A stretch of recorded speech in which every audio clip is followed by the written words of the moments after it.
I heard a rumor you might be having some trouble with this, Palestine.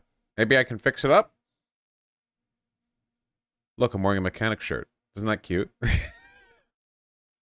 I found it at a thrift store. It's a little Coca-Cola vending machine mechanic shirt.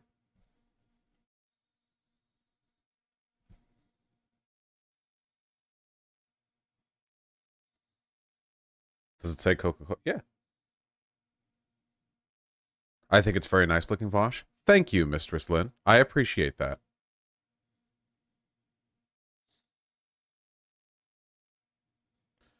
Times are hard at the Vosh residence. Listen, okay, I'm signaling my working class allegiance. Thank you very much. Thank you, thank you, thank you. Um, you see Shark talk to Walsh? No, I have not. But I will. You look like you'd take my daughter back home before 8. Thank you. Projecting a lot of trustworthiness here. Look at how stiff this collar is, dude. Holy shit. This shirt is from like the 80s or something. Oh my god. What the fuck is up? What how why were the collars so stiff back then?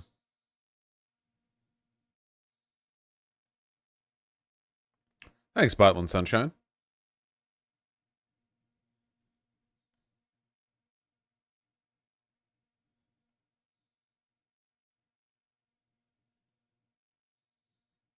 What is this?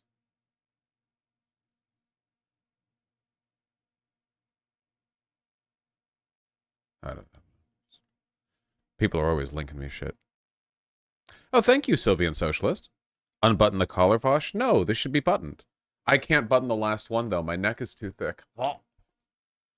I'm neck flexing on the neck cells of the 1980s.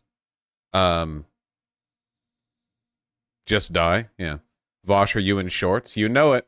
If this was authentic, I would be wearing like gray pleated shorts that I have this tucked into because that's like the ultimate like 19 like 50s, you know, good boy milkman. I don't know. I don't know what like aesthetic I'm combining in my head right now.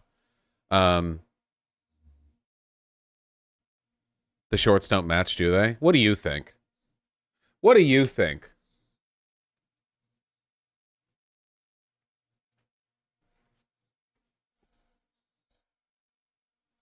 Drip God? Thank you, Eris. Drip God walking around downtown Seattle in the rain with 50 degrees out in linen shorts and a 50-year-old Coca-Cola mechanic shirt. That's not the Vegeta. Bro, you don't. The Vegeta hairline isn't just having a fucking widow's peak, okay? The hairline, the hair has to recede here for it to be the Vegeta hairline. It's just a fucking widow's peak. Lots of guys have widow's peaks. What the fuck? Um, Artemy. Benjamin, I saw. I saw when you emailed me. I saw the first time you said it. Thank you. Shorts do not match. I'm streaming.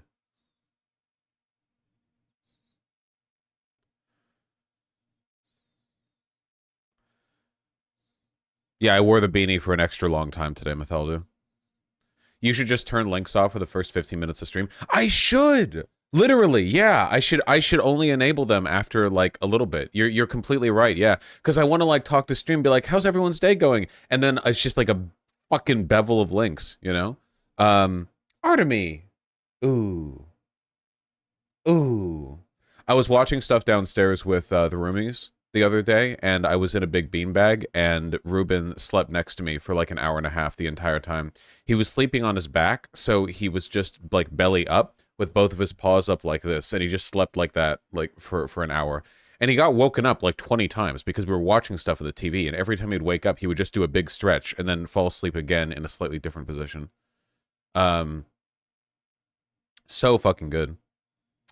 Hey Vosh, I'm finally playing Outer Wilds, but in VR. Holy shit, what an experience! Yeah, I've never played VR. But Outer Wilds is the fucking bomb. So yeah, I'm glad you're enjoying it. Um, I took your advice and went to the gym. I feel so good at myself. Nice. I'm committing time theft at work by watching this. Hope you're proud. Proletarian God. Well done. Well done. I turned in my macro fungi collection for my ecology class today. Nice. Mushrooms are pretty dope, yo. Mushrooms are really cool, you know? I think that like a fungal aesthetic just in general is really, really good. I think it's just a really good aesthetic in general. Furman shows up to agree. Yes, true.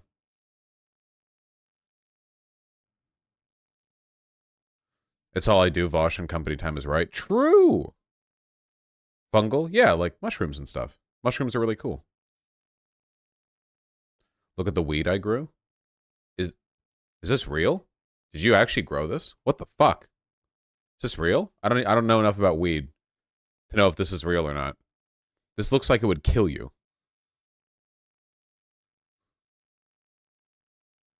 It's beautiful? Yeah, it is. That Zaza. Kill your ego, at least. Yeah.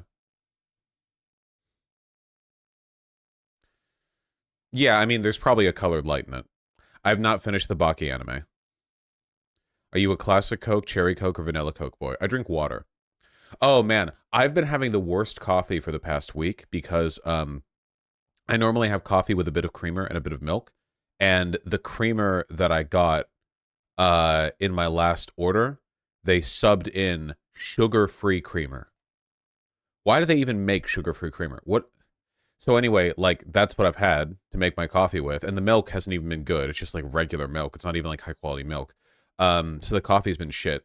But I finally got my preferred creamer, and I got some nice half and half. And I had a good coffee this morning, like an actual good coffee. I'm so much happier now. Oh my god, such an improvement. What is creamer? Creamer, like you never had creamer? Like they give it to you at the diner with the coffee shop? It's like sugary half and half, like it's fat and sugar. But why both creamer and milk? Because I only put a little bit in of both, like mixing it. Like I don't even put a tablespoon in. I like just a little bit of both because I think the mix tastes better. If it's all creamer, I think it's too sweet. But if I put in so little creamer that it's not too sweet, I want there to be more like creaminess. So I try to mix it up a little. Um just drink tea like a British person. I don't like tea. You drink coffee with Adderall? If only I could get Adderall. No, I drink coffee with 5-hour energy and Adderall.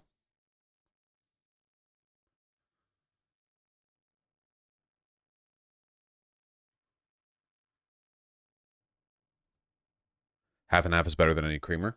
Yeah, but it's not that sweet.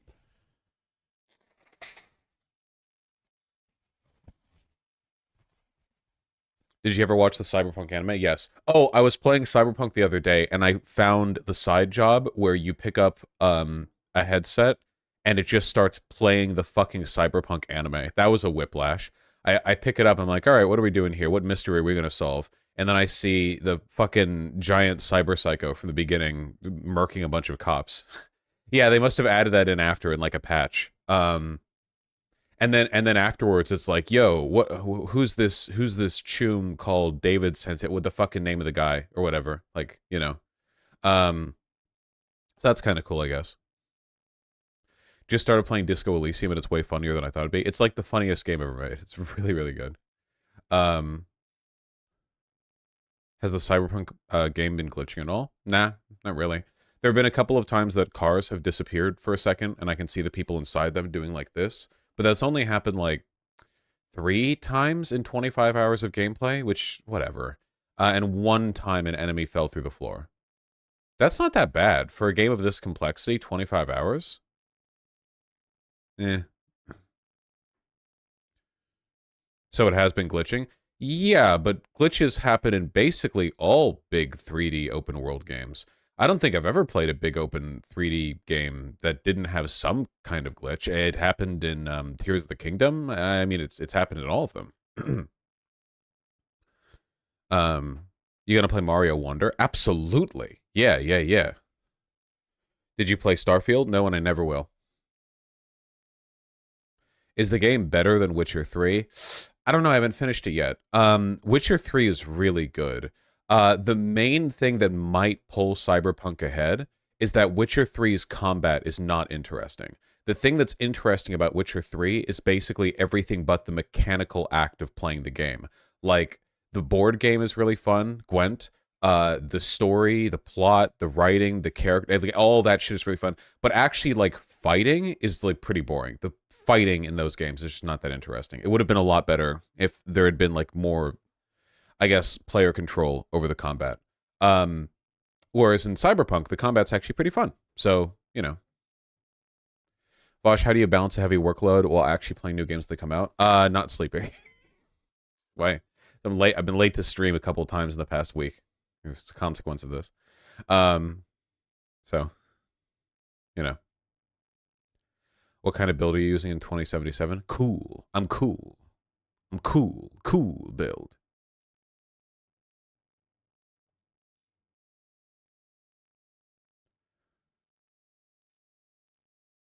Are you saying the game where you play a monster hunter is bad at the monster hunting? Can we be real? Like, 5% of The Witcher 3 is about monster hunting. Fuck, 5% of The Witcher books are about monster hunting.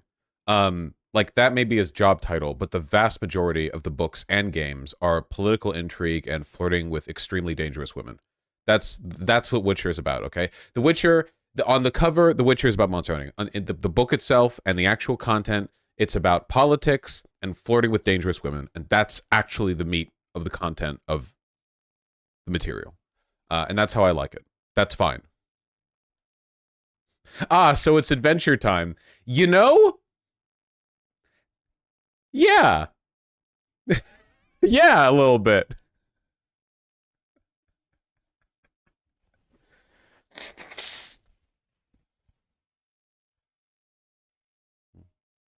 Did you play Heart of Stone? Yes, I played Heart of Stone. You played Silent Hill 2? No, I have not. I've always wanted to, but it's just one of those things where it's been so like foundational that I've never really gotten back to it. Do you like Keanu Reeves? In Cyberpunk, I've reached the point where you see Keanu Reeves, like where he starts showing up, and I think it's really funny that he plays a fucking asshole because Keanu Reeves is supposed to be like really nice in person, and that's what I associate with him. So in game, he's like a giant dick, and it's the juxtaposition is pretty funny. I like it a lot. It's also really cool seeing Keanu Reeves act because like the whole meme with Keanu Reeves is that ever since like the mid 90s, motherfucker forgot to act. Like that's the reason he played Neo, right? It's because like him like not being able to emote at all was kind of like character relevant. But he's doing plenty of vocal emoting in the as Johnny Silverhands. So I guess it's just like how much fun he's having with the role, you know? Um I don't know. Did you get Phantom Liberty? I'm just playing the base game for now. Um You gonna cover the foreign man video? Yeah, maybe.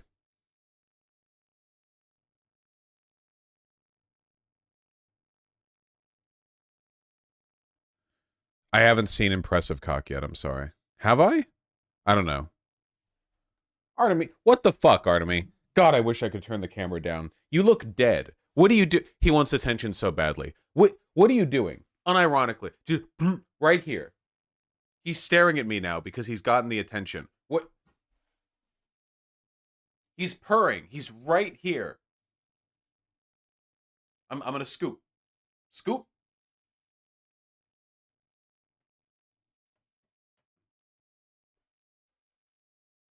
You happy?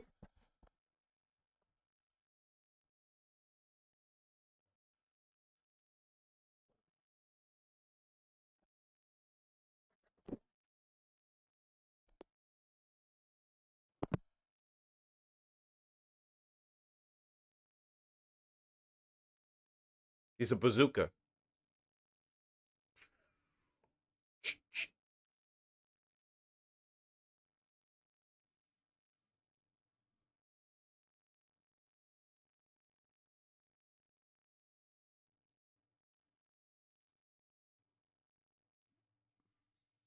Ah! Don't claw. Artemy, this chair doesn't have a back to it. You can't. Ow. Allie might have just clawed up the shirt. Good thing it's a mechanic shirt.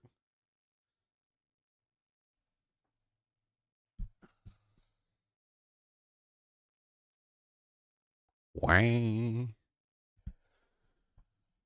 Yeah, it suits the aesthetic. All right.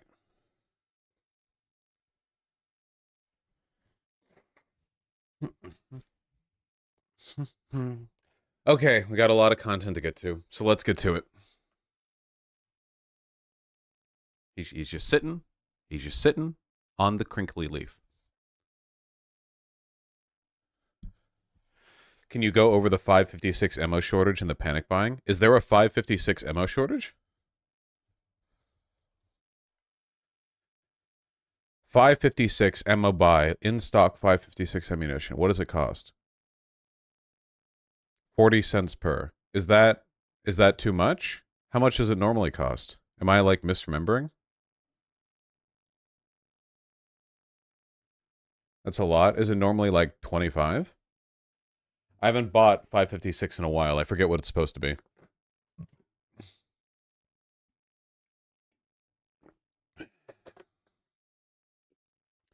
Whatever, I'm sure it's fine. MO prices go up literally every time there's like any world news. You know? All right.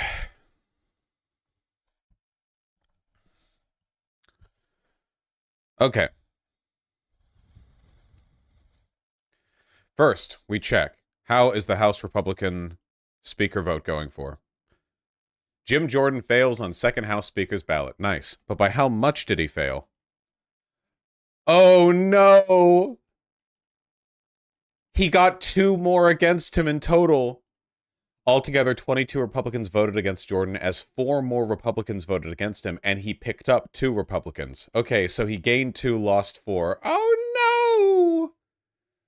Oh no!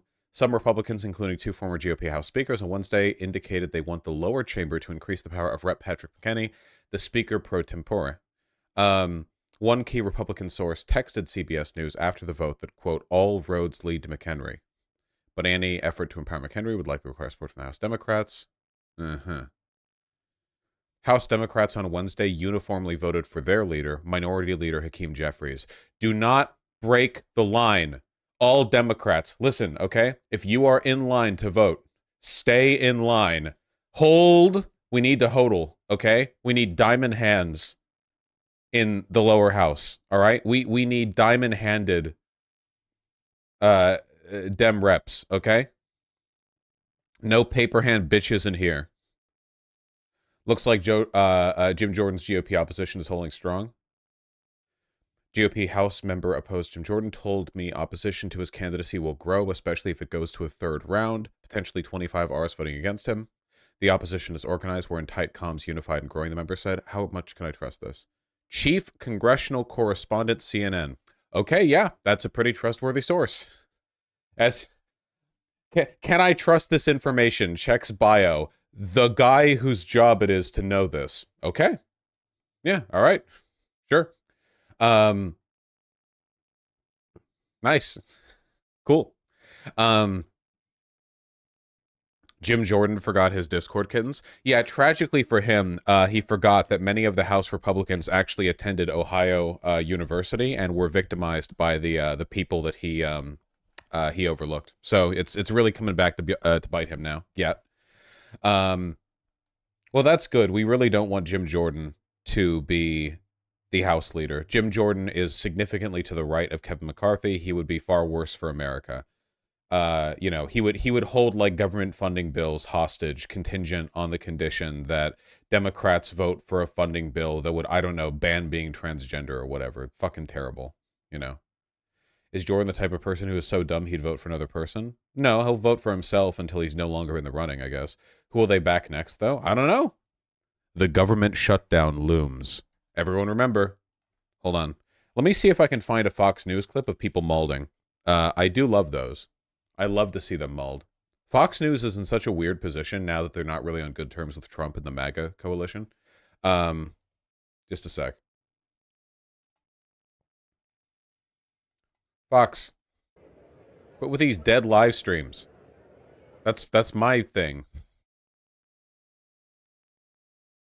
Chad Pergram, our congressional correspondent, is standing by. As we now know, end of roll call.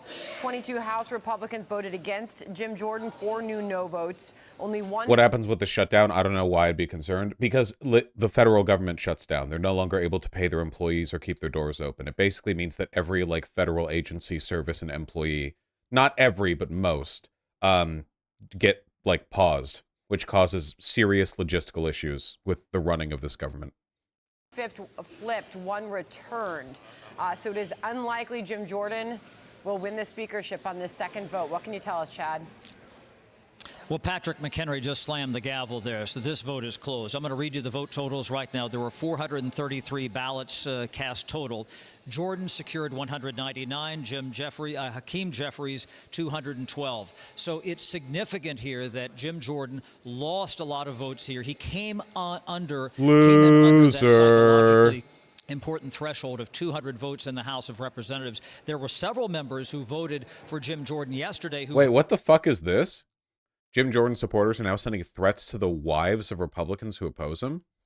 Talk to your husband, tell him to step up and be a leader and help the Republican Party get a speaker. There's too much going on in the world for all this in the Republican Party. You guys 5 steps forward, then turn around, take 20 steps backward. No wonder our party ends up keep getting screwed over.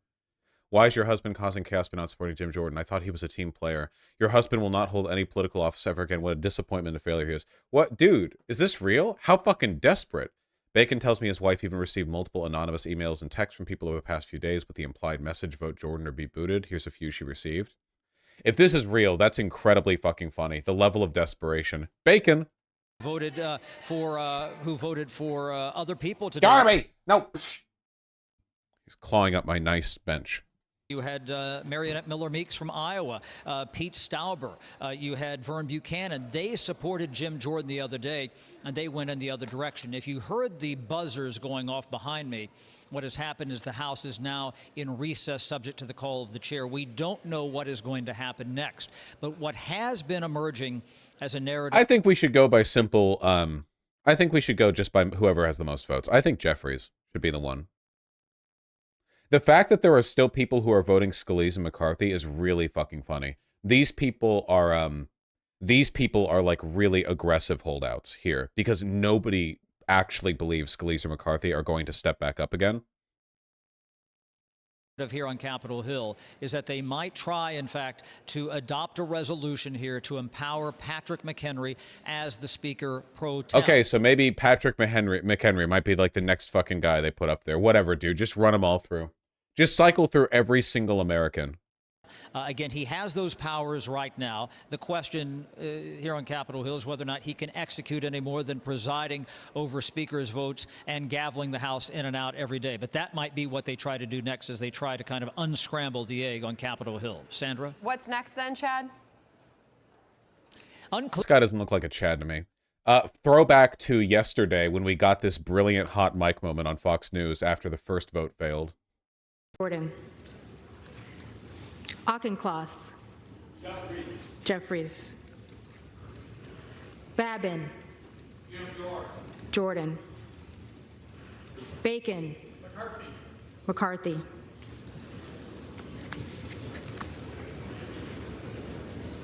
Dumbass. Jordan. I can't get over how not quiet it is. Just like fucker leaned into the mic for that one, you know? Oh my god. Dumbass. I spat that one out. You know that one came from the heart. That was not an errant comment. Yeah, it's so loud and he thought about it so much. You know, like he had like 10 seconds to chew that over. God, that's funny. Oh my god. Oh my god, it's so... Okay, let's finish this video. Clear. I mean, we don't know if Jim Jordan wants to run again. We don't know if the House will come back and try to vote again.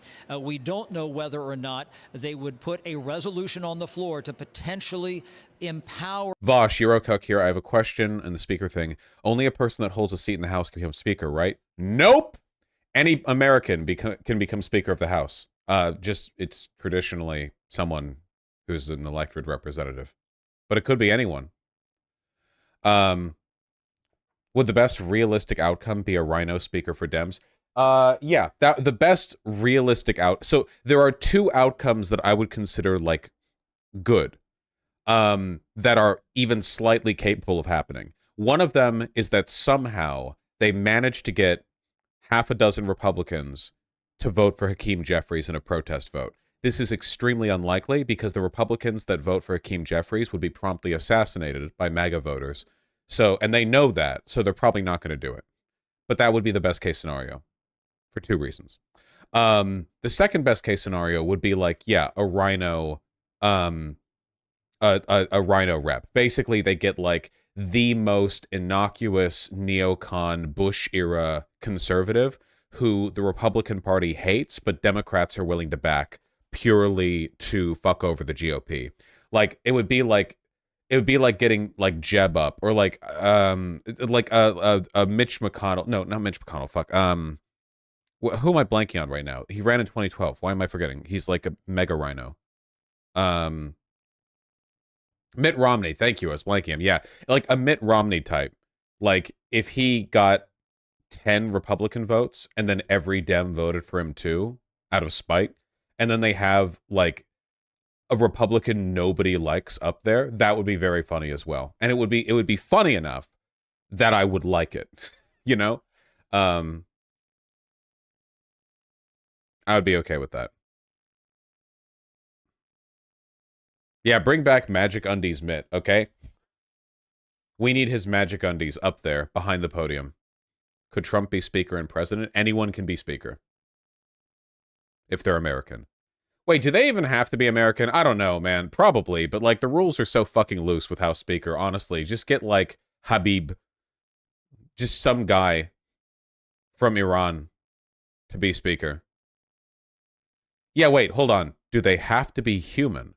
Could we get an Air Bud situation going on here? Are there any official rules that say that a dog could not be House Speaker?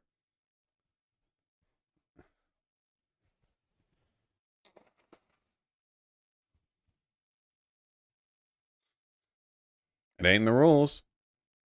Yeah, we got to get Artemy to get up there. No rule officially bans it. All right.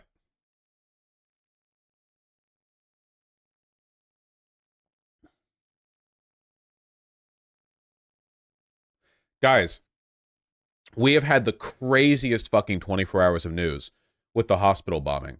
So last night while streaming, I went over all the evidence because I'm an investigative journalist. And my definitive conclusion was that I didn't know, but it was probably Israel. And it turns out that a massive wrench has been thrown in that narrative. Okay. So I feel like I can't really summarize all of this in the most comedic way possible without spending 2 hours on it. But like the basic gist of it is this, okay? Israel, as we know, the IDF loves bombing civilians. Like that's what they get out of bed for. So the IDF loves bombing civilians, has already bombed hospitals, is currently bombing Gaza, had issued warnings to evacuate the area with the hospital in it, and then a bomb hits the hospital. And the bomb appeared to be much stronger than what Hamas normally uses. Who could have done this? We saw a video of the bombing, and that missile came in hot, like real hot, you know? Looked pretty deliberate, okay? And then, like, the counterfactuals start coming out. Like, who's actually responsible? Because the counter-argument is this wasn't Israel directly targeting a hospital, killing 500 people.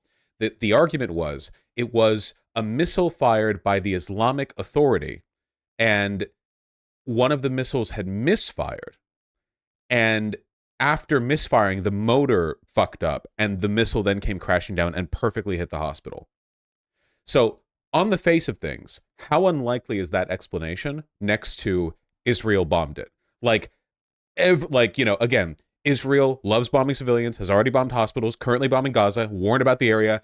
It was the missile looked like it was an Israeli missile, didn't look like some little bottle rocket from Hamas. And then it's like, no, actually, like one of their missiles was really big, but it misfired. And like, okay, right. However, more stuff happened. Okay. So there were alleged posts that the Israeli government, the IDF, had taken credit for the bombing, but then quickly retracted when they saw the civilian casualties. That turned out to be false. It turns out that an Arabic language fan IDF spokesperson account reported the strike as being credited to Israel, and that got repeated by IDF sources, but the original source was illegitimate. Basically, IDF officials were so quick to claim credit for destroying terrorists in a hospital that they didn't fact check their own organization's claims. So, okay. All right. Also, the Israeli Twitter account itself immediately tried to rebuke the accusation that they had bombed the hospital by posting a refutation which included video footage that was of the wrong time. They posted fake video footage. The video footage they posted was after the actual strike at the hospital. Then they quickly edited it and deleted the videos, leaving only the text explanation. Okay. So, like, this seems like the most obvious Israel did it thing in the universe, right? Okay, so more information has come out, and some of it's very funny. And again, fog of war. I don't know what to believe. Like, I can't prove objectively real, whatever. But like, this is my impressions. Okay, so number one, this is the funniest piece of evidence by far.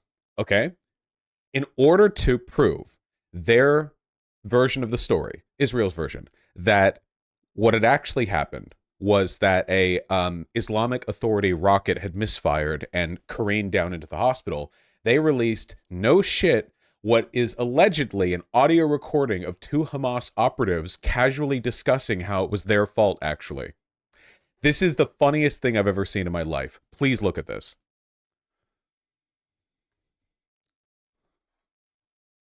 زي هيك والشظايا بقول لك اول مره بنشوف الصاروخ زي هيك والشظايا هذه فبقول لك تبع الجهاد Oh, sorry, Islamic Jihad, not Islamic Authority. الثوري في الجهاد الاسلامي هاي ايه فهم بيقولوا تعاون الجهاد الاسلامي. So, just hours after the strike, we have crisp, clean audio of two Hamas dudes on the phone being like, boy, that sure was our fault, actually. Haha. من عين مين اللي بيقول هيك؟ بيحكوا إن الشظايا تبعت الصاروخ إنه الشظايا محلية مش زي شظايا. They are saying that the missile that struck the hospital is not Israeli missile, but is in fact the missile of the Islamic Jihad organization. إيش بتقول؟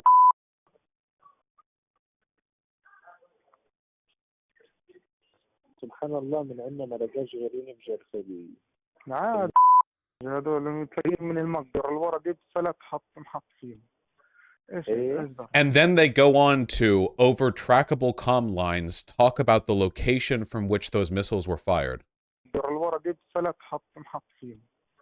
ايش اصدر؟ بتلاقيهم طالعين من المقبرة الورا المستشفى المعمداني دي اللي هو فسه ونزل عندهم. This is stupid henchman shit. Yeah, this is like Batman goons. This is like when you're sneaking into a warehouse and you look down at the scaffolding and there are two guys with flat caps going like, the boss said that we should be keeping the hostages in the back room. 2 doors on the left after you turn around. No friggin' way. That's where we're keeping the hostages. Like, that's the level that we're operating on here. I don't believe this for a fucking second. Quick question. If Israel is capable of looking into Hamas comms this well, how the fuck did Hamas surprise them with that attack a week ago?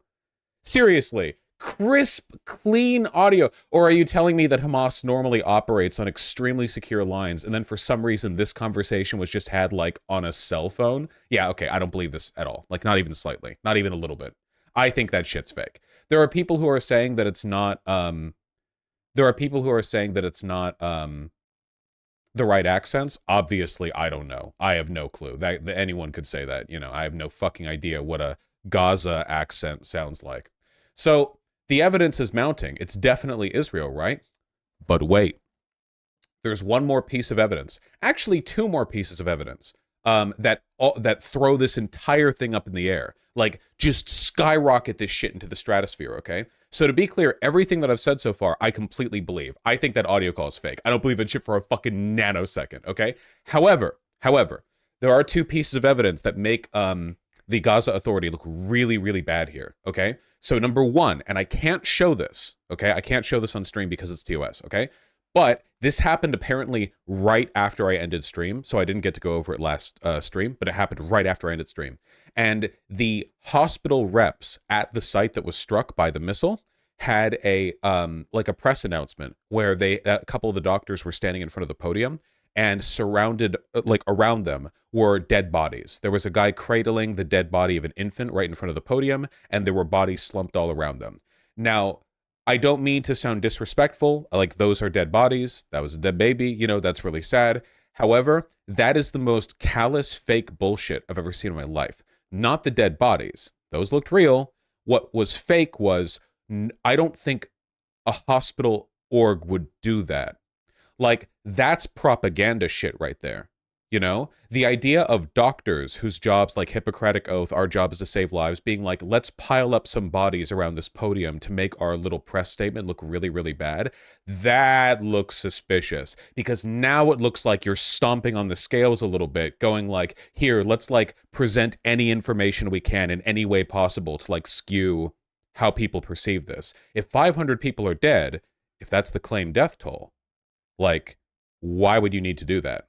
You know? Like, there will be reporters there. There will be like 500 dead people. You can't dig that many graves in that amount of time. Like you don't need to oversell the case. So the fact that they were overselling it, you know what I mean?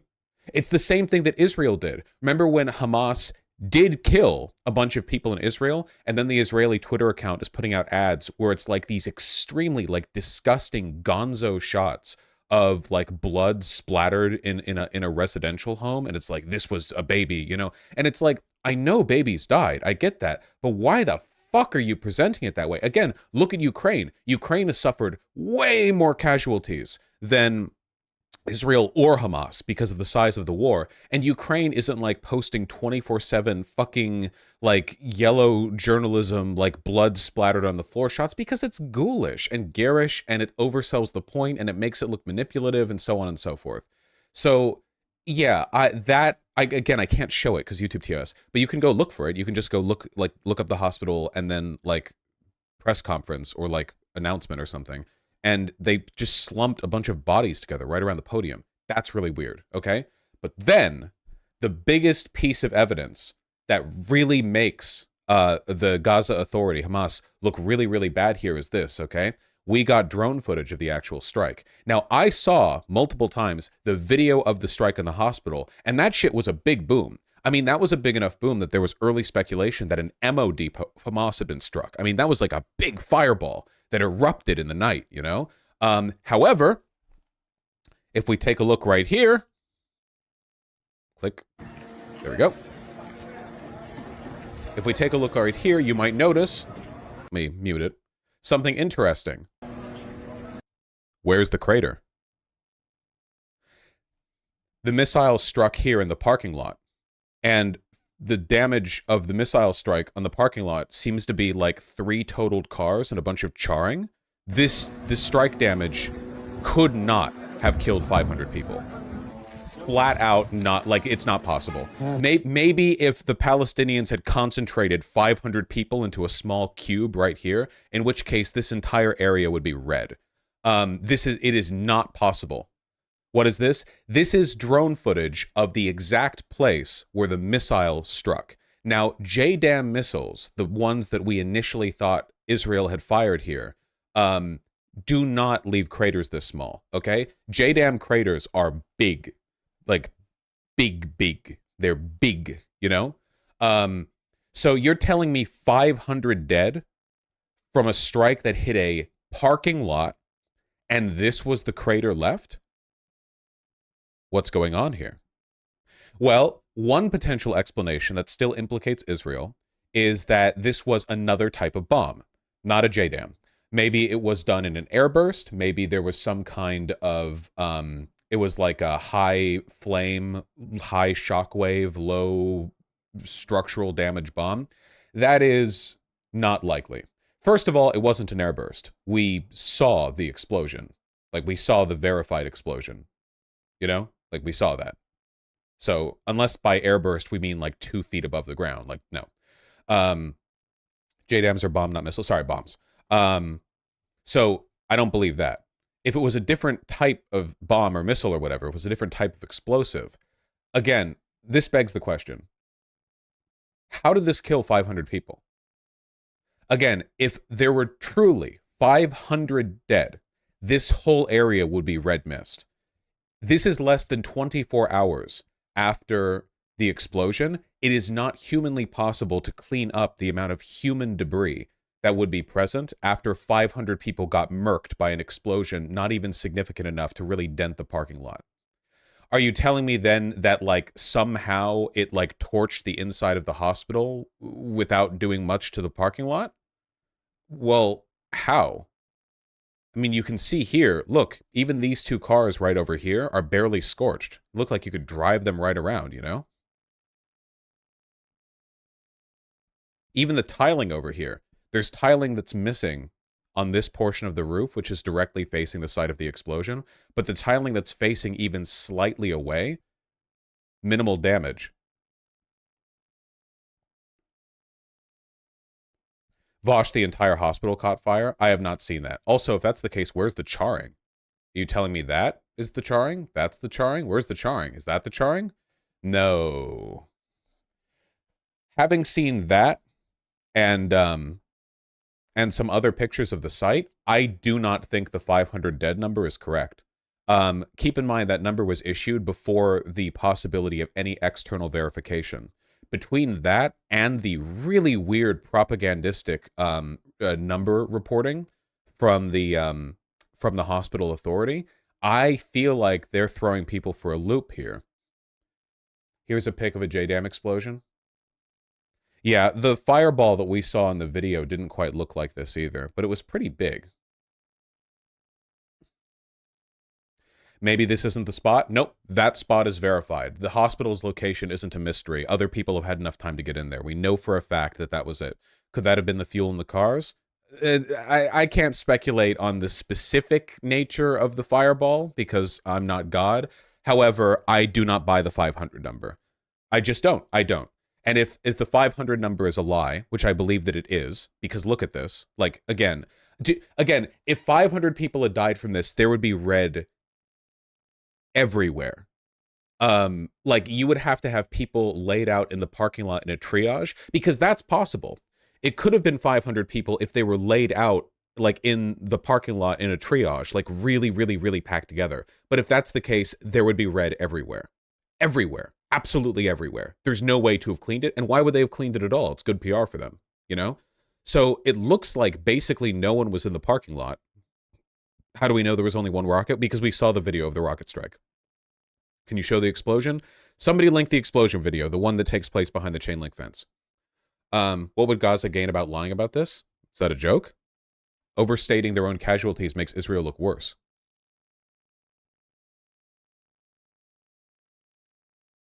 Wouldn't it vaporize the blood if it melts cars? No.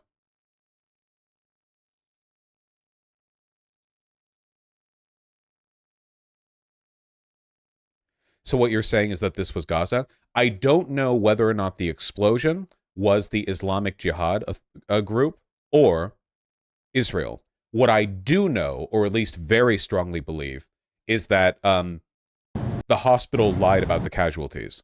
I believe that very strongly, more strongly than I believe anything else. There's the explosion right there. This is confirmed. This has been confirmed by independent organizations. That is a big boom. Like, that's a big boom. As a matter of fact, I don't think that boom could really be caused by the fuel in the cars. Like, listen to it.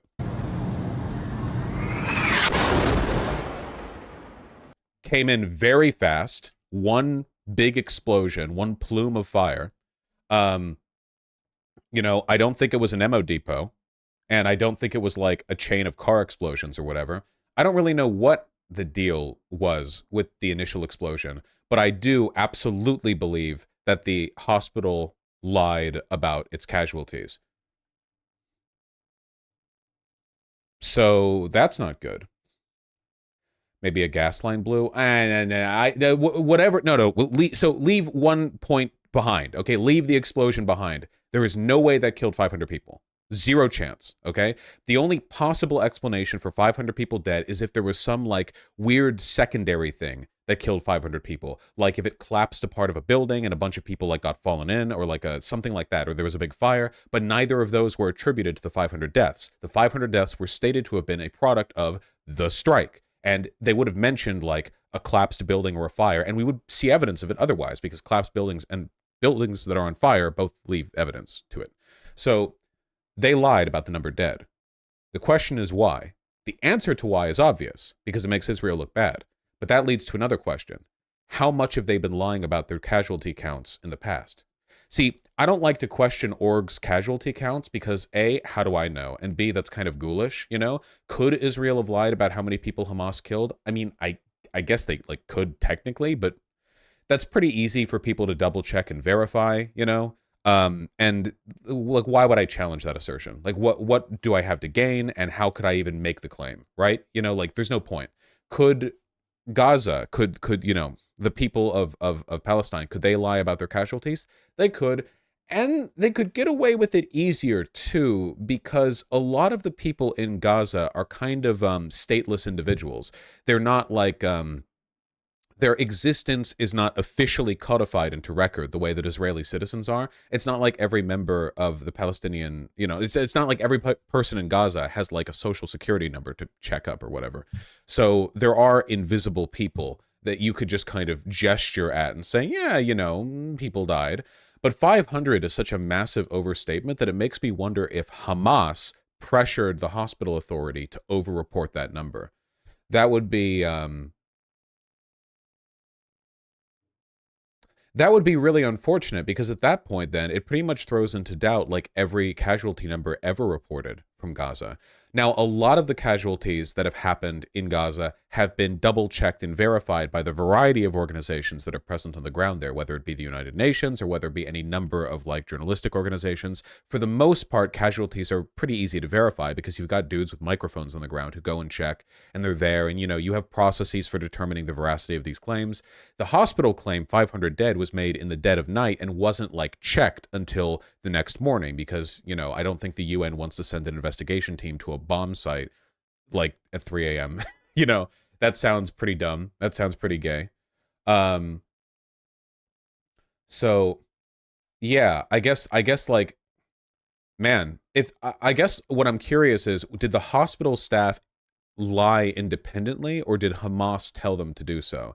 Technically, the hospital operates under Hamas because Hamas is the official government of Gaza. But in practice, my understanding is that Hamas, when we talk about Hamas, we're mostly talking about the militancy group, and that there are plenty of things that ostensibly operate underneath them, and maybe technically do, but don't literally follow like daily orders by them and operate with some degree of autonomy. Much in the same way that we have many hospitals in the United States that technically are part of like a state or a federal government operation, but then like their day-to-day organizations are not like top down from the president or governor or whatever. So yeah, it really throws a lot of doubt into some of the larger claims that have been made, but most of the casualty reports have been double checked. So yeah, if this was Hamas trying to get away with an overstatement, that really hurts their cause. Like, that's really fucking bad. Obviously, none of this changes the logic of the overall occupation, and Israel is still indirectly responsible for the bombing, literally no matter what happens, because they created the conditions that led to it, and they're responsible for the overall genocide and the exodus and blah, blah, blah, blah. So, in the broader scheme of things, the overall structural and systemic causes involved here are unchanging, regardless of the specific circumstances. But that doesn't mean that we shouldn't talk about and comment on this stuff as it happens live, because if you can't speak on, like, information in the propaganda war, then you can't speak at all. And we never will know for sure what happened in many cases, right? You wait for official like verification from an organization, but the IDF lies, and Reuters initially reported this as an Israeli strike. So how do you know when the information is done being like reported? Like right now, people are saying, you know, maybe we shouldn't have like rushed to conclusions. Well, maybe we shouldn't now. Maybe a week from now, more info comes out. You never know. The most rational thing you can do, the biggest brain thing you could do, is just you take the evidence you have at the moment, you say, well, I don't know for sure, but this is what seems most likely. And then as things go on, as the evidence changes, you update your conclusions or your assertions to follow from that. It's literally the definition of rational thinking. So, yeah, I don't really know who caused the strike because, again, there's a lot of shit that doesn't line up with it being a misfired Islamic Jihad rocket. Like, a lot of that shit just doesn't seem to track for me. And I do believe that Israel faked the phone call that they recorded But at the same time, it's like objectively undeniable that 500 people did not die here. So, you know, that's very, very clear. But Vosh, I can't have an opinion on this until you tell me what to believe. Free Palestine. That's what I believe. Could it be a half-lie thingy, like the hospital has counted since last week 500 deaths? If that's the case, that's still a pretty bad lie, though. You can't say 500 dead from strike, and then when you're probed on it, it's like, oh, well, 500 had died at this hospital, then a strike happened. You know, you can't do that shit. Yeah, I don't buy that. There you go. God, someone's being annoying there. Ben. Didn't some reports say 300 deaths? I don't believe 300 deaths either. Fuck, with damage like this, I struggle to believe 30. Again, I've seen some pretty grisly videos and pictures of war footage, and if more than a few people die... So first of all, oftentimes gore is caught under rubble. There's no rubble here. If people died as a result of this explosion, their remains should be splattered all over the place. I'm not trying to sound grim or edgy. That is what would happen. You know? Like, an explosion capable of killing a significant number of people. Yeah, people are full of blood. We're literally like bags of blood, you know? It would be everywhere.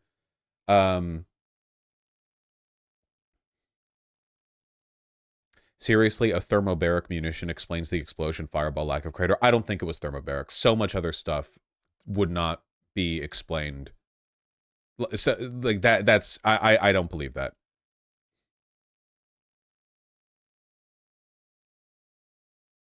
Did you not see the video from last night? There were people everywhere. I think the fireball was much larger. What video are you referring to?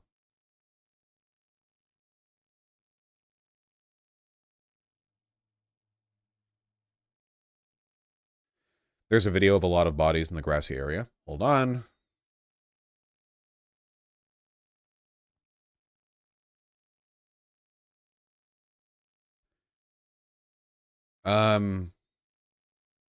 This isn't a verified post. I haven't seen this video attributed to the attack on the hospital. I don't think this is real.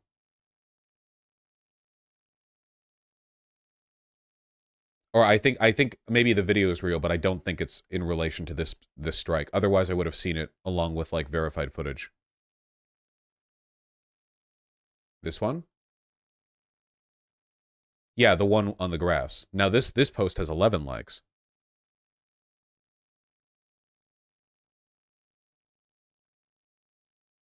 Thermobaric also doesn't burn to the ground. I don't think it was a thermobaric explosion. I just don't. I just don't.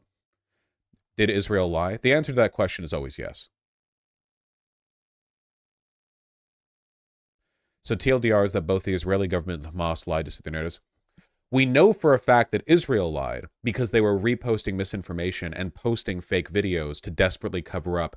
Because the thing is, if you're Israel or Hamas and a hospital blows up, you might not immediately know whether it was your guys or not, because the fog of war applies to them too, just not as much as it does to us. If you're like an Israeli official and you hear that a hospital got blown up because of your guys, but like, how do you verify that, right? You can't just like call the artillery guy or like the pilot or whatever and confirm. There's always like an independent verification process even within their org.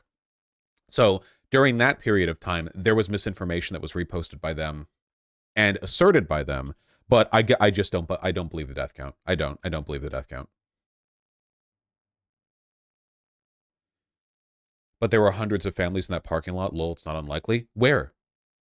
You really think they like power wash the blood? Like the Palestinians were like, okay, man, it's pretty messy in here. Let's call up one of those YouTube power wash guys. We have enough blood to fill 500 bodies that we have to clean. Why would they even clean it up? Like, it's great propaganda for the fucking drone to come in and be like, oh, here's what Israeli barbarism has done to Palestine, and show a bunch of dead people. Aren't we not rocket technicians? This isn't a rocket technician thing. I don't need to have a degree to know that bodies are full of blood. I know that from me. Could a fire burn the blood away? No. No.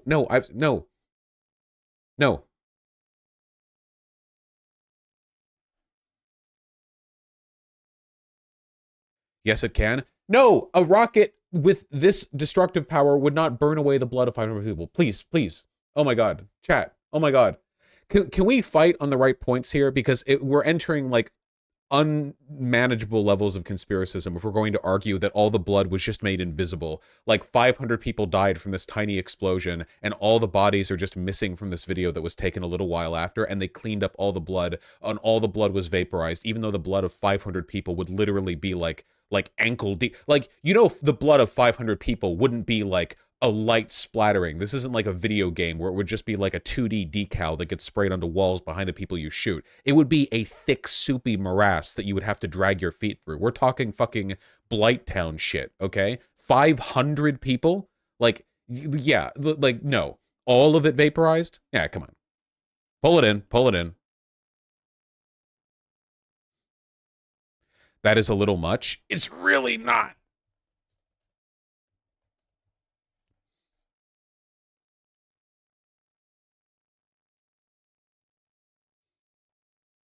This is 500 people, give or take.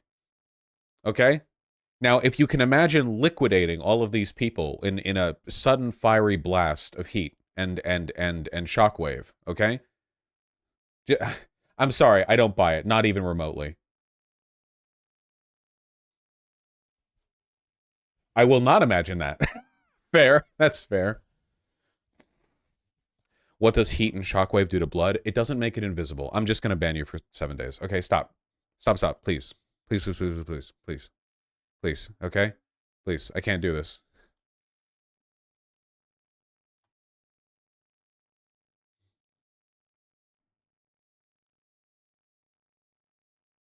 Blood burns, don't you remember Moog? Shockwave and fire doesn't make people bleed, it burns them. Oh my god, shrapnel, and the shockwave tears people's bodies apart. I've seen war footage, man. I know what it does. Man, come on. Please, can you guys please stop thinking like, well, blood can theoretically burn, therefore like 5,000 gallons of blood would just incinerate into nothing, into total invisibility. No, no, I'm not falling for it again. I'm not falling for it again. I'm not arguing with chat. I'm not. You're just wrong, and I'm right. God has spoken to me. It has been revealed to me in a dream that I'm right and that chat is retarded. And that's all I need.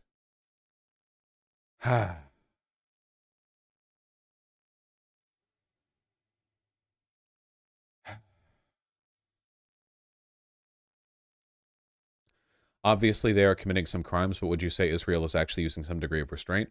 Well, yeah, of course. Like, if Israel was using no degree of restraint, they would just nuke Gaza. Like, yeah, but that's not praise. Like, saying some degree of restraint, Russia exercises some degree of restraint. If they wanted to, they could, like, like butcher and rape every single Ukrainian civilian they come across, which they don't. They only do that to half of them. You know, it's so that's kind of like low praise.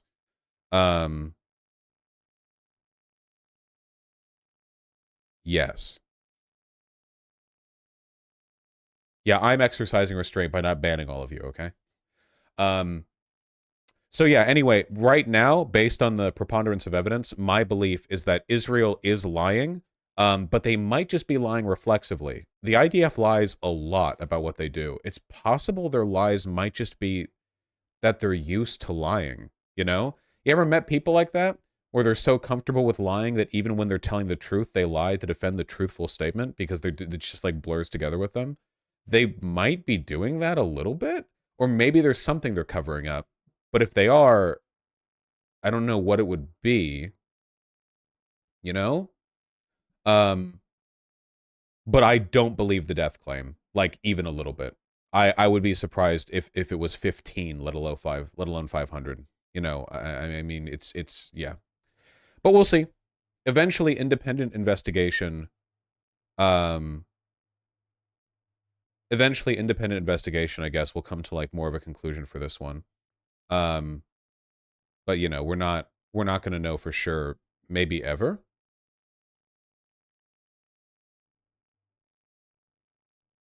Unironically, Alex Jones' take here for what? Whenever the worst opinions are always from people with the little clocks. Next to their name, so they've come here in the past like hour or something. One time this guy I know said his mustache was itchy, but he actually just had a hair sticking up. Super weird thing to lie about. Fucking true. Just to clarify, you're saying it can't be a thermobaric missile because there's not a right? No, it can't be a thermobaric missile for a number of reasons. That's not even on the table. A thermobaric, there was completely different character and visual evidence. A thermobaric rocket, like the whole point is that they create like a vacuum and then a shockwave that's far stronger than what you'd expect. There would be like, to give you evidence of how not thermobaric this was, look at these tiny little sticks still standing up on this roof over here. A thermobaric explosion over here would have vaporized, like the shockwave would have reduced this to, you know, to toothpicks. It's not even on the table. It can't be thermobaric.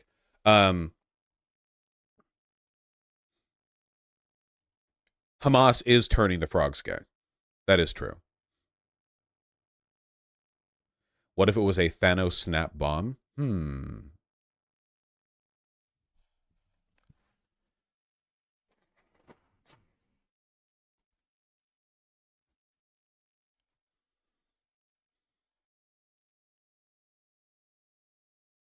Oh, yeah, you have all these palm trees with all their leaves on right next to it, yeah. No, it was a conventional explosive. Or maybe not even a conventional explosive. I mean, it could have been like a fuel burn, you know? Vosh, what if the bodies just did that?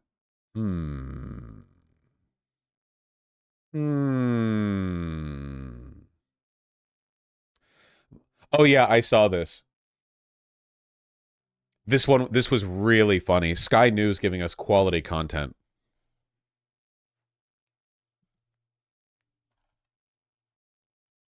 I'd also like you to address the question of credibility. Because frankly, the IDF has a less than perfect track record with the issue of credibility. Among other incidents, the Israeli government initially claimed that it was armed Palestinian militants who killed the journalist Shireen Abu Akleh, which we know is not true. So why should the world trust you now?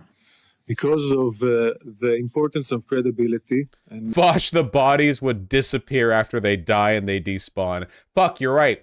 Gaza is like super underdeveloped. They probably don't have the processing power to render all those bodies. They would have to like despawn really quick. Yeah, that's true. In the past, we had our Vosh, even experts are saying it's inconclusive. Why are you taking such a hard light stance right now? Why is it? I feel like every time I say I strongly believe something, but I can't know for sure, everyone acts as though I'm making a definitive claim. There's nothing wrong with having a set amount of evidence saying the evidence leads me to believe this, but it might adjust in the future. Like that's literally like the objectively rational position. You never know when all the evidence is in. That's the only way to do anything. That's all decisions are made that way.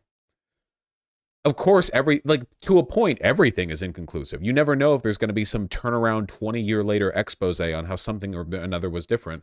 The only thing right now that I'm really, really confident on is that the body count is just not true. I'm sorry, dude. It's been long enough that they've literally had like drones and investigators at the hospital. If there are 500 bodies, where are the bodies? The bodies are physical. They don't actually despawn. That donation was a joke. There would have been people there who they could see the bodies. Where are the bodies? Like 500 bodies? That's a lot of bodies. In the rubble? Is there rubble, by the way? No. They just spawned, you idiot. Ourselves were fast to go to conclusions. This is why in this event, we took the time. It took us more than 5 hours. We wanted to double check everything. I'd also like you to address the question of credibility, because frankly, the IDF has a less than perfect track record with the issue of credibility. Among other incidents, the Israeli government initially claimed that it was armed Palestinian military. Oh, wait, it replayed. Yeah, basically, he's like, I know we've lied in the past, but we super duper wouldn't this time. Maybe they didn't lie. Or maybe they're lying reflexively, even though they're right generally. Fuck, I don't know. The bodies have been turned into candy by Majin Buu. Oh, shit.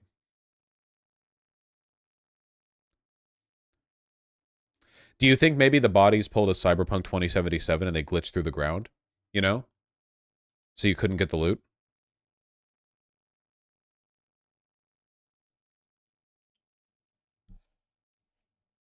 The subreddit is at 4 times traffic again. Yeah, I actually tried to restrict the subreddit last night, and then it wouldn't let me because I don't moderate enough, even though I'm the owner of the subreddit. What the fuck is up with Reddit, dude? What the fuck? So annoying.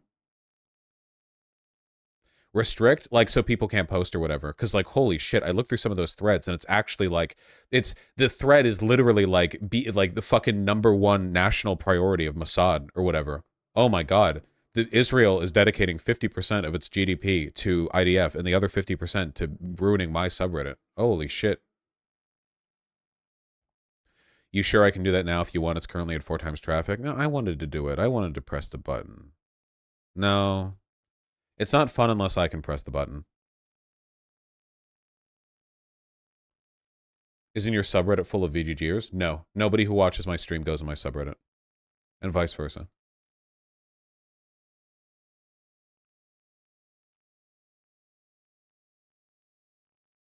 It would make Thana and Herbert's life easier. Fine, yeah. You can restrict it. No posts, no comments. Until I fuck with it.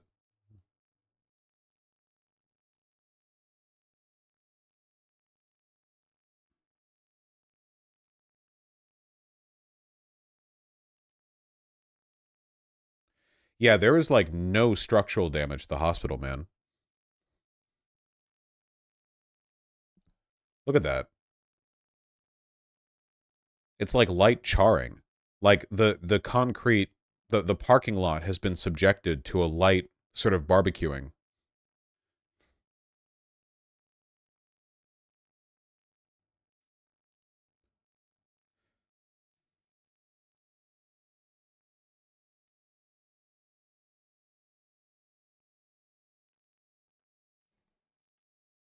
Oh my fucking god. You can't... He's passed out right in front of the blue light. His head is right in front of it. He's sleeping. He's snoring. He's got his head tilted downward so I can just see the underside of his lips, you know? So he's got, like, the little cat face, the little 3.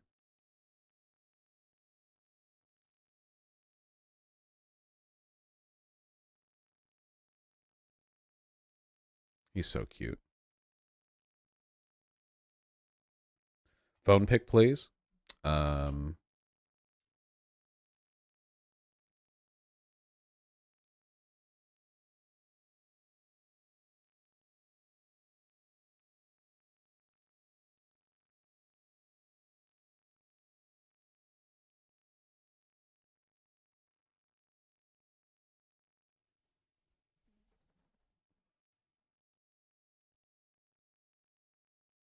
Like that.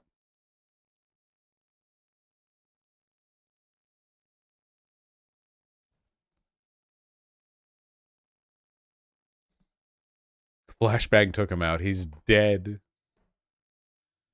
Okay, moving on.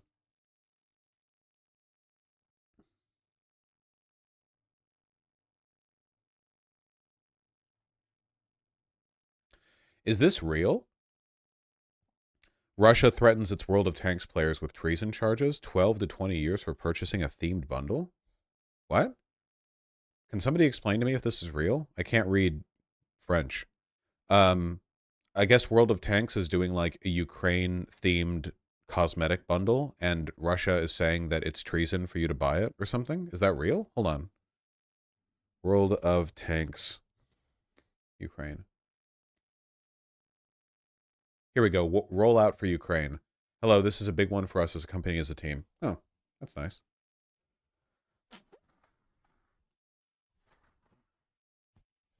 I thought World of Tanks had Russian devs, or am I thinking of War Thunder?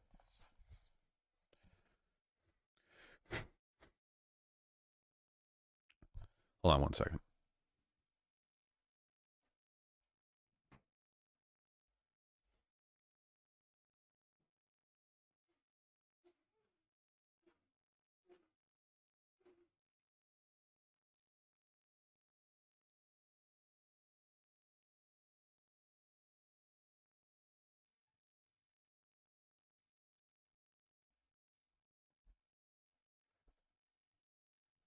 What a new tissue.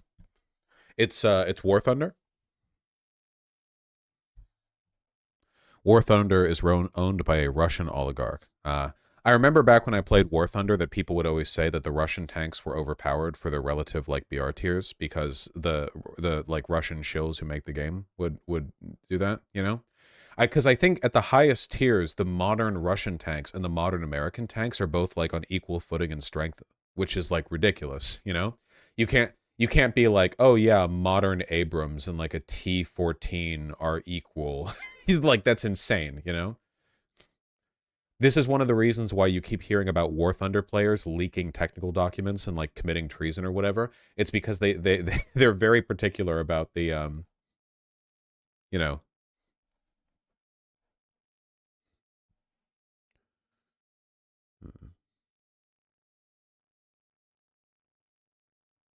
$1 million. Da-da-da. So can I get like a translation on this? Like, at Wargaming, we've always been passionate about games and fun. Our battle vehicles are just pixels on the screen. But when tanks, ships, and planes started firing in real life, we decided to act and help. what is this AI voice ass motherfucker? As the war is going on in Ukraine, we want to continue our support. Today, we're launching our biggest charity project, Wargaming United. We're uniting our games and players worldwide to support the Ukrainian people. The tweet correctly describes the screenshot, but it's speculative. Okay. From October 18th to November 1st, 6 of our games will feature special Ukraine-themed bundles with customization elements crafted by the artists at our studio in Ukraine. With these time-limited offers, you can not only help people who are in need, but also get valuable in-game content and show your support. All the funds raised from the bundle sales will go via United 24, Ukraine's... To give you an idea of how bad it's been, we had to sort through over 1,000 reports on the subreddit this morning. Yeah, you can just pause it. The subreddit right now is of literally no value to me anyway. I have like no connection to it. I used to have a connection to my sub, but like now it feels like just some constant battleground, like posts random lefty shit. Or like people will post Twitter screenshots of some nobody and be like, this is why the left is bad. And then everyone in the comment replies are like, well, not all the left is bad. And then someone's like, yeah, I know, but this lefty's bad. And it's everyone just circle jerking. I don't know what the rules need to be to keep that from happening. I feel like the only like real rule is don't be a retard, but it's really difficult to moderate that, unfortunately. Can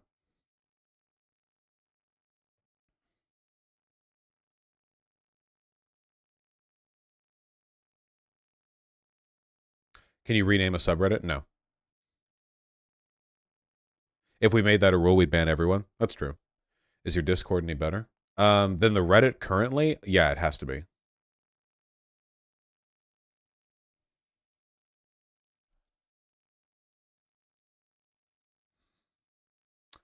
Hold on. Let's do a slight change of pace. I don't know how long I'm going to be able to watch this, okay? This one might be a little bit rough for me and for everyone else, okay? So there's this guy called Foreign Man to Foreign Land, and he made some incoherent, rambling, anti-me video at some point. I don't even remember its content. The most recent video, this guy loves his evocative titles and thumbs. The NIG cell epidemic. That's an interesting title. And the most recent one with an Ahegao and a anime trans, I don't know if they're trans, just trans people like this art.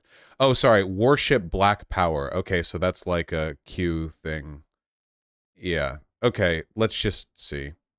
That Ahegao is pretty hot, not gonna lie. I think you're disgusting. I don't find Ahegao faces... Like, an Ahegao face is like the visual equivalent of fucking someone, and they're like, my hips are moving on my own. What are you doing? What are you talking about? Stop looking at porn.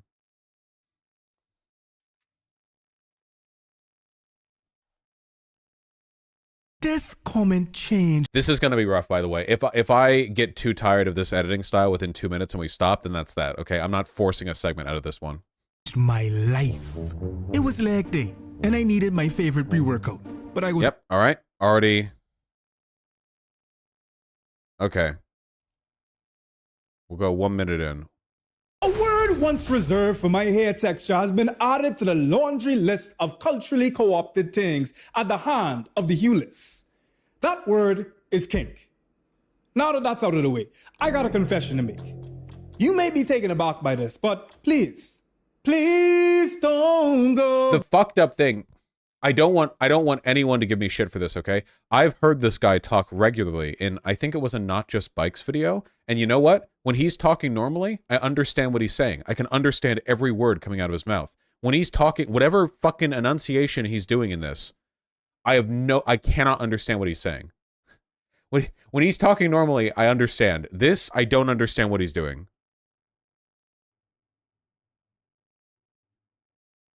Gooning and BNWO. Hold on, I'm skipping all the way to the end of the video. I can't tolerate much of this. Gooning. Gooning, derived from the mental state in masturbation where a person becomes mentally blank and is overcome with pleasure, leading to a trance-like state and more susceptible to exposure to other forms of kinks. What? Gooning is a kink where you fetishize being a porn addict. It's not... That's not what that means. Masturbating until you feel good is just masturbating. That's the point. Yeah, is he mixing up gooning and hypno? According to their dedicated and regularly updated subreddit, this is designed as a gateway to kink for those who believe that their sexual prospects are impossible. Sissy is really purely a sexual thing. Oh, we're talking about sissy. What? That's been my experience. Because it is a term for someone being feminine, but also being like pathetic and powerless. And so I guess it's kind of beyond me why someone would claim that unless it was for like a humiliation kink. The thing I'm reaching for is that it might also be liberating for them in a way. Oh, Vosh, you should see how he deceptively edits other creators. It's really vile, actually. Is that true? Like, people will talk to him and then he'll like cut up what they say in a way that sort of skews their opinions?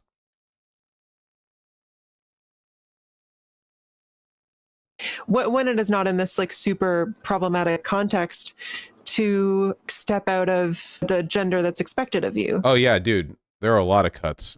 Right? Like to get a break from that almost. And I think that's what people maybe look for in like submission in general. It's just like a break from their normal selves. They want to be feminine because part of them wants to be powerless and they just don't see femininity as powerful. Now I'd be remiss to even utter the word gooning without referring to the giggly goon clown who...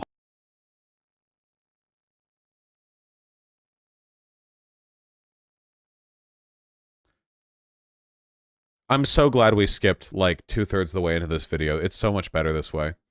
Okay, gooning and sissy are two different things. These are two different kinks. In fact, I don't even know how much of an overlap there is necessarily because they're going in different directions. Gooning to me is like, I imagine is a very like cis heteronormative. Like whenever I see people talking about being gooning or whatever, they're looking at the most like normie ass fucking porn or whatever. Like it's not. I don't know. Hosted a hub for fetishes. Most applicable in this case, the Black New World Order.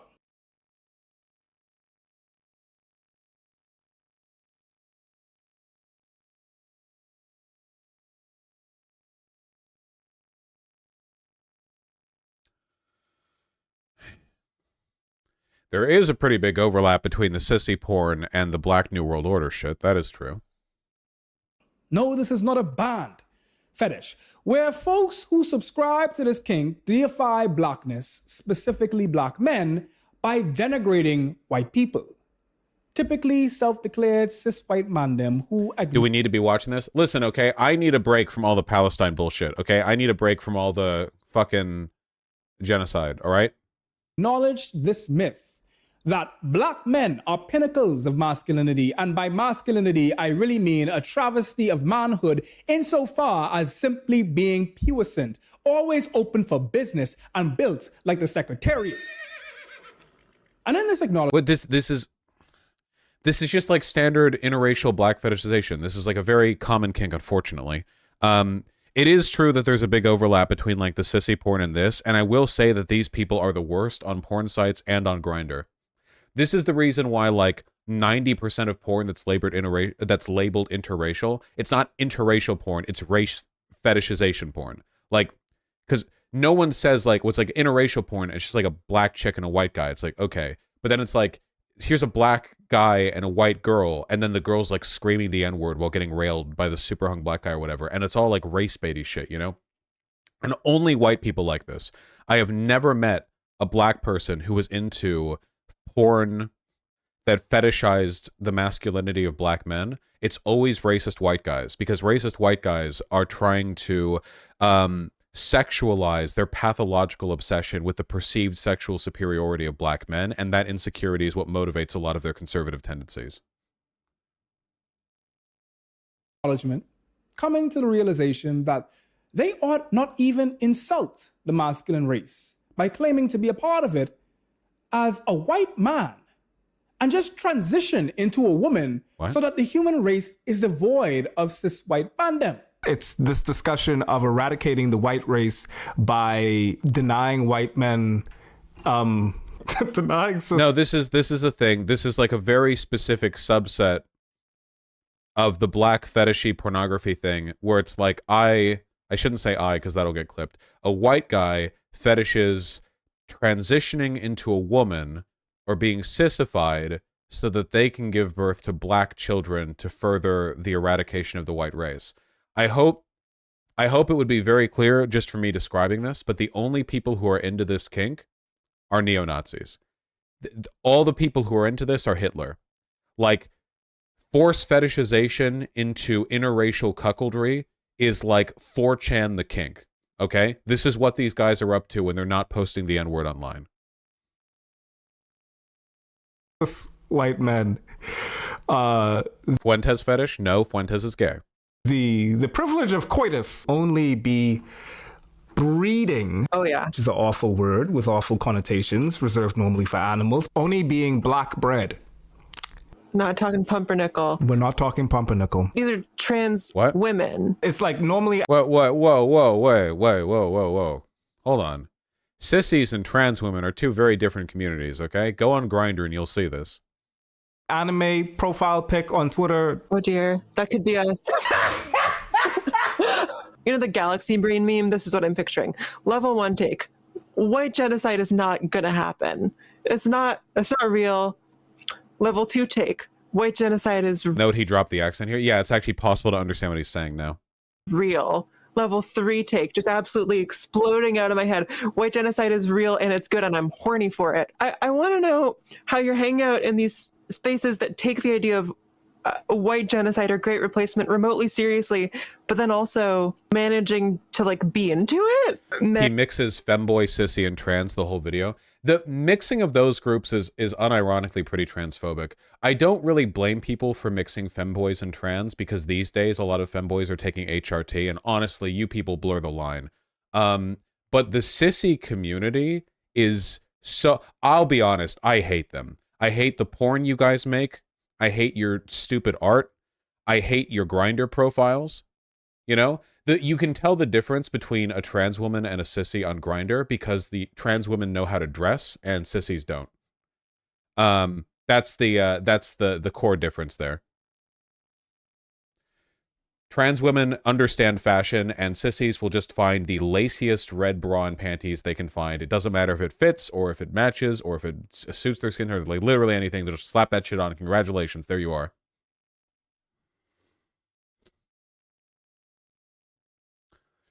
What's the difference between femboy and sissy? A femboy is just a feminine boy. It's very simple. A sissy is a person who specifically fetishizes being humiliated and being treated like a woman despite being a guy. A femboy is a boy who is feminine. That's like an aesthetic, you know? That's like a presentational thing. With the sissy, it's a kink. Sissies don't like go around their day-to-day dressed up like women. That's a kink for them. It's a bedroom thing. And trans women have bad taste in music. And that's how you separate them. And like weakening themselves by becoming more feminine, but also like by submitting to black men is such a weird situation that, again, like clearly reveals. I am straight up not having a good time in this segment. Imagine like the trans women, sissies, and femboys are all like equally uncomfortable and shuffling in their chairs for slightly different reasons. A lot about how they think about the world. Could a part of it be like an unprocessed white guilt? I wonder if this thing is maybe a way to like unclaim whiteness and all. Now, like in my experience, overwhelmingly the kinds of people who fetishize the whole black domination superiority shit are just racists. A good way of proving this would be, and I'm serious about this because I've looked at a lot of drawn pornography because my friends when I was in high school all drew a bunch, and that's what people who are on Tumblr and know how to draw do, at least back before they banned porn on Tumblr. And 99% of the drawn pornography where the central focus of the kink is the masculine domination of a black man, they are extremely racist to the black men. The black men are presented as like enormous hulking gorillas. They're often drawn as a racial caricature, like minstrel shows. They often speak in like extremely over-exaggerated African-American localized AAV. Thank you. I was forgetting the acronym. Thank you. AAV. They speak in exaggerated AAV. They'll have like gold chains and backwards caps. Yeah, it's in doujins too. Literally. Like if you look up like fucking, okay, Japanese hentai fans are pathetic. Half of their doujins are NTR, are cuckold. And if you look at like their cuckold pornography doujins, the ones, if you see any NTR doujin that has the word foreigner in it, they mean black American male. Every time. Every single time. It's always like you know, my girlfriend meets a foreign exchange student or some shit like that, and it's some hulking 7-foot-tall black guy, usually with like a face that is conjured straight from the imagination of a 19th century circus showman. You know, like like I just want to be clear on this, okay? Overwhelmingly, the community of people who do this racial fetishization stuff are racist. Like they are racist. I want to be very clear on this. I'm sure there are some like lefty white trans women for whom this is some kind of projected white guilt thing, but I think this is like an infinitesimally small proportion of the demographic. Really, what is NTR? Cuckold pornography. NTR means cuckold, basically. Netorare, cuckold. What is a doujin? A doujin, like hentai porn comic. Doujin is hentai porn comic. NTR is netorare or cuckold. Historical horrors that have come along with that. Ooh, you cooking. Ooh, that's dark. So white genocide, almost like in the palingenic, like rebirth. This is just so bred to palingenic rebirth of whiteness in this like almost inverted Nazism, where like let's enjoy killing off ourselves because what we did was so wrong. There's no way about. Why? I actually think it's really weird that we're pretending that this kink is being represented by like white guilt trans women. That is so not what the about it. So let's just surrender to black folks. And of course, it doesn't come from like a genuine anti-racism, right? It's not actually about. Wow, notice how the misinterpretation of this whole situation allows him to essentially say, wow, lefty whites aren't doing good to us non-white lefties, huh? Like, this is the same theme as the last video we watched. The last video was when you're racist but queer, or rainbow emoji, or when you're racist but a woman, or whatever. It seems like the theme he wants to keep going back to is you whites say you're good for us, but you're actually not. Dude, you can't pretend that the fucking interracial porn phenomena is being done by white trans women. Any of this stuff is bad, or like we should do anything about it for real. The same way that forced feminization could be like a way of escaping the power of masculinity and like the possible like psychic guilt that comes with that. I wonder if this like white genocide kink could be like escaping the uncomfortable truth of like what whiteness is. I told you. No, fully no. Like fully no.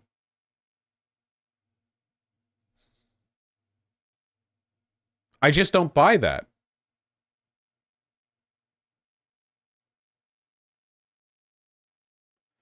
I hate armchair psychologizing kink. But framed as an infomercial essay format. Yeah, it's does foreign man want to kill gay people? Yeah, probably. What is BNWO? Black New World Order. Don't worry about it. No hate to the guest, though. She could have been edited. Yeah, with the amount of editing going on, I wouldn't trust, like, I wouldn't deride anyone speaking here because we don't know the context of the conversation. This is all, like, cut together really weirdly. This was gonna get dark. No pun intended. The giggly going clown is as sad as it is projectile vomit inducing. Okay. And it serves as an avatar for what is the racial forced feminization fetish, where an alternative take on this would be that these cis white mandem are so self-loathing of their station in life, being one of privilege and unreachable patriarchal masculinity, that they feel the weight of whiteness. Let's get charitable for a second. Let's get nuanced. The burden. I'm sorry. This reading is definitely off. The weird racist interracial fetishization and like sissy fiction. This is not like they feel the overwhelming burden of masculinity. It's and like whiteness. It's the opposite. They fear black men. They fear the perceived sexual superiority of black men. And for that reason, they develop this like internal sexual psychosis, this complex about like the idea of being sort of like societally cucked. Why do you think far-right people are so obsessed with saying shit like the West is committing suicide by letting non-white people in? There's always this narrative of white people in decline as a product of the animalistic nature of non-white people. And animalistic like sexual prowess and masculinity are pretty heavily intertwined socially. So you get like this really weird like narrative about black people being brought in by the Jews and then they fuck all the white women or whatever, and they fetishize that, and that's how they get the kink. They feel the burden of their ancestors and they desperately want to start over again. White people don't have ancestors. In some palingenic rebirth of whiteness, if rebirth at all. This community literally fetishized. Literally just fascism? Yeah, no, this is like the origin point of fascism. Fascism is sexual insecurity projected onto politics. Their demise. Giving the guise of a progressive politique, but truly being just as if not more racist than their overt counterparts, the conservatives. Not to say that these are mutually exclusive. A lot of the people that actually consume a lot of this content are conservatives on the low. No, it's like no. This is like very openly, like seriously. You can literally just go on like eHentai or whatever, and you can look up like interracial, and it will be just a nonstop like Hitler fest in your feed. Like go on Pornhub and look up interracial, and it will all be like waifish white women getting railed by giant black dudes saying some racist ass shit. Like it's overwhelmingly. Folks in progressive communities may be misguided in consuming this content, which is inherently putting blackness down by holding it too high. A lot of these people are genuinely racist. There are probably some people. Speaking of people with problematic opinions on interracial on interracial relations, who kind of get off on it and maybe do have left-leaning politics or whatever, but like I'm going to be real, even those people are probably racist, right? The very context of again, I do hate her, but we also can't take anything she says here for granted with regards to its relevance to the overall narrative because of the editing. Bull, right? Which is the term that you would use to describe a man who is entering into a relationship in order to pleasure the wife, right? That is the bull, right? Same term that we used for black men when we were breeding slaves, right? Same exact term. And a lot of this does map very neatly onto that, right? And my experience with people who project race play onto me non-consensually, if I tell them that I don't want it, that is often when they get racist. By rendering me omnipotent, you strip me. So she was like flashing back to my memory of her on Twitter talking about the hold that white men with beards have over her. Of my humanity. By making me God, you deny me human. The biggest irony of this situation is the political affiliation of the participants. logic would have you assume that it's the BLM marching, all cops bastards chanting, self-serving neoliberals that engage the most with this kink. But their community is full of centrists and right-wing conservatives. Oh, then why are we... Then why are we doing the bit with trans women and sissies and stuff, and with left-leaning people who aren't sincere allies? We all know that they're kinky lips, but there are at least some subtlety. When hearing about the subject of this video, a black male colleague reached out to impart some of his knowledge. So how'd you get involved with the kink community? I had no idea this. What? Kink existed before I received a few very graphic emails about what the senator wanted me to do to them. Tell me how the dynamic works. Well, it's wild. First you receive a DM or two, maybe a passing comment on a pic. But the problems don't start unless you engage with them. In that case, shit, be down to clown or be prepared to block them and fast. Is that bad? Bruh, okay, so I did a bit of SW in college. You know, gotta pay that tuition somehow. And it actually started with one of these messages. I don't know if I'm being trolled right now. I don't understand. I hop on, read the message, some nonsense. This feels fair. I mean, yeah, obviously. I don't fucking... About what he wants to do to me in generosity. Now, man's been eating nothing but apples and ramen for 6 months. That generosity piqued my interest. So I responded, and at first it was flattering. I felt powerful, sexy, coveted, but then the language starts to slip. It began with a little self-degradation like, I'll never be as strong, sexy as you know. Then the reasons why he felt he couldn't meet the standards he set for himself. It wasn't just like a submissive kink, it was praise of my form. Okay, okay, listen, let's be real here, okay, for a second. Listen, as a member of the queer community, let me say this, like, holy shit. If you are a guy and you fuck other men, and you're black, you are guaranteed to meet some white guy who wants to fetishize you for being black, okay?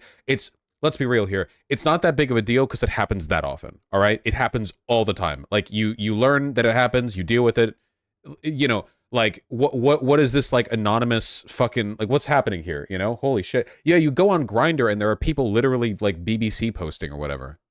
You know, it's not... You really picked the weirdest topic for all these guests to walk in on. You know, pornography and sexual psychosis are about the most political things there are, honestly. So I feel like it's important to keep this stuff in mind.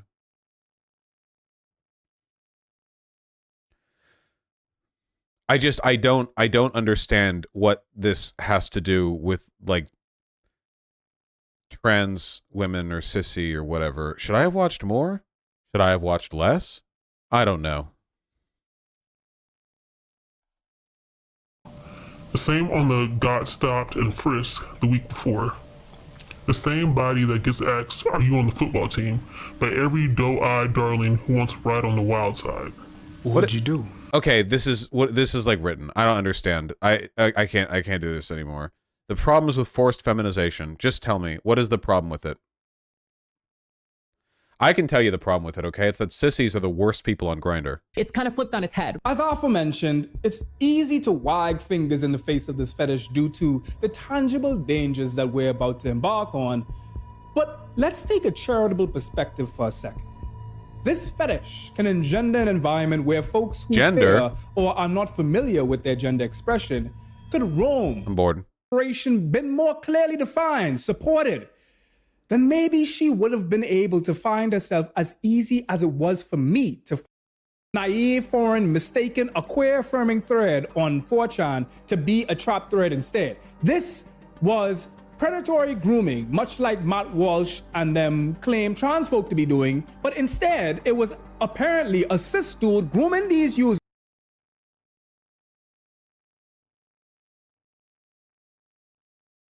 What? Okay, I'll watch this section, but then we're done. And masculine. Combine race with the known danger of masculinity, and you have a recipe for disaster. Take my Don't copyright me. I don't know if this is even licensed music. On April 4, 2018, an anonymous post was made on the taint of the internet 4chan. An individual making a call to action to feminize the incels of 4chan, even if it means by force. And ain't on with the alias Rico. I assume that's how it's pronounced, Rico. So not anonymous, I guess, because I mean, you got a whole name, right? Rico preyed upon a particular subthread. I don't know what they call it on a hellscape. A subthread named R9K, where majorly cis men that have withdrawn from society congregate to vent about their dissatisfaction. Can we just ever say anything quickly? With their disenfranchisement. Rather than being a men's self-help forum like the great folks there over in r/men's lib, R9K has fermented into a breeding ground that can be linked to some of the most egregious incelic events of the last decade. Yes. Such as the South Polk Community College attack. It is apparent that the folks coming here ought be helped, but instead, they've been herded for nefarious activity. Vosh asks if someone else can make their statement quickly. Come on, I don't chew the scenery this bad. And one of which was this. As is commonplace with online forums. Why haven't you become a cute girl yet, Anon? It's so easy to do. Some folks post things that don't quite fit the theme. Whether it's me and FD link dumping in r/breadtube, or flooding this hub for lonely men with what I understand to be trap threads. These trap threads would exhort these lonely anonymous users to cross-dress and even transition to cure them of their disposition. No, this ain't naive, foreign, mistaken, a queer-affirming thread on 4chan to be a trap thread instead. This was predatory grooming, much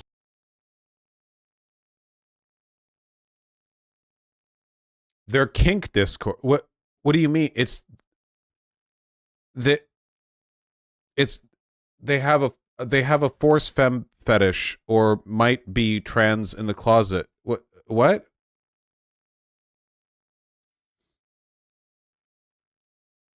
Was any of this even real in the end? This video is fake. You mean people on 4chan trying to convince themselves and other people to become girls? Yeah, they're all failed men, obviously. The failed men thing is a joke with trans women, unless it's not. And in this case, it's not. A lot of the people on 4chan are miserable, wretched guys whose lives would be better if they were more emotionally open, and the pathway to that, for them, is being a woman. And a lot of it's also a fetish thing, and it's also very weird. It's all very strange. It's 4chan. What do you want? Yeah. What is that grooming? I guess, maybe. like Matt Walsh and them claim trans folk to be doing, but instead it was apparently a cis dude grooming these users by seeking out lonely victims to feminize them. It would later come out that this was a concerted effort to feminize folks for fetish, even so far as to blackmail these folks into transitioning. Whether folks truly transition is up for speculation, but it says right there, these were used to dox and blackmail the victims, although this was never confirmed. Right there at the bottom. Wait, what's the scary music? So people on 4chan say, hey, you want to be a girl? Join my Discord to be a girl. And then they post girl pics of them becoming girl. What's okay? This is actually all, this is Keffel's Catboy Ranch or whatever the fuck. This is, what? What is obvious is that this is a repugnant case study of forced feminization. Is it? What?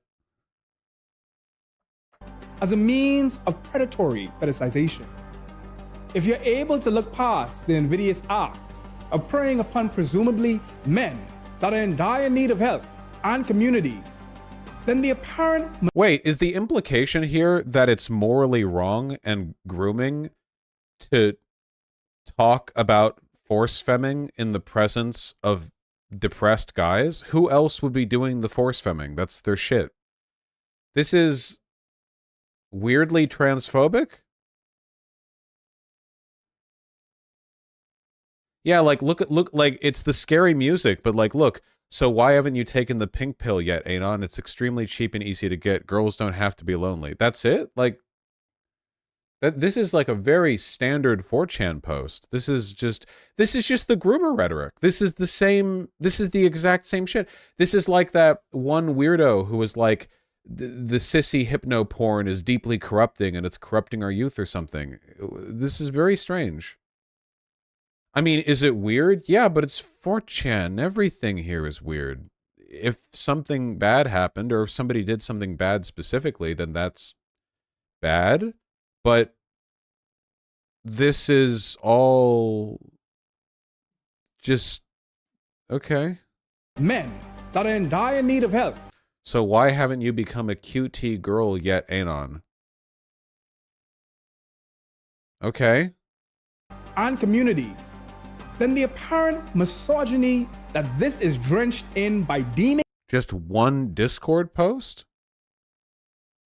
The world is poised to turn all beta males into those who will die as virgins or become, I assume that's the Teesler, and get laid.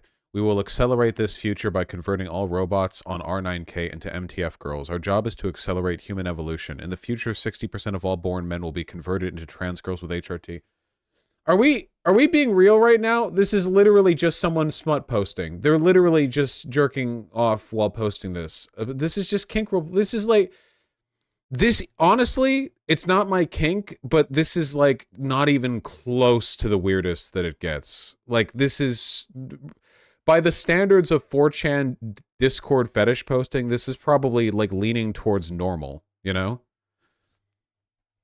women and femmes to purely be sexual experiences as... In the future, there will be no Hans, and all traps will have a big set of nice tits. They're just kink posting!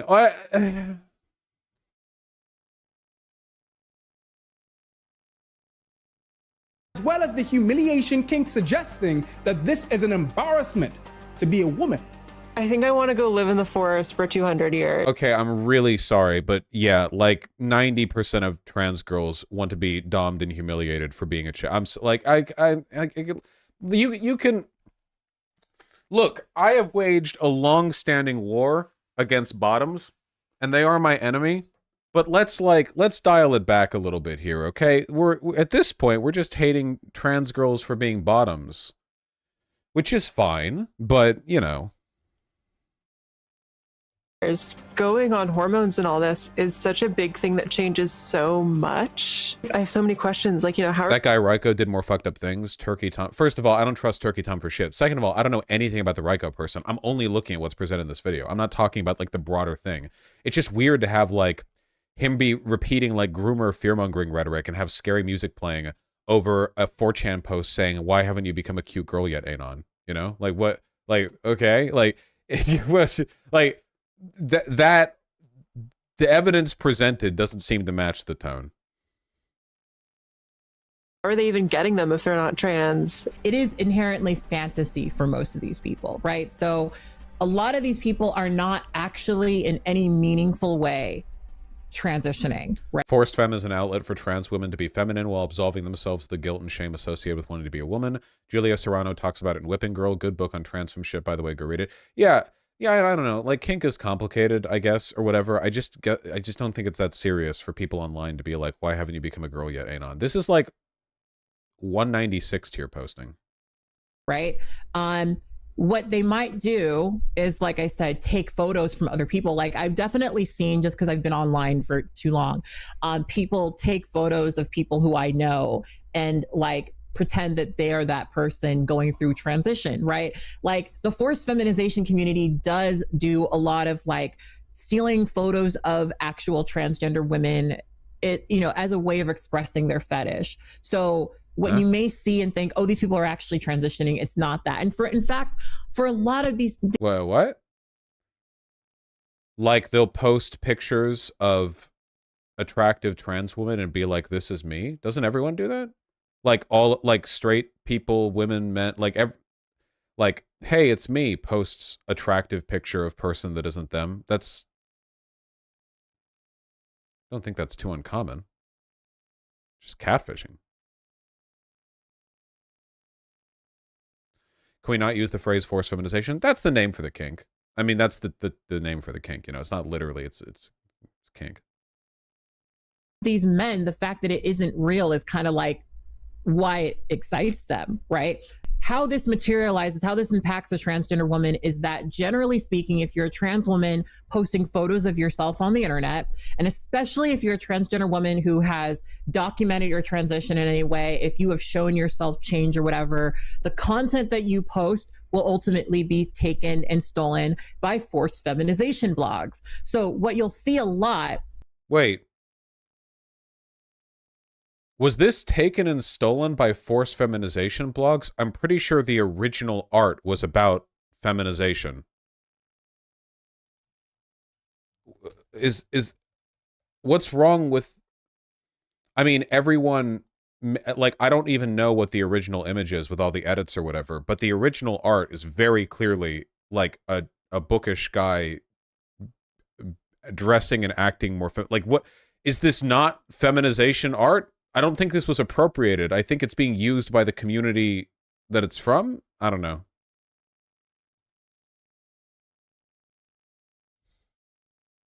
Is you'll see actual transgender women being reposted on forced feminization blogs as, you know, a way of feeding into the fetish, right? You started here, now you're here. These are things that are projected onto you. Your images are stolen to make inferences that are not true.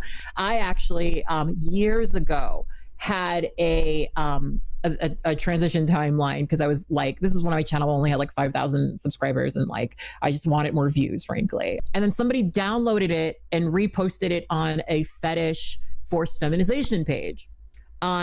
And it was so uncomfortable because you have somebody now taking your story, taking your experience and fetishizing it. But wait. That's weird, true, but I think people do that with everything. Like, people will take random photos of people and, you know, invoke them for pornographic purposes. I'm not saying it's good. It's just like, it's very weird. It's just like leaning into this from like the super fearmongery, like this is grooming because these people said on 4chan that they want to be a girl. Do you want to be a girl, Anon? Like, I don't know. It's very odd. It's a very strange video. There's more. You also have the transphobia by infantilizing transness, exotifying transness, and most of all, deeming it to be an inherent sexual experience, thus... Yeah, trans woman, you need to stop doing that. ...denying trans folk autonomy and wholeness by limiting their spectrum of self to just sex. Yeah, trans women, you need to... Yeah, sorry, this is an in-community issue. This is not being done... This is not being entirely done by outside the house, okay? One of the central parts of it is humiliation, is that this is some sort of humiliating thing, that they are going to be now in some sort of lesser role, that they're going to be taken down to the level of a woman, to a place where they deserve. Every single video that's just like, the primary focus of the video is you are supposed to focus on just the Tyrone aspects of this person and worship. Woke white boy's guide to being a black New World Order ally, and it's 2B from Nier Automata, who is an android. Go porn free. If you are a young, go pussy free. Sorry, go pussy free. If you are a young white male, it is your duty to ensure your racist white bloodline ends with you. Make sure no more white babies are born is essential. Support feminism and female empowerment. Unfortunately, many white boys are still managing to pass on their genes by using their privilege to hold women captive financially, forcing women to breed with them for purely monetary purposes. I have no idea how you could read this and not know that it was written by conservatives. Advocate for open borders and African immigration. This is literally just a fetishization of conservatives' projection of left-leaning politics. This is the fetishization of... Okay. That as... God, basically. Since you as a white man are so tiny and submissive, and look at your tiny and haha, look at your small arms, and it's just like you are pathetic and weak, and that you are never going to be able to compete with black men because they are the strongest, most powerful thing. So you may as well just go ahead and start. He's nodding. He's like, we are. That's true. We are the strongest and most powerful things. Start feminizing yourself now and start taking, estrogen because you're such a weak boy. And You know, you gotta... Was this video made by Measurehead from Disco Elysium? One thing that's critical to understand about Measurehead from Disco Elysium is that Measurehead absolutely does jerk off to white Revacholians getting railed. Or sorry, no, black Revacholians getting railed by like white am sandwich race individuals. Like, he goes back home and he looks at like drawings of 7-foot-tall am sandwich race drinking Argul while like fucking railing into the pavement, you know, black Revacholians. He's no fap? No, he says he's no fap. Okay? But he's not. Most of the people who say they're no fap aren't. Are we done now? This whole thing is a shitpost. You gotta become a sissy for black men. Okay, yep, we're done now. Okay, my final diagnosis. This video was transphobic and racist. And I'm perfect. And have never said anything problematic. And this video is bad. Okay, gotcha, nice. Wow, that shit is weird. Okay, back to real politics. Or sorry, less real politics. Back to other politics. Now for something less political than sissy porn. Biden going to Israel. This will be a different kind of war because Hamas is a different kind of enemy. Fucking hate this guy. While Israel seeks to minimize civilian casualties, Hamas seeks to maximize civilian casualties. Justice. I really like that at the exact same time that Netanyahu and the Israeli government were trying to like, you know, explain how they didn't bomb the hospital and they would never do civilian casualties or whatever. Netanyahu posted this from the Israeli PM account. The most Hitler of all posts that day, no doubt. This is a struggle between the children of light and the children of darkness, between humanity and the law of the jungle. Literally, like, we are humans, our enemies are animals. We are inherently good, our enemies are inherently evil. This is just like Hitler shit. It's like flat. Oh my god, dude. This got like 40,000 quote tweets. And they had to delete it. The ratio on this was biblical. This was like one of the plagues. Oh, this screenshot has it. This was before it was deleted. 9.1 million views, 338 likes, nearly 10,000 quote tweets. This was, everyone correctly identified this as a section from Mein Kampf. This was immediately determined to be Mein Kampfy, you know? You know, people responded in kind. So anyway, just very Hitler.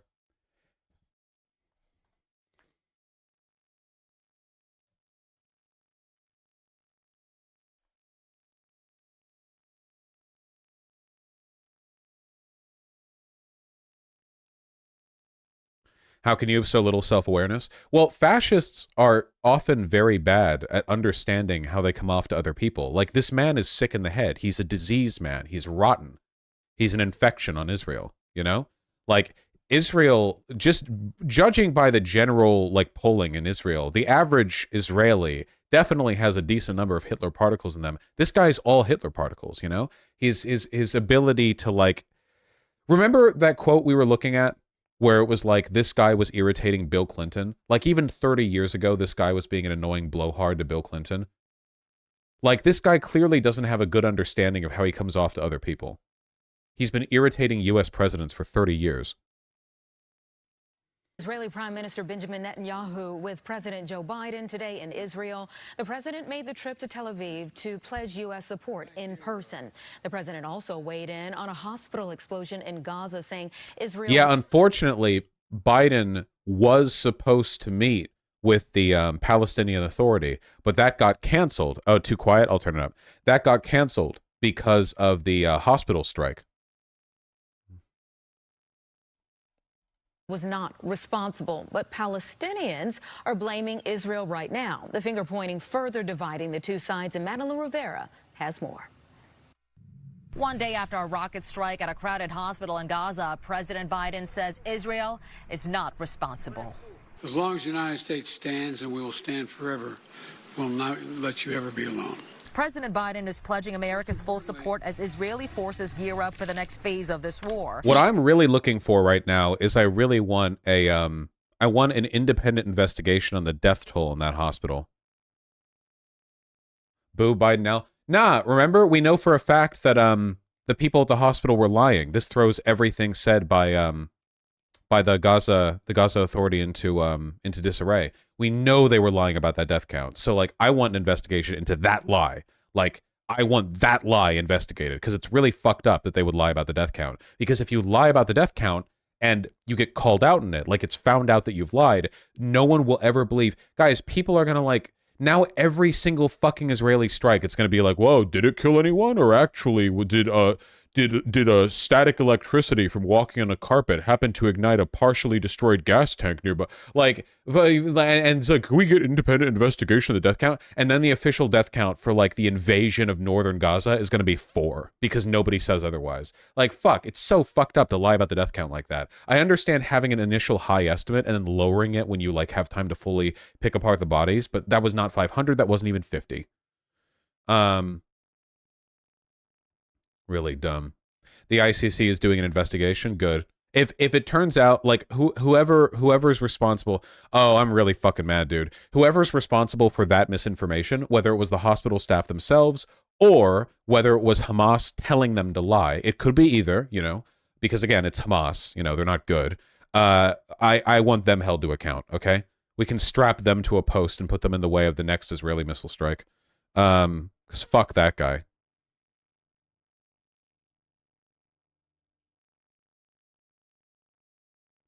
So IDF is likely still responsible, but the death toll was exaggerated.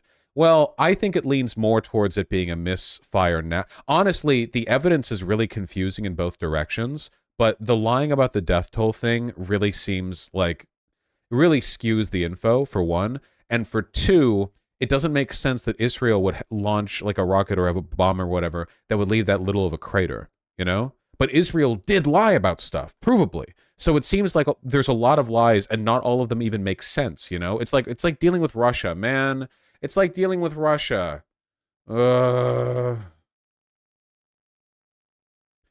Bosch dog cut that maybe. Cut what? Who do you think is most likely to become Speaker of the House? Netanyahu.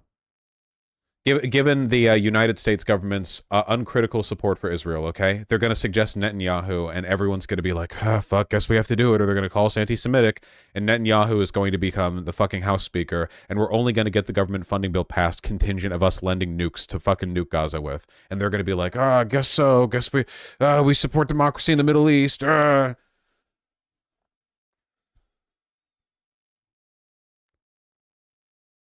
President, the road to victory will be long and hard. The president meeting with Prime Minister Benjamin Netanyahu and his war cabinet on Wednesday to learn more about their plan. The misinfo is crazy, especially on Twitter. It's literally insane. Right-wingers saying genocidal shit plus low context photos. Yeah, Twitter is basically like useless for getting info right now. I've said it before, but it's never been this bad. Twitter is like completely, and it's so bad right now that it's happening everywhere.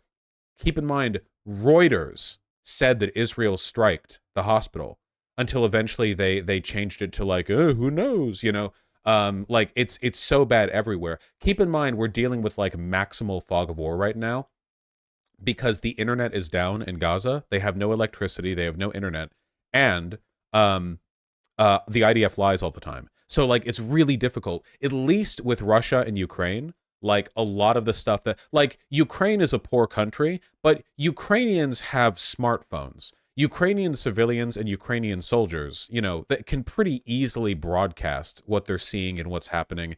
And Ukraine also has like straight up the Intel network capabilities and support of NATO behind them. Like one of the things that's allowed Ukraine to hold on under these circumstances is the fact that there are NATO like intel officers whispering in the ears of the Ukrainian military, being like, "Hey, this is you know, this Russian general has their shoelaces untied." You know, very, very helpful to them. It also means that we have a much better ability to understand what's going on. We don't have that kind of infrastructure down there in Gaza because most Americans don't fucking give a shit if Palestinians die. So fucking whatever. Yeah, DM, I saw, like, yeah, even news orgs like Reuters are basically saying, maybe this happened? Maybe this happened? I don't know. I don't know. You know, like, that literally, like, everyone's like, yeah. I'm checking in with Reuters to find out the newest hard-hitting news. You check the latest article. We at Reuters are more or less certain that there is a place called Gaza. Things might be happening there, and Israel might be responsible. Check in later for more.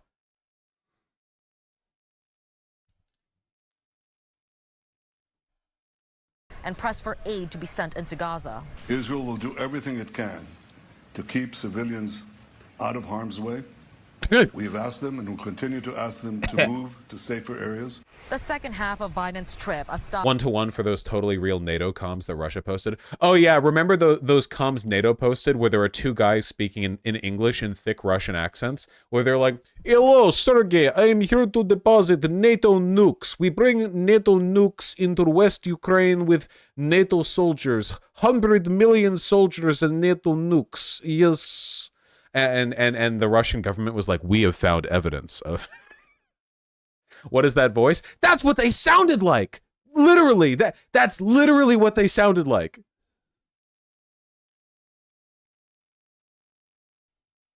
Can I find that?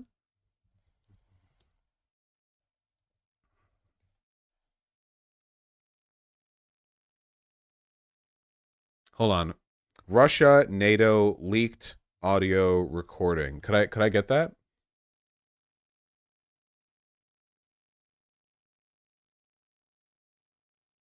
No, sorry. There's so much shit.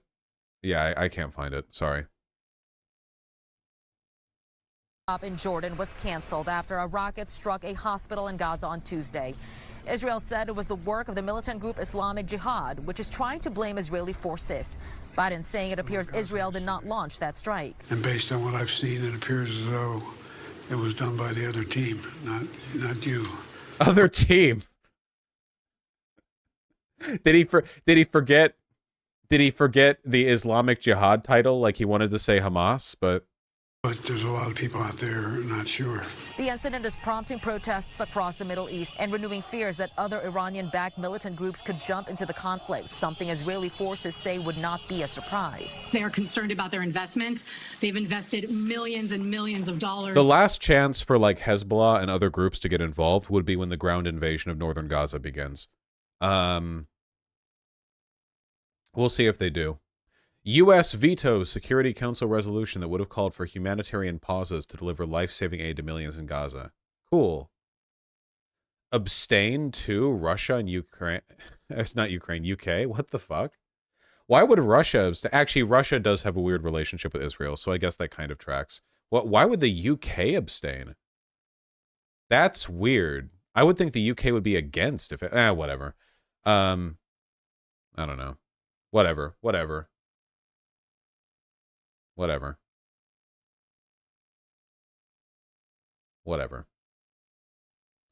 New, the Biden administration has privately been urging Israel to not launch a military campaign against Hezbollah as Washington works to keep the current war from spreading beyond Gaza. Two officials familiar with the matter tell.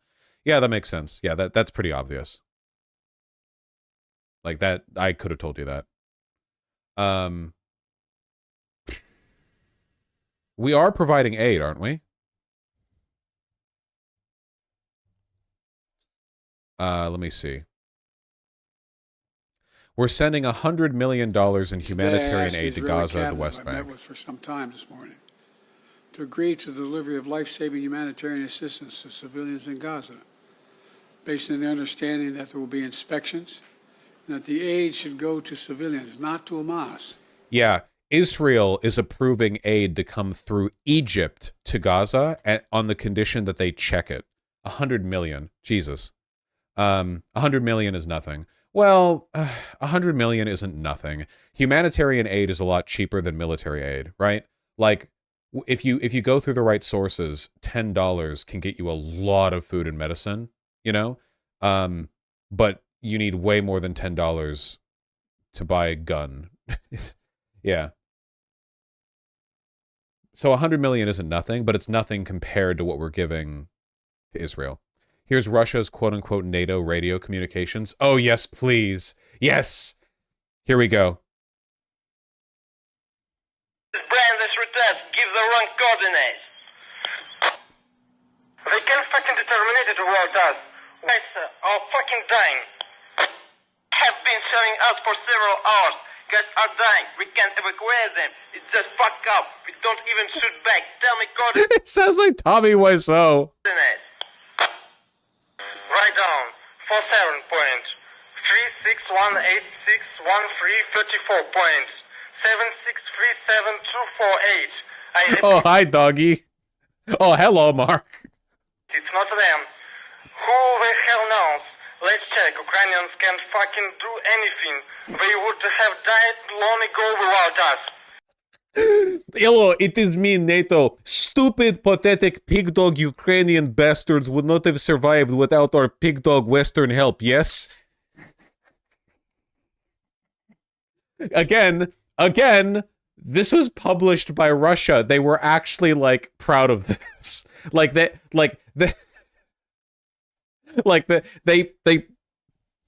They put this forward. Damn those bastards! I killed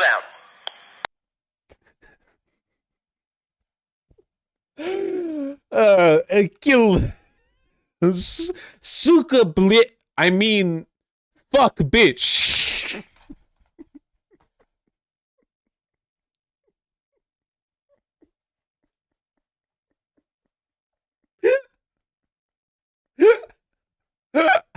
Fuck. Fuck. Fuck. Okay. Sorry. Israel agreed the humanitarian assistance can begin to move from Egypt to Gaza. Let me be clear. If Hamas diverts or steals the assistance, they will have demonstrated once again that they have no concern for the welfare of the Palestinians. Yeah. Humza Yousaf's wife, Nadia El Nakla, reveals her family trapped in Gaza were, quote, hit by a drone. Oh, shit. 2-year-old cousin in Gaza had been hit by shrapnel from a drone explosive as she warned time was getting out to run. Time was running out to get humanitarian aid to Palestinians. Huh.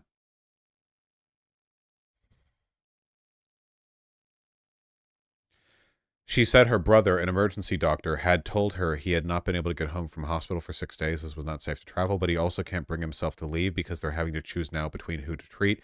They don't have any supplies left. He's telling me there's death and devastation all around him. That was his words from last night.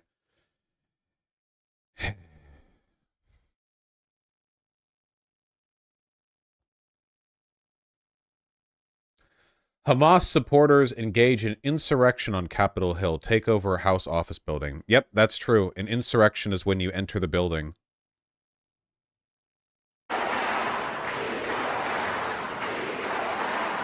It's January 6th over here. Ever since January 6th, conservatives have been calling it an insurrection and the new January 6th anytime anyone does anything in the Capitol building. Like, people died during January 6th. There were bombs present there, weapons. They stormed the building. There were calls to kill the a number of representatives. But now it's like, oh, you yell at someone outside the Capitol building? 10/18, yeah. It's 10/18.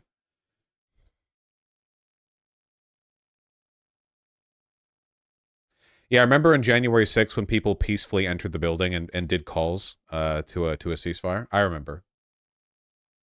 Hold on, there actually is some big news here.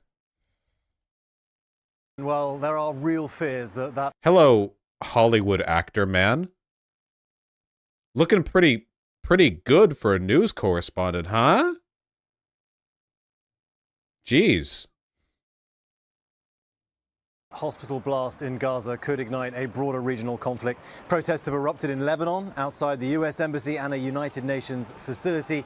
I want to go now to Mola Lenghi, who's there in Beirut with the latest. We saw those pictures earlier, Mola, protesters right outside the U.S. Embassy. You were there. What did you see? Yeah, James, things definitely... Man, wartime correspondents are literally like the bravest people in the universe, dude. Can you imagine having... not, I'd say well-paying, but generally okay-paying job where normally you work in an office, and then every once in a while it's like, yeah, there's a war brewing. Go right in the middle of it and ask some dude who's just been shot how he feels about what's going on. Yeah, serious props to Dylan Burns, who you should go support his Patreon, by the way, because it looks like his live channel has been irrevocably demonetized. Really fucked up. He gets, like, spam reported by Russian bots or some shit. I don't know. You should definitely support him on Patreon.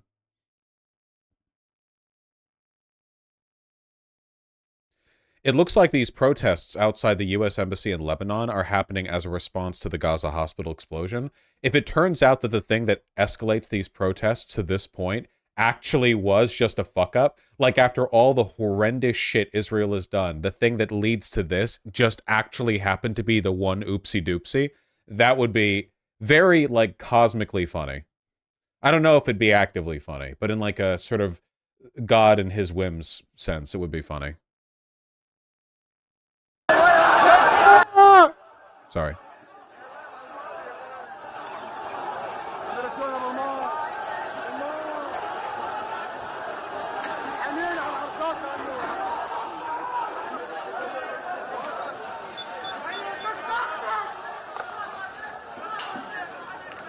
Not just these embassy protests, it also caused the PA leadership and Jordan and Egypt to call off a meeting with Biden. They were surely going to provide aid.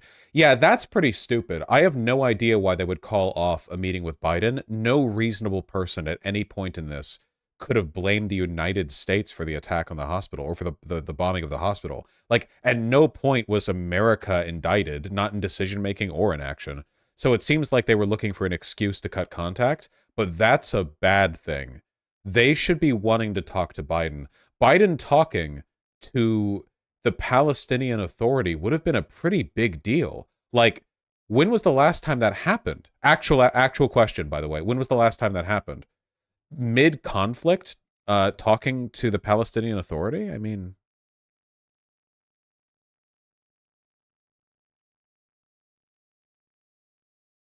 But, like, mid-conflict, too. Clinton? I don't know.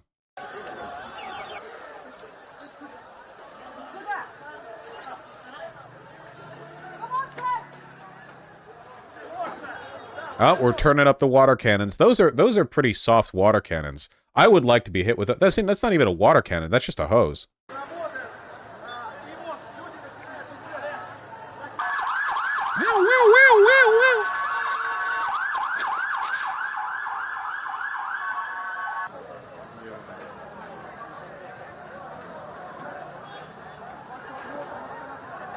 How does this translate to the real politic of sissification of men? Well, there are definitely a lot of Israeli conservatives who jerk off to the idea of Palestinian militants, like, invading their villages and having sex with their willing consensual wives who are overwhelmed with their desire for Palestinian dick. Not joking. That is absolutely 100% a dynamic down there.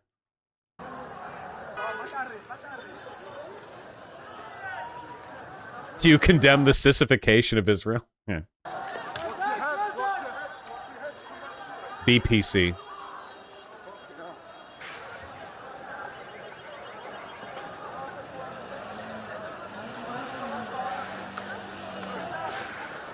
Oh, how did you get this big? We let you have so little food. Sorry. Tense on the streets of Beirut this afternoon. As you mentioned, we were out there outside the U.S. Embassy earlier today as hundreds of protesters pushed toward the embassy, throwing rocks and stones, debris, launching fireworks. There was several dozen soldiers from the Lebanese military who were standing by helping to protect. I hope one day BPC and BIC can come together. You joke, but right now there is absolutely somebody with like a Pixiv avatar with the flag of Israel on like in the background, and they are currently drawing their like OC character getting railed by like two giant faceless men and with like the respective Palestinian and Israeli flags superimposed on their cocks. Like I know how this works, okay? This is happening. And that person is probably that person is like an envoy of peace. The embassy as these protesters push towards it. Those soldiers pushing protesters back down the narrow road that leads up to the U.S. Embassy, deploying tear Did I say Pixiv? Pikru. gas, rubber bullets, hoses, doing everything they could to try to push those protesters back. And then after all that, they would physically rush at the protesters, pushing them back, excuse me, beating them with their batons. And that went on for about an hour. It turned into a sort of a push and pull where protesters and soldiers would go back at each other. Soldiers would push the protesters back. A few moments later, protesters would start throwing the rocks and the sticks, anything they could find in the streets to hurl at those soldiers. And then the soldiers would push them back. It was a... I really like how people look when they're running with billy clubs. Hurl at those soldiers. Look at this. I know it's not a billy club. I know it's a baton. He's just like jogging forward. He's got his stick. And then the soldiers would push them back. It was a push and pull that went on for some time. Protesters, of course, are out there. They are critical of the United States, their to speak lightly, yeah. support of Israel and what they describe as Israel's bombardment of innocent Palestinian civilians over the last week. We saw dozens of people out there who were getting injured, getting carried. I know that like the average citizen of Lebanon doesn't give a shit what I have to say. It is a really bad idea to direct antagonism against the U.S. Embassy. Directing antagonism against the U.S. Embassy has only ever had one consequence for the world, and it has been negative. It's just not a good idea. The best chance that the Middle East has for peace is getting America to be less supportive of Israel. Uncritical support of Israel basically guarantees that it will continue to act as it has. If America gets more critical of Israel, it makes it more likely that in the future they might change their behavior, because our support really does mean a lot to them. So you really don't want you really don't want America to think of Lebanon as an enemy the same way that Israel does. Why didn't they protest an Israeli embassy? I don't think there is an Israeli embassy in Lebanon. If there was, it would be like a smoking crater by now. Is there?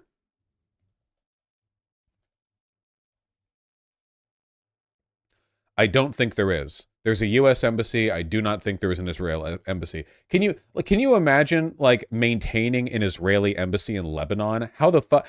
How much would you have to spend on security? You would have to deploy half the IDF around it. Like, Christ.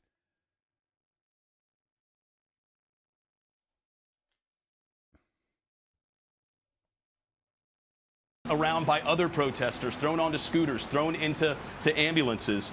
And then again, that went on for about an hour. It has subsided here in the last 30, 45 minutes or so, but Lebanese soldiers... Didn't you know there's a Russian embassy in Ukraine? Yeah, but the circumstances are a bit different there. Though the Russian embassy in Ukraine does get a lot of flack. Like, they're always throwing fucking cans of paint over the fence, you know?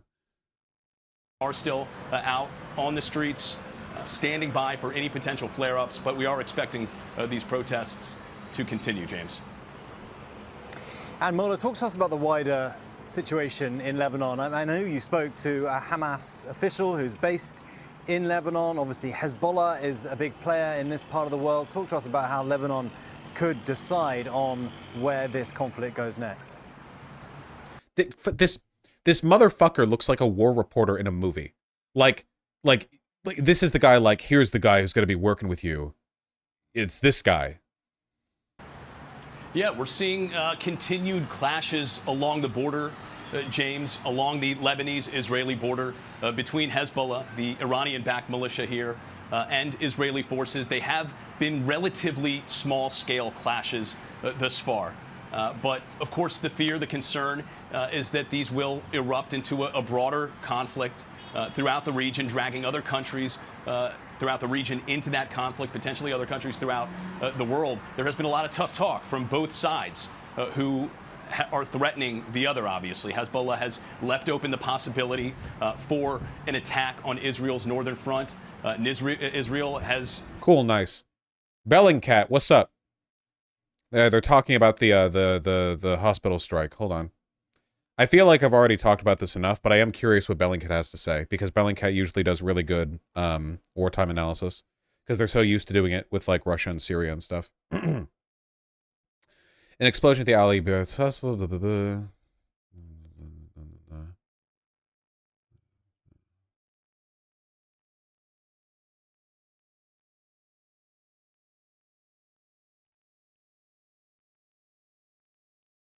The ground surrounding one side of the crater shows a cone of scarring and pitting consistent with the explosion of munition at that site. Objects within this cone appear to have suffered extensive damage, including a fence which was largely destroyed. As noted by Mark Garlasco, a military advisor at PAX for Peace Protection of Civilians, the impact point does not appear to be consistent with the 500, 1,000, or 2,000-pound bombs used in the Joint Direct Attack Munitions, the JDAMs. We created a panorama showing the impact crater based on the video above, which helps show the affected area. Yeah, this is not a JDAM strike.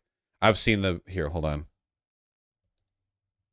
I've seen what a JDAM strike crater looks like, and that is not it. Here we go.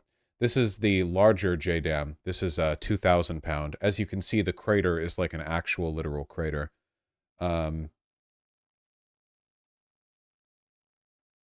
They're big bombs. Yeah, here we go.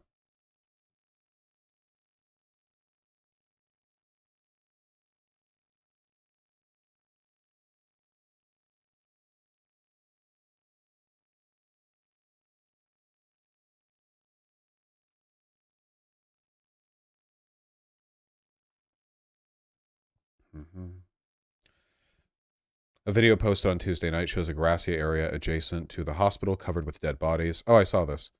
At least 24 bodies are visible in this video. Bellingcat is not linked with the video due to its graphic nature.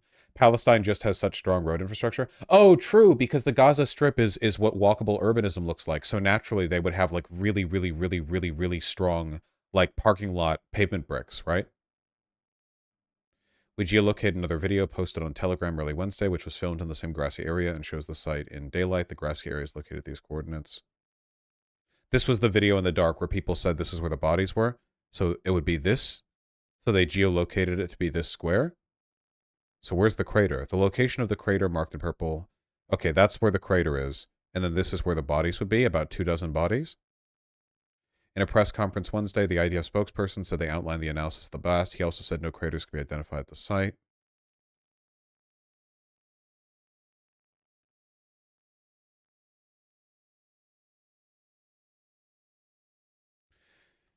You called this picture fake? No, I said I didn't know if the video was real.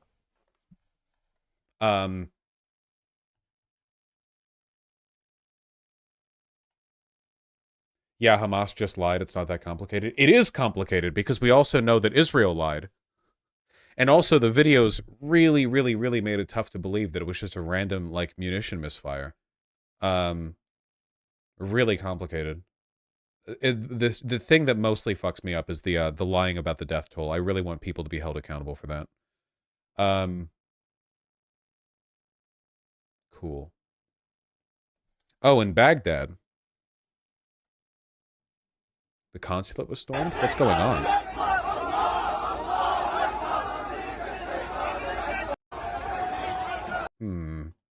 Protesters attempt to storm Israeli embassy in Jordan?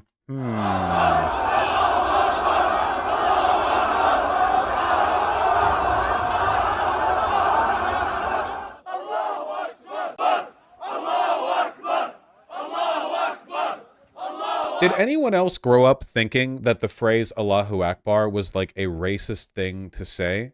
Like, it was like the equivalent of Ching Chong when referencing Chinese people. But then it turns out, like, they actually do say Allahu Akbar all the fucking time.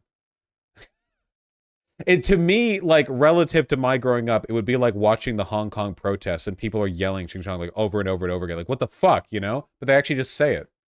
It means God is great. Yeah, I know what it means. But when I was growing up, because of like Team America or something, I thought it was like a racist thing. Like it was like saying Durka Durka. Like, because that was the Team America thing. It was like Durka Durka Muhammad Jihad. But like every other Arab dude is named Muhammad. So that's fine. Whatever. It's a cool name. Durka Durka is the racist part. Allahu Akbar is just normal. They just say that. You know, it's like decoding which parts of the thing are the racist parts and which parts aren't, you know.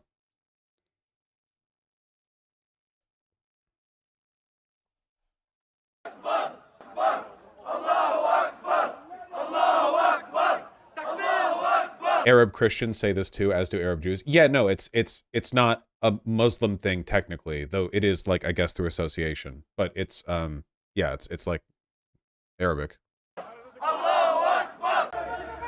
It's all the same God.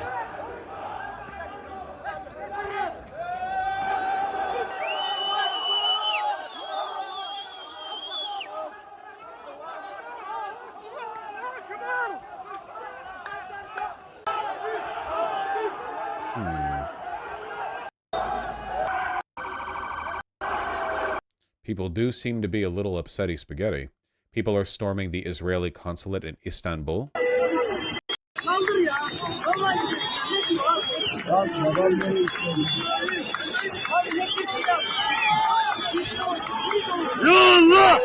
Jesus. Can you imagine having to like wrangle the Turkish population? Like having to be European, but also Middle Eastern and like having to like hold everything together.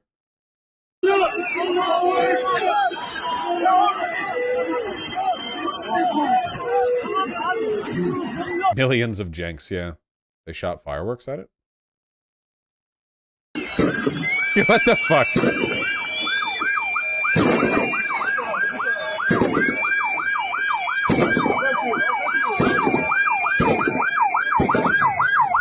Yeah. Woo! Yay! During the length of that video, the lira had decreased 15% in its value. Yeah, true.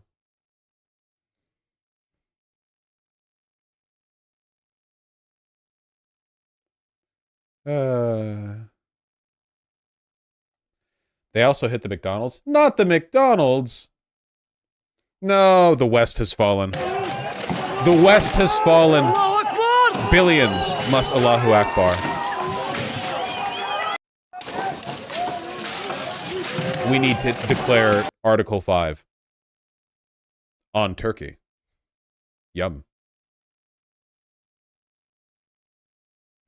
What do you mean? That's the American embassy breaking into the McDonald's after hour and finding a bunch of American ambassadors and bureaucrats just chilling.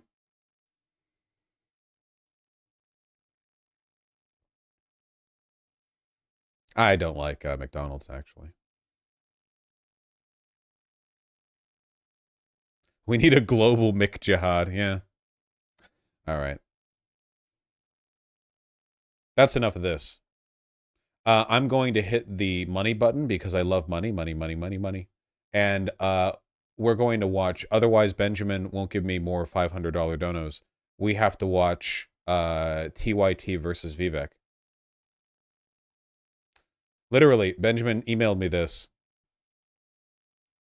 In order, clips of Cenk and Anna talking to Vivek Ramaswamy, which is actually phenomenal content. So, you know, we were going to go over this anyway. But thank you for the playlist, Benjamin. I don't know if I'm going to go over all of this, though. Some of these are pretty long. Why exactly would... Good question. So, yeah, Vivek Ramaswamy has no chance at actually being the Republican nominee. He is an insufferable little suck-up who made his money by defrauding investors. He basically wants to be Trump 2.0. No principles, just power. He clearly likes the applause. He is also very obviously a fascist, like more so than Trump. Trump is very applause-oriented. Vivek Ramaswamy is like incredibly Hitler-esque. Yeah, some people are saying he's trying to gun to be Trump's VP. I don't know if he will. I think it's more likely that Trump picks a woman than an Indian man for a variety of reasons. I think there are some people who like Vivek Ramaswamy, but the people who like Vivek are also people who already would have voted for Trump. Whereas Trump's biggest weakness right now is the fact that after revoking Roe v. Wade, the conservative Supreme Court basically shifted all American women like 5 to 7 points to the left. So I think the most likely VP pick is Donald Trump is going to run with a woman in the hopes of shoring up that demographic. I'd be very surprised if Vivek ends up being the pick, but, you know, I can't see the future. But anyway. Likely Republican voters decide to vote for you over the former president? Yeah, look, I think that the more he's being... If Vivek mentions birthing persons right now, he wins over the TYT demographic. Okay, that's enough. I'm not going to be petty about this. We know who the actual enemy is here. Unjustly prosecuted and really attacked using the levers of the justice system, the more I felt a sense of obligation to stand up for what is right. And I also believe in judging based on results. What are the results that I ultimately judge a president by? Did you keep us out of wars? And did the economy grow under your watch? There's a lot of other things that matter too, but those are two easy metrics. And I said he was the best president of the 21st century. That's what I said in the debate stage. I stand by it. George Bush, Barack Obama, Joe Biden, Donald Trump. Credit where credit's due. Vivek's audio and video are great. Yeah, but why is it like 15 FPS? It's not even close which one was the best one of the century. And so I respect him. And probably more than any other GOP presidential candidate, when I'm president, I will respect his legacy and honor it more than anybody else will, because I think it's the right thing to do, and I think it moves the country forward. Yeah. However, I have something that he does not. I am young. I have fresh legs.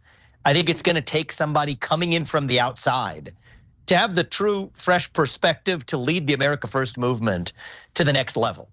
I think I can unite this country by reaching the next generation of young Americans that have lost all semblance of national pride. And I can give you statistics to back that up. I mean, 60% of young Americans today say they would sooner give up their right to vote than to give up their access to TikTok. We have a 25% recruitment deficit in the U.S. military, less than 16%. That is a real concern. The right to vote is one of those things that people don't really tend to appreciate, like in a direct like I bet you a lot of people would sell away their right to vote for $1,000. So if you imagine that, you could imagine like a wealthy dude going district to district and buying up people's right to vote, like spend maybe $1 billion, and then a Republican would never again lose, would never lose a federal election again. So it's one of those like externality things, I guess. Of Gen Z says they're proud to be American. And I think there is no question which Republican candidate is, really which candidate period in this race is best reaching young voters at a large scale. We see it in college campuses across this country. And so, yes, I think I will be able to reach that next generation and inspire national pride in that next generation better than anybody else in this race. So Vivek, you're saying, don't worry about that noise. Then by definition, you're running against him. You are better than the best president of the 21st century. And that the main reason why you're better than Donald Trump is because you're younger than Donald Trump. Am I understanding that right? And because as a function of being younger, I'm going to be able to reach the next generation, reunite this country. And I do think that reuniting this country and reaching the next generation will be part of what allows us to take the American. Did you guys see Vivek doing promotional work with was it Logan Paul? Where he was like trying to take a picture of him looking hard with Logan Paul or whatever. Did you guys see that? He's really trying to sell himself as the Zoomer candidate. Vivek Ramaswamy is in his TikTok era with Jake Paul, not Jake Paul. Yeah, fucking Jake Paul, whatever. Jake Paul is the more embarrassing of the two anyway, so it makes sense. I mean, they're both pretty embarrassing. So. Is this it?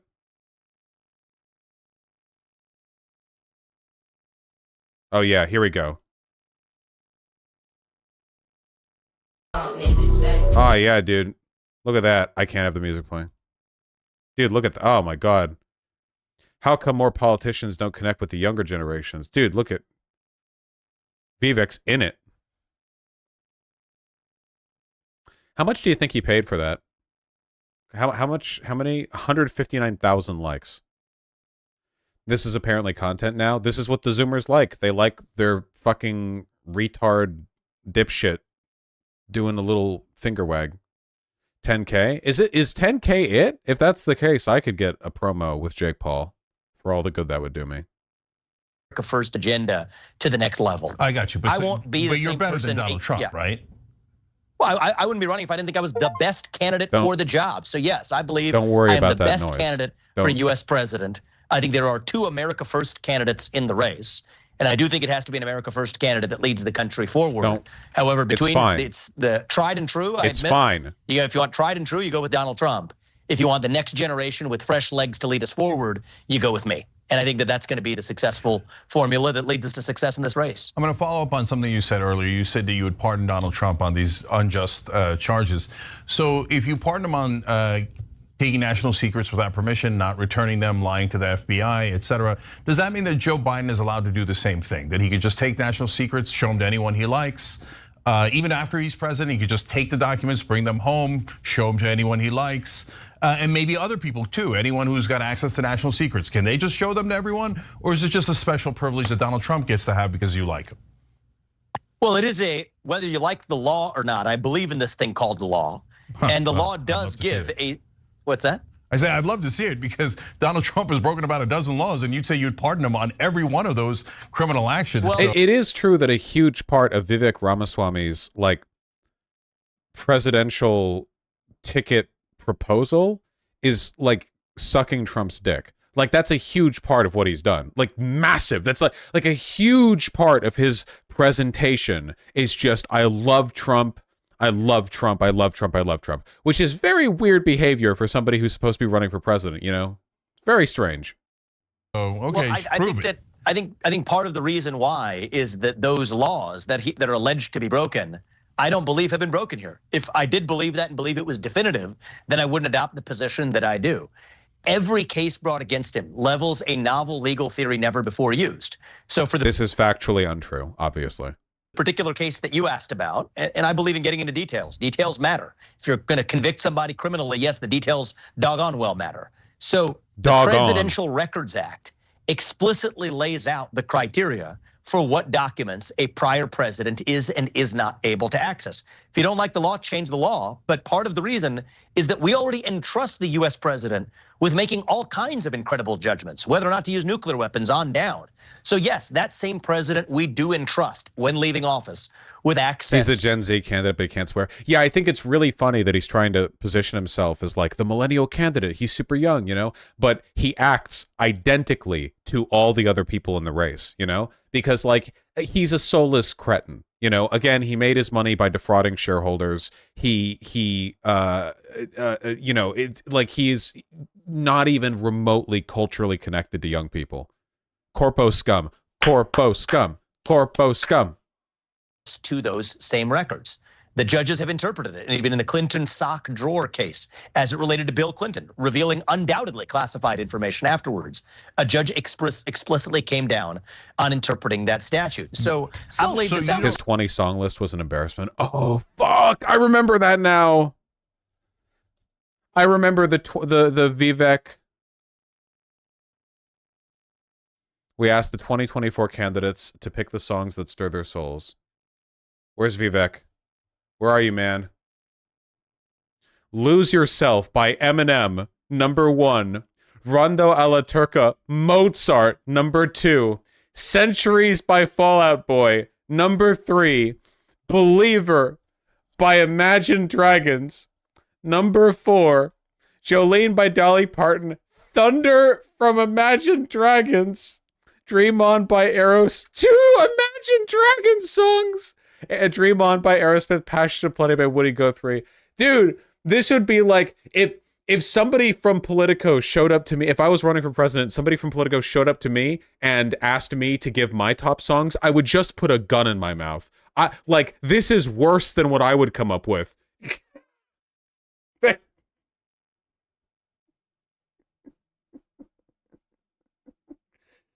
He wants to appeal to every single audience. Yeah, he wants to like rep the young crowd, but he knows the people who vote for him will be boomers, so he's putting fucking Dolly Parton and Aerosmith on there. But he also wants to come across like an intellectual, so he's like, yeah, Mozart. Yeah, I listened to Lose Yourself and then Rondo alla Turca right next to each other, back to back. Just at the moment, and then right into the piano. Just sociopathically selected songs. Yeah. Dolly is not boomer. No, they're not literally boomer. You know what I mean. He does not listen to Mozart. Nobody who says they listen to Mozart actually listens to Mozart. Anyone who listens to Mozart, who actually listens to Mozart, is aware of the fact that... Don't worry about that. Is aware of the fact that the cultural associations with claiming that you... Don't worry about it. Detailed articles in the Wall Street Journal and elsewhere. Watch be like my top 5: Caravan Palace, Caravan Palace. No, it'd probably like it would all be like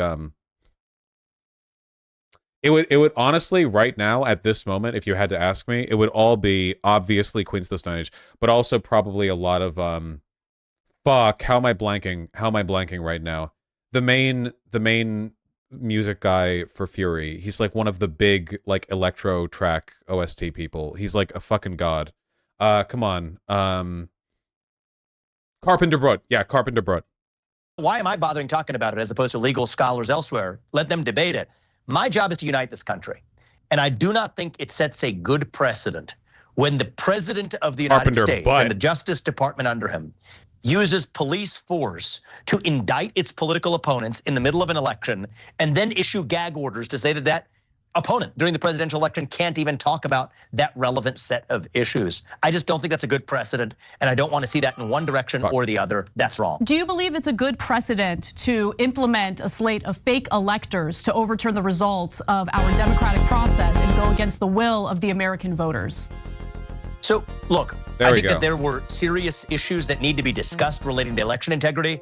However, I would not have made those same judgments that Donald Trump did.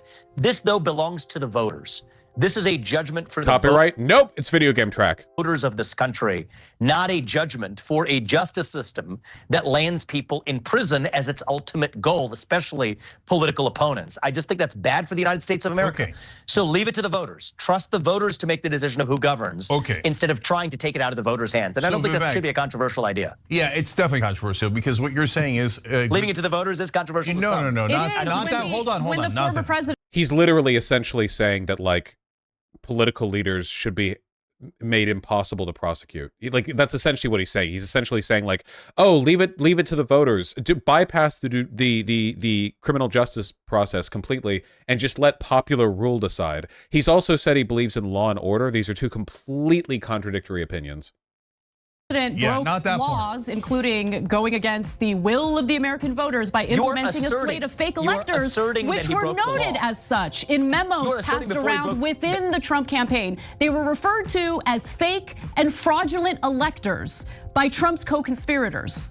That is part of the evidence. Another piece of evidence that I think is compelling, to say the least, is that they had I need to fake mute electors in the state of New Mexico, which had absolutely no pending litigation in regard So to look, we have a election court fraud. and a legal system, and if you want to go into the details of this, the First Amendment absolutely protects, and courts have held this for a long time, dating back to a case called Alvarez. I think it was in 2012, that political officials, including candidates for election, unfortunately, like it or not, have the First Amendment right not to tell the truth. That's just a fact. It's not something that we So should Donald Trump necessarily. was lying. So Donald Trump was lying. That's for the courts to decide. But what I'm So telling then he you should guys be is tried. If it's for the courts to decide, and we live in a country of laws, and he's being charged with a very important criminal act, why? Okay, I'm sorry. I'm being extremely Adderall deprived right now. I'm gonna calm it down a little bit. Okay, I'm gonna recenter myself. Okay, I'm back. I'm back. I'm here. I'm here again. Okay, I'm back. Why do you get to decide instead of the court system and say, oh, just let him off? Who cares what the Because evidence is? nobody else has been charged under the same set of facts. Because no Look one at else tried to Alvarez, do a look at coup otherwise. against America with a fake That's elector actually scheme. Do you know it's Yeah, like you get to get away with doing an insurrection because you were the first one to do it. What? What? Which fucking what? Well, dude, how this is clear evidence of political prosecution pointing at my guy doing all these things for the first time. First place prize, yeah, true. Second person who's ever been accused of that? We've had contested elections dating back to the late 1800s in this country, and a lot. Yeah, but more no has one gone ever down. did fake electors and tried to do a coup, Vivek.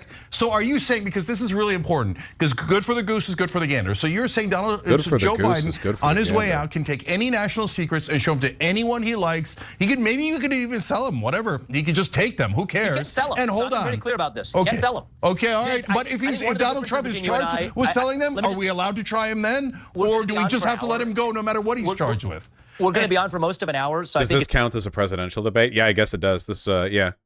it's just important for you to understand something about me. I care about the details. Facts actually matter. I don't care about You care about the details random as well. jousting. And of you just verbal implemented diarrhea. a law having So- to do with political speech of a president and extended it to the actions of the president. If the actions of the president are I actually didn't do criminal, that. If he you're- should be what's your held name, to by the the way? same. I know Excuse Jen. me, I'm still What's your name? speaking. Can you please let me What's your name? finish my Just so I know. statement? Yeah. Okay? With the actions of the president happen to be illegal actions. Man, this is why it's so disappointing that TYT is huffing fucking a broken gas main, because when they do their shit, they know how to do their shit. My question, my problem with Ana Kasparian has never been that she's stupid. I guess outside of the extent to which inhaling the gas fumes makes you stupid. Especially in the context of our democratic process, you genuinely believe that that individual should not be held accountable He for sat what he his engaged white in. ass You think down that and listened. Any I just wanna former address you sitting properly. president of the United States can attempt to steal elections, can attempt to implement fake electors, and go against the will of the American people. Is that what you're arguing here? And I just want to address you correctly. What's your name? I mean, you just came on my show. You don't know my name? My name's Anna. I don't actually. I thought I was talking Okay. to Cenk. What's your name? My name is Anna. Anna. Anna. He's pulling the Emma Vigeland strategy, but I don't know if it's going to work here. Good. No, we're gonna be chatting for a while. I just wanted to address you conversationally. Should have prepared for the So, interview Anna, ahead of time. So, well, Anna, you guys invited me on your show. I'm making some time for you guys. I'm happy to have open debate. Let's get some facts actually straight here. I thought So you were are detail making- oriented. I don't know. It's just you're the All right, one.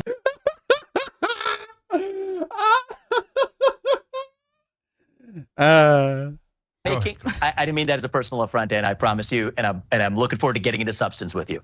So the reality is, you're making an assertion that he broke the law, and then everything that you're doing is working backwards, making a legal judgment on a complex legal theory that has never been brought against a defendant in American history. So that's a circular reasoning. It's a circular loop. No, what I would prefer to it's do not, is measure Vivek. the facts. That doesn't make any. What a catty bitch Vivek is being such a catty bitch. No, what he's being here is spineless. I think what you're seeing here is actually a consequence of the fact that his presidential strategy has mostly been sucking Trump's cock.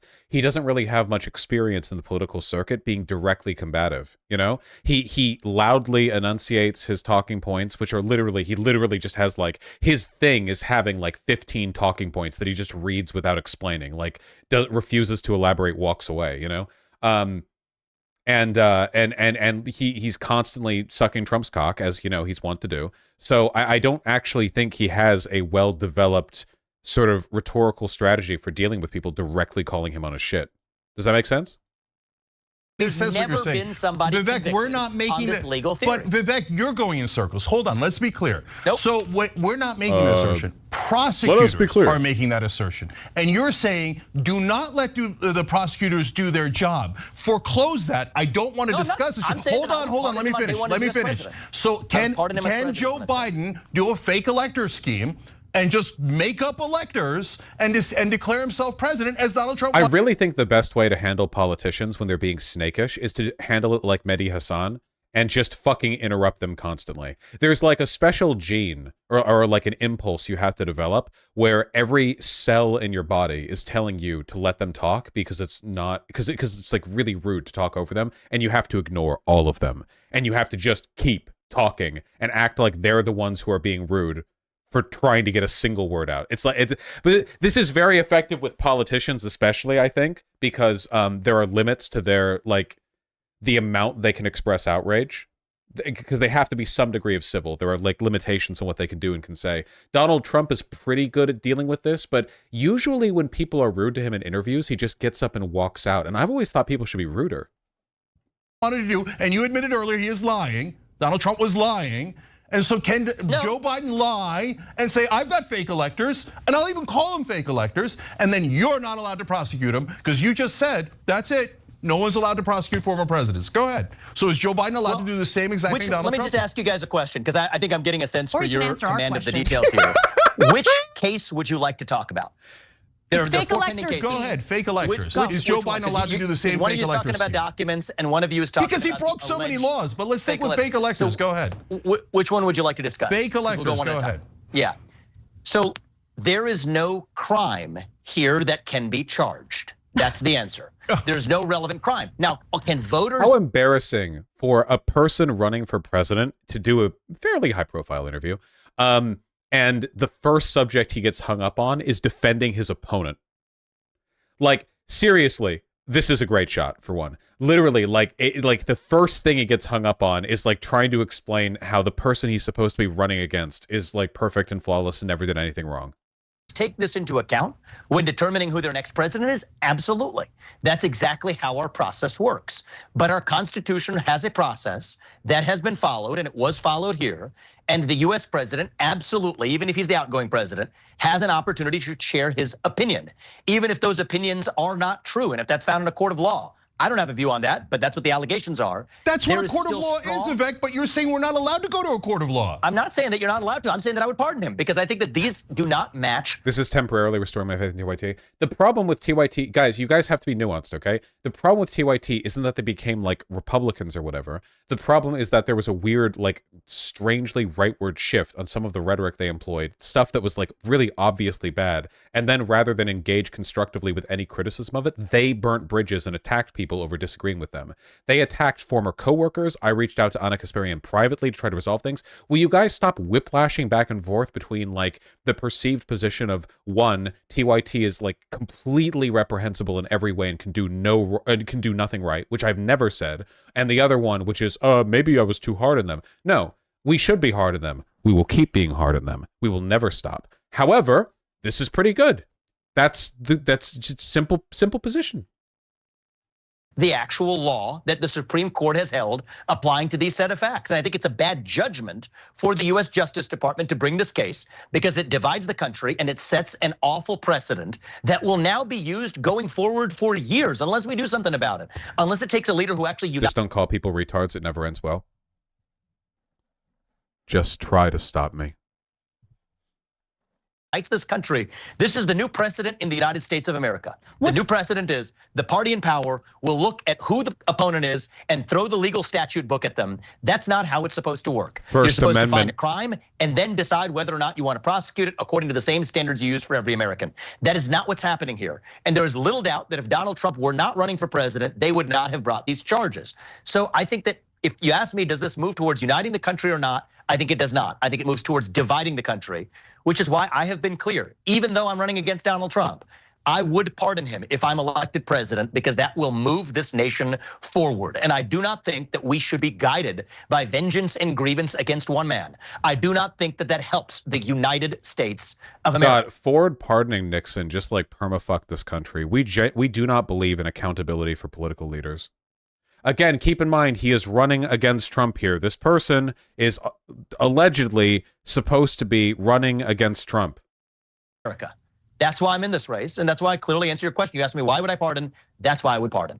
And just to be clear, you have absolutely no problem with the Trump campaign implementing fake electors in the state of New Mexico, which had no pending litigation in regard to election fraud. You're okay with that?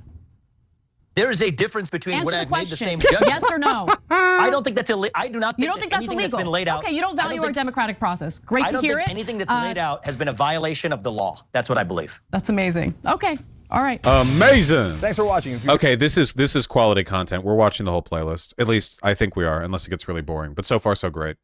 You would like to disenfranchise voters between the ages of 18 and 25. Wrong. You want to increase the voting age to 25 years old. Why do you want to do that? Well, I don't want to disenfranchise anybody, but I do think that we need to revive civic duty in this country. Duty? So right now, I think we suffer a crisis of national pride in the United States of America. So the same logic that we apply to This is like a very easy Hitler check. This is like easy 101 Hitler check. If somebody genuinely thinks that the complicated like political network of problems a country faces can be boiled down to or in any way addressed by we need more pride in our country, they are Hitler. They are Adolf Hitler. They are Hitler. Hitler. Immigrants who want to come to this country, to say that you have to know something about the country before you vote in that country. I think it is fair to apply that same logic to somebody who turns 18 and acquires their citizenship that way. And if not that, then at least to serve the country in some minimal way. So if you ask me, are we better off or worse off as a nation if every high school senior has to pass the same civics test that every immigrant has to pass in order to become a voting citizen? Vosh, I fully agree with Vivek. We should restrict voting to those with college degrees. True! Unironically, yeah. You do that shit, it's like every fucking election, 90 to 10 Democrats sweep across the board. Instantly, like, oh, we want to restrict political access to education, huh? I can't vote then? Don't worry, I could. Yeah, that'd be pretty good. Obviously, the only reason you would actually want, the only consequence of a mandatory citizenship test that would enfranchise you, the only like actual practical consequence of that would be that poor people are less likely to be able to vote. That's it. Like that is it. That's it. No matter how high your ideals might be, no matter how like lofty your conception of how it might be, the only practical outcome would be poor people diminishing their relative likelihood of voting. The reason why he only wants this to apply to young people, by the way, is because he's terrified of young people voting, because young people vote Democrat. Now, if you had a test that you had to pass in order to be able to vote, and it applied to every single person at every age, that would actually benefit us, because a huge number of Republican voters are, you know, rural, lower class, educationally disenfranchised. On average, Republican voters tend to be wealthier, but rural voters tend to have lower access to education. It's complicated. The average Democrat voter is poorer than the average Republican voter, but that's also because very wealthy people almost always vote Republican, which skews the numbers. Very poor people are often Republican, though not always. Again, it's really a matter of rural poor versus urban poor. Does that make sense? There would be a lot of Republican voters who wouldn't be able to pass that civic test. Not to mention, most of the Republicans that I've come in contact with and talked to are fucking retarded, you know? Like, they don't know anything about this country. Like, there's a reason why history majors are the most Democrat-leaning college majors in existence. Like, that is the major with the most Democrats proportionally. So, yeah, I don't think conservatives would do very well with civics tests either. Yeah. They would say, like, communists wrote this test because they would be asked, like, questions about slavery or whatever, and they'd be like, what? Slavery? Did you know the Jews did the slaves? Also, blacks had it good back then, you know? I think that will make our country stronger. I think that will make our country more united. I think that will make our voting populace more informed, people more proud to be an American.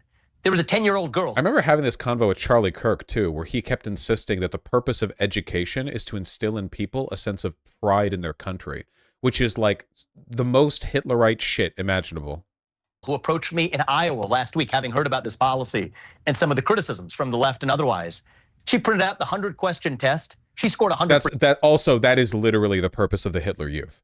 Like, no shot, like, no joke. The first fucking thing the Nazis did with regards to public education was they restructured it to be about national pride, and they created the Hitlerjugend to get, like, 5-year-olds running around with their own little fucking Luger pistols screeching about how the Aryan race used to be 12 feet tall or whatever. 60% is a passing score. If a 10-year-old girl in Iowa can do it, yes, every high school senior can and should too. And that's not a Republican idea or a Democrat idea. Now, I personally believe that voting rates amongst young Americans will actually skyrocket once we revive that sense of civic pride and civic duty. He's completely lying here. This is a lie. The only purpose of this policy is to make it so less young people vote. That's it. I also favor making Election Day a national holiday. We should make voting good in this country a civic ritual, that it should mean something. It unites us to say that we take the time to know about our country, our Constitution, and then participate in our republic. I do want people to know more about how our country functions. I just don't believe in gatekeeping the right to vote behind that test. I do believe in making voting day a national holiday. The fact that it's not is insane, by the way. Actually insane that it's not. I do think it should be like a national ritual, you know, like a civic ritual. I would love it if every voting day there were like gigantic American flags hanging from every light post above your main street, where like there's people playing out in the streets and there's like hot dog stands everywhere and bands and parades and marches. And I would love it if it was like a major fucking event. But again, Republicans historically have wanted less voter participation because the more voter participation there is, the more that disproportionately gets Democrats involved. So, you know. And so I'm not saying you have to agree with me on that, but I do think that if you're not going to agree with me on that, then I challenge you to find a better idea, and I'm open to it myself, for how we revive that missing civic pride in our country. It's not about but pride. One way or another, we're going to have to think outside of the existing box to do it, and that's part of where I'm leading the way. So, Vivek, I want to ask a follow-up on that. I have an idea that I've discussed on the show before. I think that after people leave high school, they can go to the military. The idea that like the most powerful country in the world has its voting day on, it can just be on a fucking Wednesday, and it's like you worked a double shift and like, oh, you get off work at 8 p.m. that day. Sorry, you can't vote. Like, yeah, you could have done a mail-in vote, but Republicans want to make mail-in voting illegal. So like, fucking what? Isn't it always a Tuesday? I forget. Our elections are on a Sunday? I forget. I don't know. I mail-in vote. Don't ask me when voting days are. Okay, I mail that shit in way ahead of time. Peace Corps, AmeriCorps, et cetera. I think it unites the country. So I understand I have a different idea. I think that's interesting. Okay, now in terms of the, you say they need to know civics, but you know that if you knew civics, that this country also has a history of poll taxes, literacy tests, et cetera, to specifically disenfranchise some voters. And so, and you know that the Republicans are losing under 25-year-old voters in a massive way, and that is absolutely clear based on the demographics, on the polling information. So it looks really convenient that all of a sudden you don't want as many young voters, et cetera. But here comes the question. So Cenk and Anna are hitting on like every point that I would want them to hit on. They are so far killing it. I can tell they really prepared for this, like full credit here. if we did your literacy test, your civics test, and it turned out that 80% of Republicans don't pass it, but 60% of Democrats do pass it. So it's a massive, massive disadvantage for Republicans. You just can't get your ignorant young folks, it's a hypothetical, ignorant young folks that are Republicans to pass any of these tests. Are you still okay with saying, no, 80% of Republican voters that are young, you can't vote because you're too ignorant? I'm okay with it regardless. And I think that the reason we applied the standard is... Okay, he has to say this, of course, because if he just admitted, I would not accept an outcome that wasn't favorable to my side, like, obviously that would be unacceptable. So yeah, like, don't believe his fake posturing here. Think about the logic. The poll taxes, a lot of those were made with the explicit purpose of disenfranchising specific groups of people. Kind of like how Republicans, right before the 2020 election, took away voting booths from majority black counties all across Texas. And if we add up the potential votes that might have been taken, it's very, very possible that that might have been like a properly purple state, like a real contested state. And the drop-off boxes, yeah. At a point in our national history when we were coming off of some inequitable treatment historically in the eyes of the law. Thankfully, we've moved forward this country many decades past where we were even in the civil rights movement. Now today, we do, I will remind you, there's a reason why we require every immigrant to this country to know those things before they vote. That's a good thing, by the way. I think that's important. But that same logic... I actually don't think so. I think that's unfair as fuck. If dumb fucks who are born here get to vote just by virtue of their moms squatting in a bathtub and shitting them out, like in here, then immigrants shouldn't have to spend 20 years waiting and then pass a fucking history test. You know? Whatever process for immigration we have, like, the idea that immigrants have to demonstrate a higher understanding of our civic process than domestic citizens is really weird to me. It doesn't seem fair. If an immigrant has to know it in order to vote, I don't think it is wrong to say no matter what your skin color or what your political affiliation, you should know the same things about the country at minimum to vote. Okay. And to those for whom you say tests aren't everything, there's a separate point I've built in. 6 months of service to the country in a first responder role or a military role. But the point is, you've got to have some skin in the game, or else you really have no way to play in the game. I think English should be the only language. No. So Vivek, if you don't know that there is no such thing as fake, I would be okay with the federal government having some kind of like New Deal-esque renewal program be an employment option for like fresh graduates of high school, but not making it mandatory. Like basically, if you've just graduated and you want to get a job, you know, like you could go do like some minimum wage work, or you could get minimum wage being part of like the reclamation corps, you know, clean up trash along the highway, maybe like do some very low, not low effort, but like low risk work in construction sites, like maybe clearing, you know, debris or like just stuff like that. You know what I mean? I think it'd be pretty cool. There's a lot of work that could be done. Sure, the federal government could find plenty of use for young people. Certainly not soldiers, and not mandatory. Electors, then I guess we would disqualify almost all Republican voters, right? Look, I think that you could take that civics test, see how you do. I challenge you to do it. My sense is my guess. Never understood why you have to actively register to vote here in America to disenfranchise poor people and people of color. That's literally it. Every single barrier to voting, every barrier to voting, no matter what, always has the same outcome. And it's people who are weak are less likely to overcome that barrier. No matter how easy it might be, the more poor you are, the more likely it is you fail to overcome that barrier. Even if it's only 1% of poor people, that's still like millions of people taken off the, you know, removed from the running, basically. So every barrier helps the Republicans, which is why we should have as few barriers in as possible. Everyone should be registered to vote by default. Election day should be, like, think about the election day holiday thing. How fucked do you think it is with, like, poor people are the ones least likely to be able to, take the day off to vote or, like, have the time to vote or whatever? Like, what if you're a single mom who has 2 kids to manage and you have a job to work and you have to pick your kids up from school? It's like, holy shit, where are you going to vote? And then keep in mind, it's like, oh, you can do mail-in voting, but Republicans want to make that illegal, you know?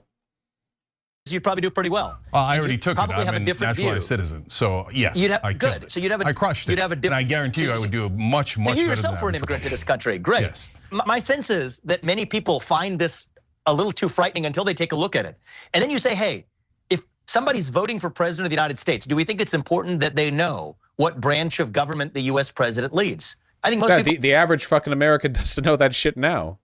think that's a legitimate thing. I don't think Donald for somebody Trump to know knows when that. they're Are voting for you US positive president. Donald Trump would pass your test? He took a dementia test and thought it was an IQ test. He thinks you could suspend the Constitution for no reason. I think you guys he have thinks an you could do obsession martial with law. one man. I'm sorry, that's the greatest I'm interested in president of the the country. 21st century. I think I'm interested in the future of the country, but I'm not interested in particularly psychoanalyzing another individual who seems to be your obsession for the day. You don't understand, okay? My election goal is to suck Donald Trump's cock, all right? Not to talk about him, okay? I'm not here to talk about Donald Trump. I'm here to throat his dick. Gluck, gluck, gluck. Oh, what? Hey, what happened? I click? Members only what? Hello? I click? Like to disenfranchise. I click? Hello? Click? Oh, is the next video members only? Vivek, you've said on the Oh, no, it's not. Okay, that was weird. Whatever. Debate stage that the other candidates were bought and paid for. Now that's a thing that I very much agree with, and not just about Republicans. So, but you seem to have waffled on that from debate to debate. But we're here so you can clarify. So when you say bought and paid for, what do you mean by it? Yeah, I mean that these are actually mostly as I've gotten to know them. It's less waffling, but more my view has evolved a little bit. I actually think that most of them, not all of them, but most of them are good people, but they have been tainted by a broken system. So what do I mean by that? I mean, it's a lie that there's actual limits to what you can give to a political candidate. The myth is you can only give $3,300 per cycle in the primary and in the general election. That's false. The reality is most of the election, look at the primary, look at elections these days, period. They're being run by super PACs. That's where most of the money is being spent. And big donors can give. Reminder, if you're watching this, that if you type !Alabama into chat, you can see the link, progress.win/Vosh-Swain, and you can go and sign up with Progressive Victory to Phone Bank, which is very easy and fun, and everyone loves it, and you'll have a great time. And you can get the very first trans state rep elected in the state of Alabama in a quick special election. Guys, the results for this primary they're going to be in just 1 week, actually 6 days from now. So we have 6 days to interject into the state election as a group of, at least in my case, coastal elites, sticking our fat cat hand into the affairs of local Alabama politics to say, yes, you will have a trans state representative. So go over there and make sure to sign up. It's very good. Apparently, we already have over 150 people who have signed up, which is like insane. So make sure to get in there. Limited money to super PACs. And even though those super PACs are basically running the campaigns, that's corrupt. And so I think it is a lie that we have. Bro, this bitch is trans, passing like a pane of glass. What the fuck?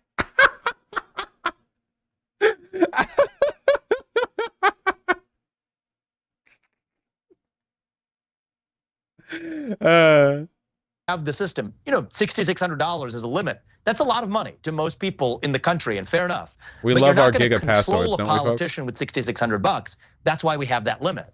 And yet, what you actually have is the real system that does control the politicians, which are the super PACs. But flying to Alabama from Amsterdam is too far, Voosh. Good thing it's phone banking then. Phone lines travel very quickly for information. Technically, these independent agencies or these independent entities that are spending that money, but they're not really independent when the candidates themselves show up at the fundraisers hosted by the super PACs, regularly talk to donors on speed dial who are giving to those super PACs, turns the politicians into circus monkeys. And is the circus monkey a bad monkey? No, it's not. It's just doing what it's supposed to do. It jumps as high as its master tells it to jump. That's the way. It doesn't let you sign up if you're not American. Oh, never mind. All non-Americans get out. Get out. Get out. Our political system is run, frankly, in both parties. And so I think that that's a cancer on American politics. Whether or not I agree with the policies that come out of your mouth as a politician, I'd rather they at least be the views that actually represent yourself or the voters you're running to represent, not the donors who are providing your mother's milk. And I think this is hopefully a nonpartisan point that we can agree on. This used to be a calling card on the left. I'm trying to make this part of the America First movement on the right, and I'm actually getting a lot of grassroots support for it. But the donor class does not like me talking about this, and that's why they've come down on me like a ton of bricks. Yeah, I don't disagree with that, but so just to be clear, so Nikki Haley and others are circus monkeys who are corrupt.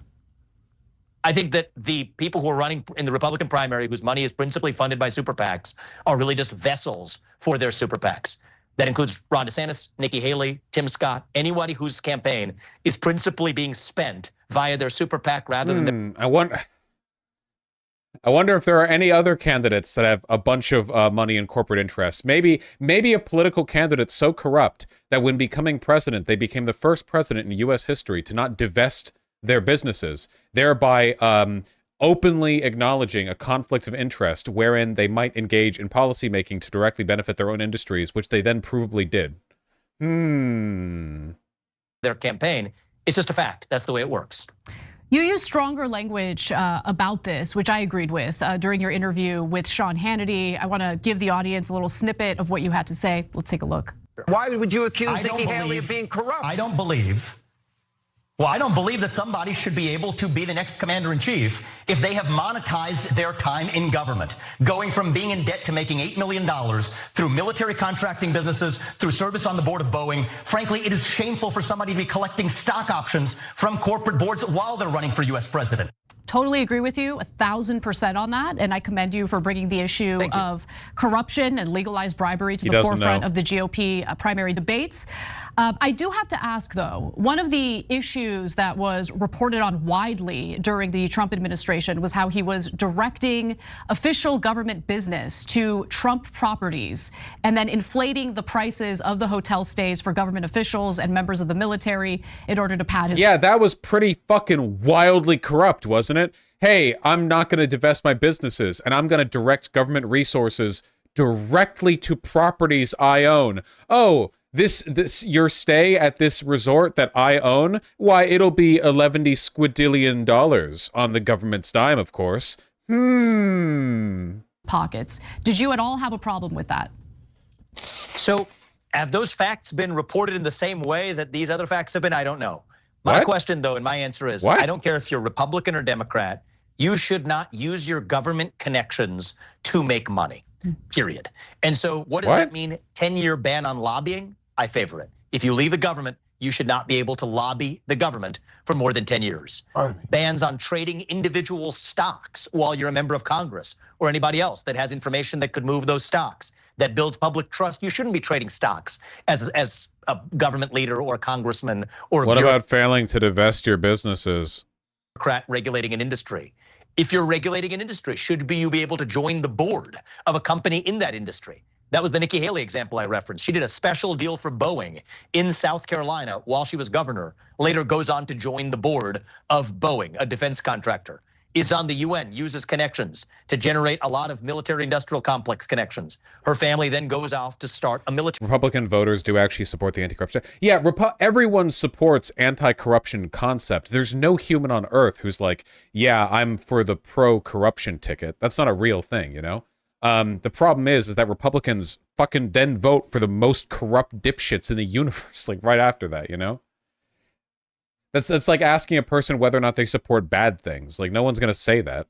Except for the Greeks? Yeah, except for the Greeks, I guess. Here's the PAC helping Vivek. Yeah, a lot of Vivek's money is independent, though, but it's because he, like, defrauded the investors. So. American Exceptionalism PAC. Nice. Literally just called the American Exceptionalism PAC. Just Manifest Destiny PAC. Military contractor. So any way of using your government connections to make more money, I think should be banned. Right now, it's not banned. So it's not that people are breaking the law by doing it. But I think it is especially bad when some of those same people then come back and run for US president. And that's why I think the likes of, the reason I've dialed this up now is that it's one thing if that was just politics as usual. Right now, we're escalating our path to World War III, which I genuinely worry about as a major risk going forward.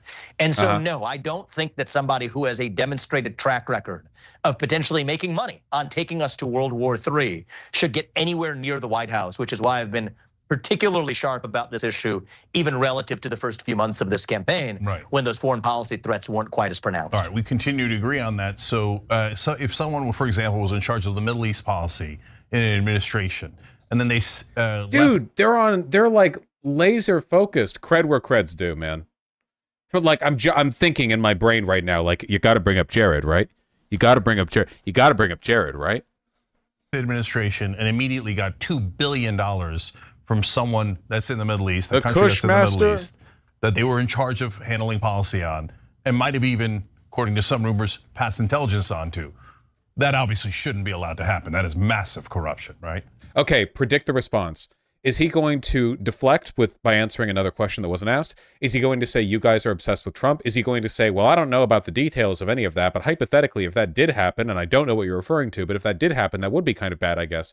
What is his response going to be? Well, if somebody is running for president who fits that description, you let me know. Yes. Yes. Well, hypothetically, if that was hypothetically to happen, you know, maybe I guess I would. You just let me know if that ever happens, haha. No, but I've been calling out the people who are running for president. So that's Jared Kushner. Who do? Jared Kushner. So are you okay with that, or is? I mean, if I'm judging the first half of this interview as extrapolated to the second, I can't verify all of the facts that you're. It's the 2 billion. We know he has the referring to there. I'm giving you a very clear litmus test. Politicians in either party should not make money off of their time in public service beyond the salary that they're paid. That's a general principle, and we should apply it evenly across both political parties. But where I am up on the details is the people I'm running for president against. Facts matter, and those are the ones where I have been expressly vocal that nobody who fits that description should be taking us into World War III. If we found out that the Saudis decided to buy the PGA and funnel all of or a lot of the tournaments to, coincidentally, Donald Trump's golf courses, right after he was in charge of policy with Saudi Arabia, you would be outraged by really regretting the interview about now. I don't understand this game of innuendo. I have no idea what. See, look, he's like, he's doing the guy incognito. I have no idea what you mean. This Jared Kushner. I have not heard any of the facts associated with this most curious dilemma you have presented me. I am anti-corruption. Just don't ask me about any actual corruption that's happened by the guy whose cock I like sucking. What facts you're referring to or not. Okay, here, I'll give you another one. Because, okay, so you're saying hypotheticals, that's actually what's happening in the real world. But I'll give you another one. You said earlier that you're opposed to people taking super PAC money and you think that's corrupting and it makes them circus monkeys. Again, I totally agree with you. I totally agree with you, okay? So Sheldon Adelson gave over $100 million to pro-Trump super PACs, and then Donald Trump did all the things that Sheldon Adelson asked him to do, including getting rid of corruption charges on him, including fighting against unions, including bringing back money from abroad. Sheldon Adelson's main money was in China, in Macau casinos, where he was able to bring it back at 8%. Be with you. This is the system in both political parties that needs to end. Now, what did I say? From everybody, even the people I'm running against in this race, it is legal within the bounds of the law. I think we need to change the law so that we have an even-handed system where you don't have a special class of mega donor billionaires. He's doing so poorly. Yeah, that's why like stuff like this is really special and why it's really important to be able to tear down people like this. Because politicians who are this cucked do not do well with direct interviews. Like, this is why most politicians will only accept interviews from like CNN or what, like they'll only accept interviews from like stuffy, like, you know, Harvard educated, rootin' tootin' fucking bitches, basically. Because if you actually directly, aggressively challenge their positions, they fall apart pretty easily, you know? Vivek made a huge mistake agreeing to this. This is really dumb. Why'd this guy accept the TYT invite? Well, I can't read minds. My guess is that Vivek is overconfident. You know, he's young, he's barely older than I am, he's a smarmy piece of shit. Like, he very obviously has a high opinion of himself. He's probably just like an empty sociopath who craves power, probably thought that he could just use this as another platform. I don't think this is going very well for him. Influencing what politicians do. Okay, so you are clear. So you're saying it does apply to Trump. So Trump literally me when he took his super PACs took over $100 million in both elections from Sheldon Adelson. I said the same thing I said at the very beginning. It is legal, and that's why we need to change it. We need to change the system where you do not want people to effectively have disproportionate influence on their politicians. So I think I agree on that. Change the law. What's the game you're trying to play? He's like, this is bad because it's corrupt. And Cenk is like, well, here's 50 examples of Trump doing this thing. And Vivek's like, well, if that happened, I guess, I don't know, that'd be bad, I guess. So Cenk's like, okay, so you are saying then that he is corrupt, that Donald Trump is corrupt. And Vivek's like, what? Why are you asking me to be consistent with my position? Why are you asking me to follow the logical conclusion of my beliefs in a direction that would lead me to criticize Donald Trump, the person whose cock is currently in my throat. I'm just trying to understand. It is a corrupt system. Yeah, and Donald Trump participated in that corrupt system and is part of that corruption. That's okay. You're running against him. There's nothing wrong with that. I agree with you. I really don't. Yeah, the level of obsession. I mean, the Trump derangement syndrome. It's really sad. He's polling at 59%, brother. You're polling at 7%. What do you mean Trump derangement syndrome? Not only that. Look, but in this country. But Vivek, you're running against. He's the number one. He's running against him, bro. Imagine saying Trump derangement syndrome when you're running against him. You're trying to primary him. Republican candidate, you're running against him. What do you mean obsession? It's just befuddling that you refuse to call him out on anything. How many times has George Soros' son visited Joe Biden? Yep. And the moment they get flustered and realize that they don't have any way out of the conversation, they start the whataboutisms with just the insane train of fucking conspiracy theories that they have lined up for situations like these. Biden in the White House. And how much this guy has a Soros scholarship, yeah. Probably too many times for comfort. Who cares? My point is, we have no problem with calling that out. My point is, it's not useful because you could do this for every politician in America. That's the fact of the matter.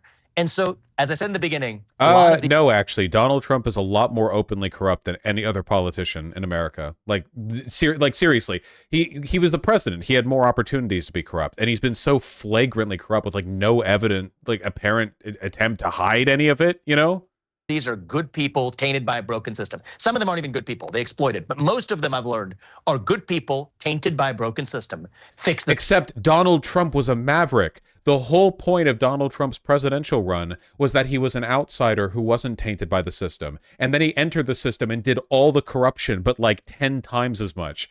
And then and now Vivek is like, well, he's just an innocent cinnamon roll who was corrupted by the system that he wasn't a part of. The system. I'm not running against any of those candidates. I know you want me to think I'm running against Trump. I'm not running against any. I'm sorry? Is there another presidential primary that you are running in? Is there another? I'm sorry, I must have this confused. I thought you were. I guess, is this just him being masked off about him wanting to be VP? Like, dude, Jesus Christ. Any of those candidates, I'm running against that system. And I think that that's something that probably on a day where you're in line with your principles, this is fucking embarrassing, dude. Someone needs to run against that system. It is going to take somebody who is willing to, and unfortunately the way that works today is every donor who dances to the tune of their biggest donor, every candidate who dances to the tune of their biggest donor, in my case, that biggest donor is me. And the reason I'm running is it's— I know who's going to shake up the system of corruption in Washington. A far-right venture capitalist who got his money by defrauding investors. Oh yeah, here we go. The anti-corruption ticket being led by Hitler. Jesus Christ. Going to take someone for whom that's true to break that system, and I think we're going to be successful in doing it. But we're not done. The remaining videos are shorter. This is fantastic. Vivek, you propose cutting giant parts of the United States government at the federal level and at the executive level. So without getting into all of it, let me just name 3 of them: Department of Education, FBI, and IRS. So to most people, that sounds a little crazy. Are we not going to collect taxes? Are we not going to do law enforcement? So tell us why getting rid of the IRS, as an example, makes any sense at all. Well, I think that's just an administrative reorganization. Downsize it, move it to the US Treasury so it's a revenue collection process. I can tell you about the FBI. I mean,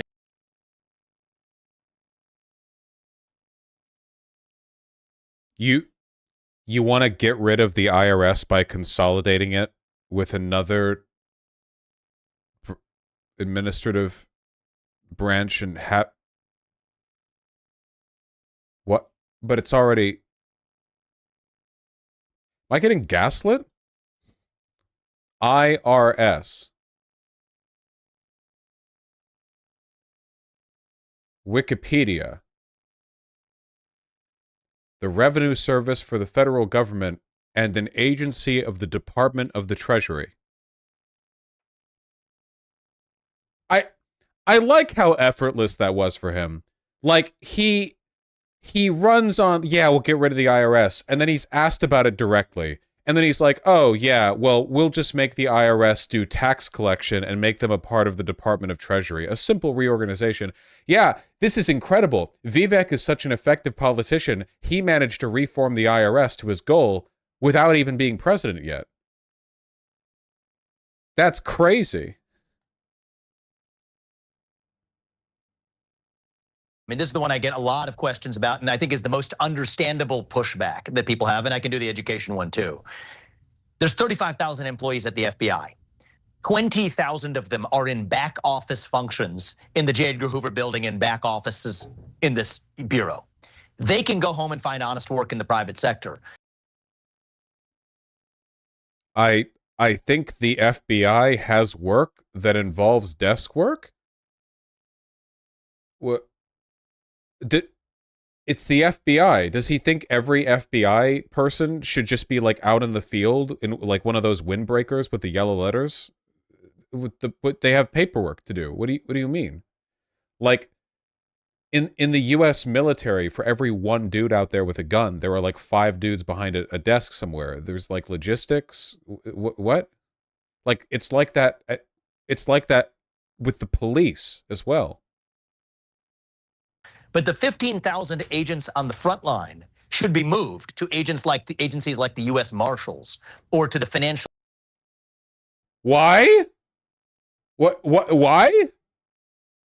Why would they be moved to the Marshals? Okay, keep in mind, the actual reason that he and Republicans are anti-FBI is because they don't want the FBI to be able to prosecute or investigate Trump or other fascists for crimes they engage in office.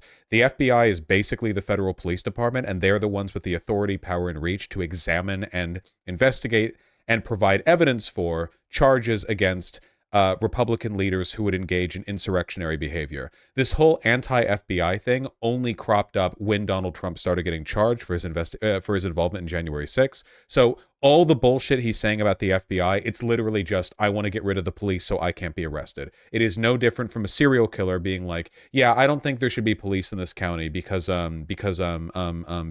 reasons, you know? Like it's no, yeah. But they do other things, right? Well, yeah, it's the FBI. They do lots of stuff. But, like, they are the federal police department, basically.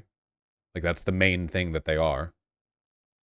Crimes Enforcement Network at the U.S. Treasury or the DEA, where they will have far greater specialization and be much more effective than the agents are at the FBI, right? And curiously, all of them would be moved to departments that don't have jurisdiction over investigating federal crimes pertaining to election fraud. Ah, yes, we simply want to redistribute all these FBI agents to other departments, which all just have no power. What the U.S. Marshals and the DEA can't go after you for insurrectionary behavior. After all, like, wonder why. Now, in investigating child sex trafficking crimes, which the FBI has not been very good at, the U.S. Marshals has done a better job at. Specialized white-collar investigations, where people at the FBI lack the specialization that people at the U.S. Treasury Department's Financial Crimes Enforcement Network actually have. And this is also a way of addressing what I see as generational corruption in the FBI. The same Bureau of Investigation that used to go after the likes of Martin Luther King Jr., threatening him with suicide. Yep, I'm sure you are truly just one more hero in a long line of civil rights advocates, you know? My opposition to the FBI, well, it's definitely not because I want to protect the fascist who tried to coup the election. You know, no, it's actually in memory of my mentor, Martin Luther King Jr. Over improperly collected tapes is now going after individuals of a different political persuasion, and it was wrong then as it is wrong now. Yep. See, right here, he's saying the FBI is bad because Hoover writing a letter to tell MLK to kill himself is the same as them investigating Donald Trump for crimes to try to end our democracy. Yep. It's all about that. It's crazy. This guy's entire fucking existence is just cucking out to Trump. Everything that he wants, everything that he believes. It's just, how do I model my entire fucking rhetorical template to sucking dick? Suck, suck, suck. Gluck, gluck. Bureaucracy is a formula for breeding corruption. And I think the right answer is you can't just incrementally reform that. You have to shut it down, but do it in a pragmatic way that increases effectiveness while reducing cost and corruption. And same thing with the Department of Education. tilting the scales to 4-year college degrees over 1 or 2-year vocational programs, holding local schools hostage, saying you don't get that. He wants to turn people away from degrees and towards vocational programs because people with vocational programs are less likely to vote Democrat. Vocational programs are good and all, but electricians and plumbers are way more likely to vote red than people with actual college degrees. That money unless you adopt certain agendas at the local level. That's not useful when the federal government has nothing to do with local education. I'd say shut it down. Give that $80 billion mostly back to the people, to parents, so that every parent can choose to send where their kids actually go to school. And so this is a repackaging of 1960s era racist school policy. The idea of school choice and charter schools are basically about how do we abandon and stop funding poor inner city schools. The idea being, hey, if you want your child to have a good education, you better like pick them up and drive them over to the good schools that are funded by high property taxes in the region. The consequence of this is that inner city schools would like crumble because they would have no money and fewer students would go there. And the only ones who would still be going there are the ones for whom the parents are too busy or unavailable to actually drive them to the good schools, meaning that the educational cycle would get worse and worse. It's a way of creating inequality.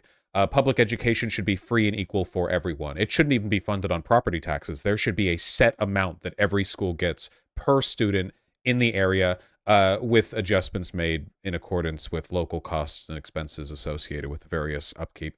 But the idea of it being funded by property taxes basically guarantees, like, yeah, you're in a rich area, you get good schooling. Bad area, you get bad schooling. That's it. You know? This is just busing 2.0. Yeah, it's essentially the same as the busing debate back in the 1960s. You know, one of the first times I heard about this, I was listening to Destiny talk about it like, fuck, I don't know, a decade ago, where he was talking about his kid, Nathan, and schooling in the Omaha, Nebraska area, where the education was fucked there because all the funding came from like property taxes in the area. So if you wanted to get good education, you basically had to go up to like, it was like North Omaha, I don't fucking know what area, the good area, and like the bad areas were completely like ruinous, you know, because the funding was so disproportionately distributed. Even in Beverly Hills, you know, the public education wasn't like spectacular good because a lot of the people in the area, a lot of like the students would go to private schools. And there's also been a push by conservatives at both a local and a federal level to put public money into private schooling. Remember that, I think it was in Maine or it might have been in Maryland. It started with an M and it was in the Northeast. There was a ruling from the Supreme Court that essentially said, yeah, public tax money should actually also go to private religious schools. You know? You remember that? Anyway, it's cringe. Yeah, the ultimate goal of this is black people all go to shit underfunded schools and public tax dollars are spent on like private Christian schools. Like that's what they want, you know? No matter what they say they want, that is the outcome of their policy. The tiny sliver that relates to vocational training that they've recently added, move that to the Department of Labor where it belongs. So yes, I do think it's going to take somebody with a CEO mindset, and if I may say, anti-bureaucracy experience to come in and reorganize and gut much of that federal bureaucracy. He's actually a proletarian hero again because he screwed over the shareholders. That's not a left-wing idea or a right-wing idea, but it is a fundamentally American idea because we have 3 branches of government in the U.S. Constitution: legislative, executive, and judicial. Check out this absurd school in my city, less than 20 minutes away from the worst performing schools in the state. Is this going to be that Texas school?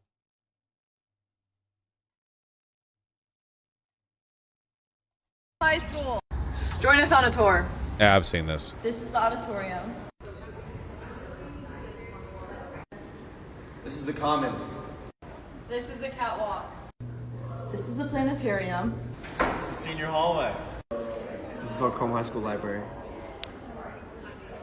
This is the Oz hallway. This is the Carmel Cafe and Market. And by the way, to be clear, I think it's super based that these kids are going to like the schooling equivalent of a mega city, like, or a mega tower from fucking Judge Dredd, you know? I think that's cool as hell. I'm not dissing that at all. The problem is that I know for an absolute fucking fact that within a 30-minute drive of this school, there are probably like 5 hideously poor schools, you know? It's literally just about like the property taxes in the region. This is the back of the Carmel Cafe. And this is our Carmel Cafe where we have Teddy. And this is the Carmel Varsity Gym. This is the new addition to the Hall of Fame. This is the freshman gym. This is the weight room. This is the wrestling room, baby. This is the blue and gold gym. This is the blue and gold track. This is the field house. This is the varsity tunnel. This is part of our wall of security. This video is halfway done. I'm leaving it. This school has its own fucking zip code. Not this fourth branch of the administrative state where most of the policymaking takes place today. And so I would say that's the top of my domestic agenda. Wait, did he misspeak? It's not fourth branch of the administrative state. It's fourth branch of government, comma, the administrative state. Whatever. Shut down that fourth branch, revive the integrity of our constitutional republic. So the fourth branch that you're referring to consists of individuals, leadership at least, that's been appointed in the executive branch by the President of the United States. The Department of Education, of course, to give you an example, your favorite politician in the world, Donald Trump, appointed Betsy DeVos, and she engaged in the reversal of certain policies of the education department that did seek to help students who had been defrauded by for-profit colleges. So what do you propose happen? Oh, like Trump University. In a situation in which students have been defrauded by for-profit colleges like Phoenix Online, ITT Tech, they get an unaccredited nonsense degree that leads to nowhere. They're drowning in debt after being defrauded. How exactly would you deal with those situations with the elimination of the education department? If it is a true case of fraud, that's a violation of the law. They can be prosecuted under the law. They can be sued in civil suits by the people who are defrauded. No different than any other commercial relationship that exists in the private sector. However, the problem is that when it comes to something specific like educational fraud, you might want to have a department with the specific expertise to investigate claims like that.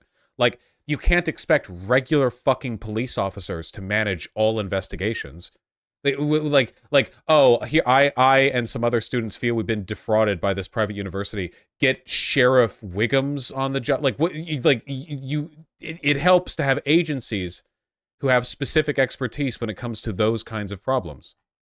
When you have a bureaucracy at the Department of Education that's spending that $80 billion at a moment where school choice programs across the country are underfunded, they should be not zero even funded. close, which is a better use of money.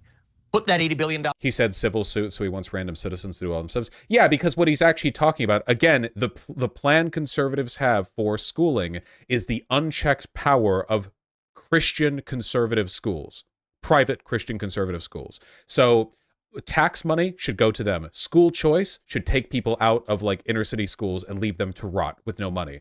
And if you have like a problem with private schooling, you need to fund your own civil suit. You know, budget in the pockets of parents across this country, be about 1.6 billion per state in this union. It's not even close, which is a better use of funds. And I think you avoid a lot of the bureaucratic corruption. And you're right, the people who sit on top of those agencies are appointed by a democratically elected US president. 99.999% of those employees do not fit that description. To the contrary, they're protected by— Yeah, no shit. You can't have what? You can't have a appointed every what? What does that mean? I think bad policy, but so-called civil service protections that have stopped the US president or the duly elected representatives or even cabinet secretaries from firing those employees, which creates a culture of rot, of laziness, of ineffectiveness, and yes, even of corruption in many of those agencies. And so I have a simple proposition. I think the people who we elect to— This is bullshit, by the way. Okay, what so many people say when they say what so many people mean when they say anti-corruption is that they're anti-bureaucracy. And sorry, bureaucracies are part and parcel to the modern state, and they are necessary, and in many cases they are good. Bureaucracies allow for literally all of the civic complexity that allows for anything more complicated than fucking feudalism. It is one thing to be anti-corruption. Everyone should be anti-corruption. But the idea of like, oh yeah, I'm anti-corruption, by which I mean I don't like the fact that not every bureaucrat in the Department of Education is like fucking personally elected. That's just insane. That's completely insane. On the government, they ought to be the ones who actually run the government. And if there are people who disagree with me, if they're the people who I don't vote for, I accept that. But we live in a constitutional republic where at least the people who we elect to run the government ought to be the ones who are actually running it, when most of the policy decisions made. No. You can't elect every single member of every bureaucracy in the federal government. There's 1/3 of 1 billion people in this country. You can't, elect the department undersecretary of the 3rd branch of the office of the local regional. But no, what? This renders democracy meaningless. We have a system where our presidents will appoint the leaders of these federal administrative divisions, and they make hiring decisions accordingly. But the idea that because these bureaucratic office workers are unelected means that they're all making partial political decisions is completely bullshit.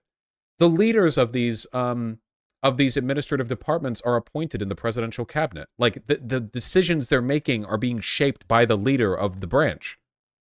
Regulating our energy sector, to our healthcare sector, to financial markets, to education, come from unelected bureaucrats in the federal government. And that serves neither Republicans nor Democrats nor any American well. And that's going to change on my watch as president.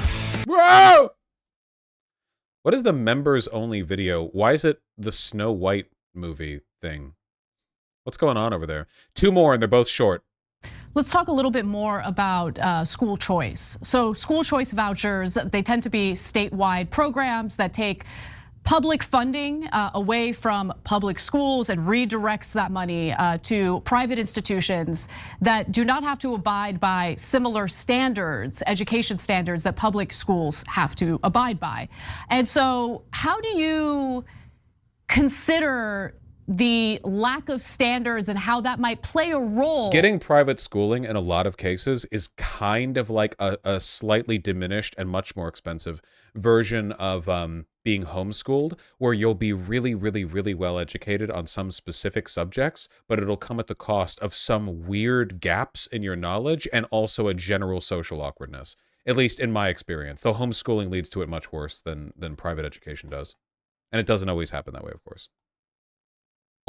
In a system in which voters would not have the right to vote unless, in your dream scenario, they pass a civics test. What if those public dollars are being funneled to certain religious private schools? Vosh, the members of the cabinet also have to be confirmed by Congress. Yes, but in practice, the president usually gets their free pick of cabinet leaders.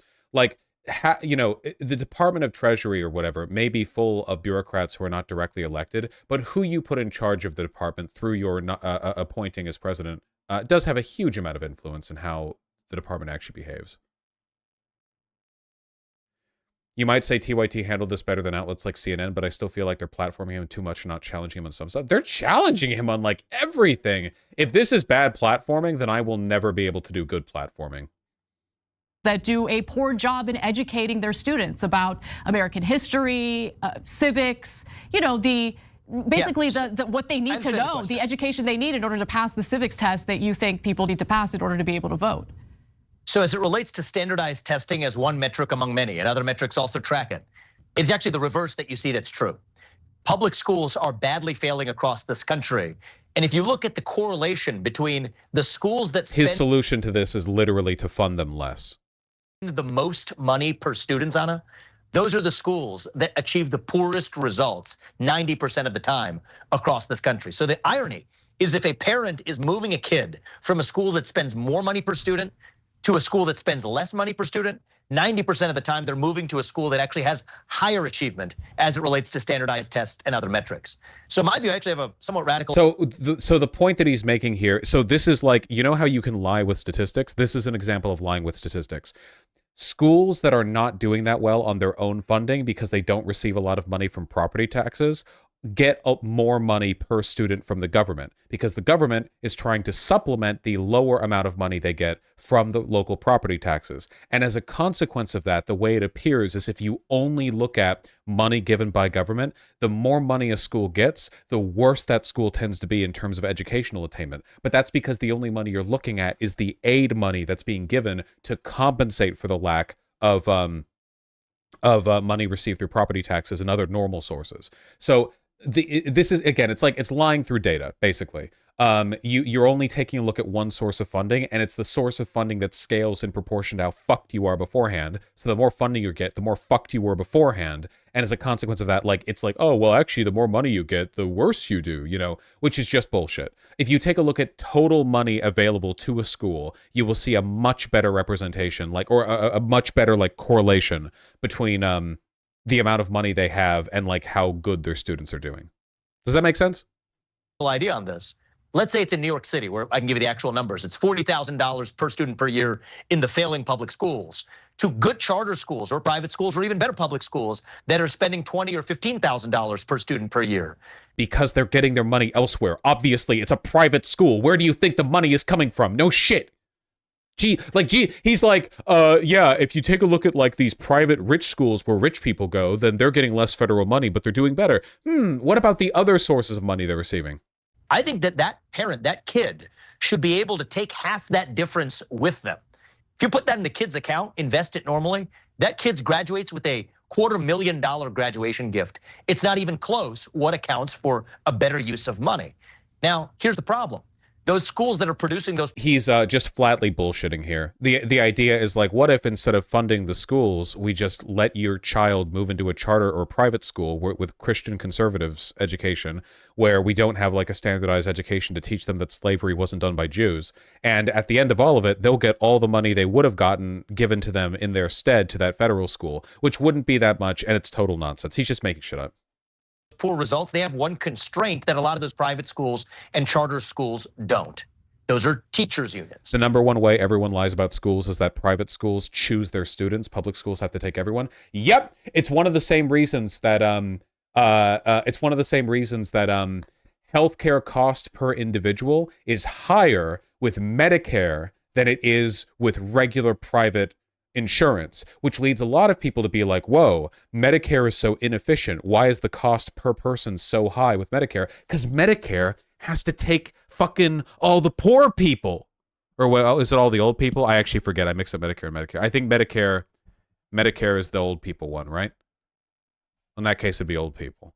Same. Both? Oh, I mixed them up. Sorry.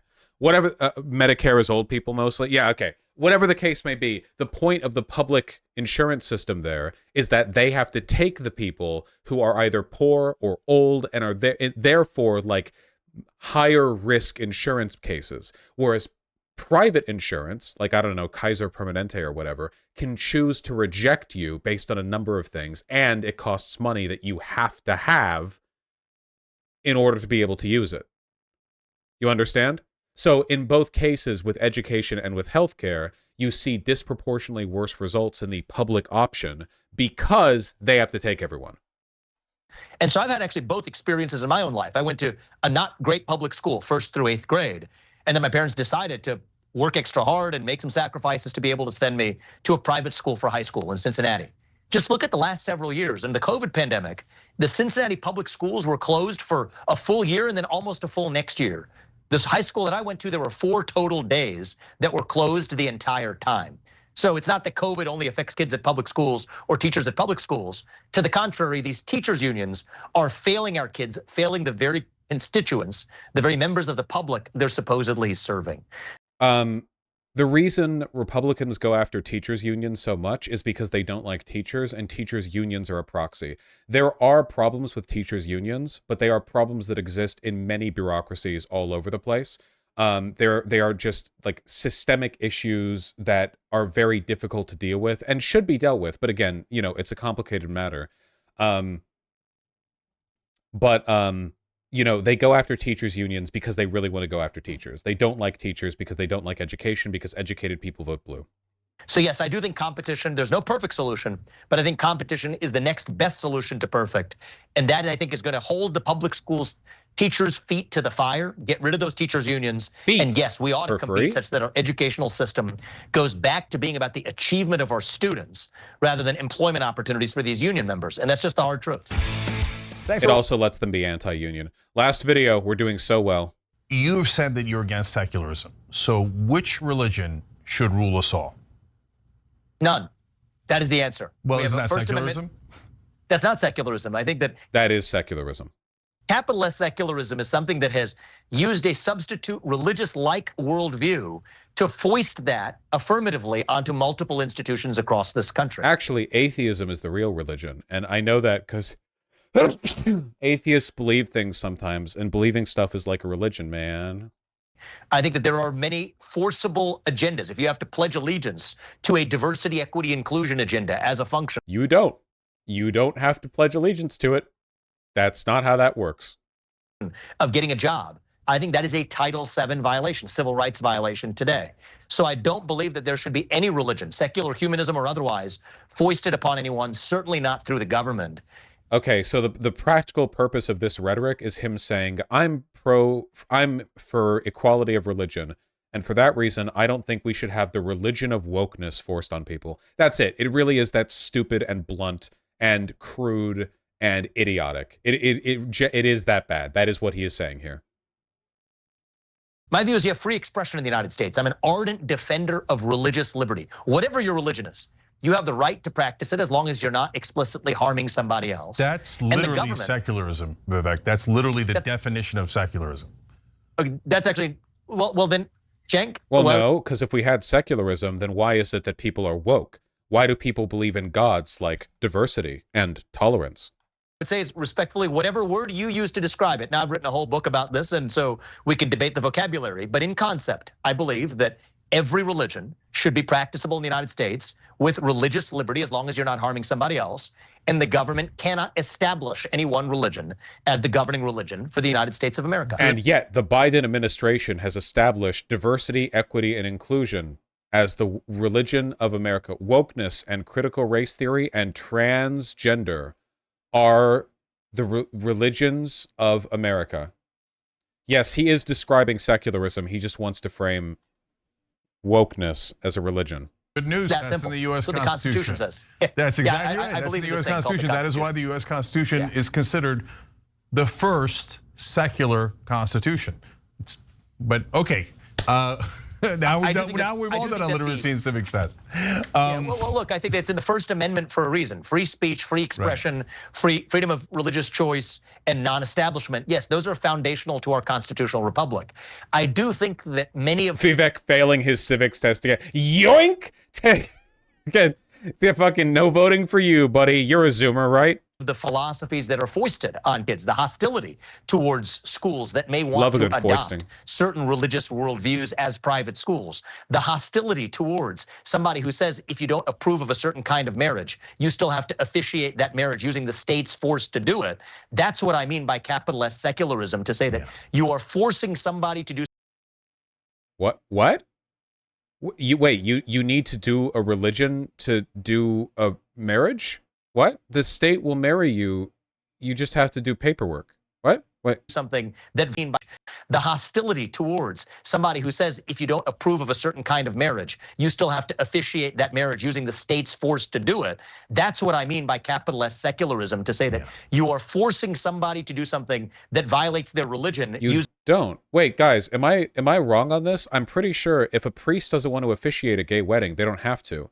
It's just that the state has to recognize the marriage. Marriage, the legal entity of being married, is something that the government has to recognize. But if you're a religious official, you don't have to do that.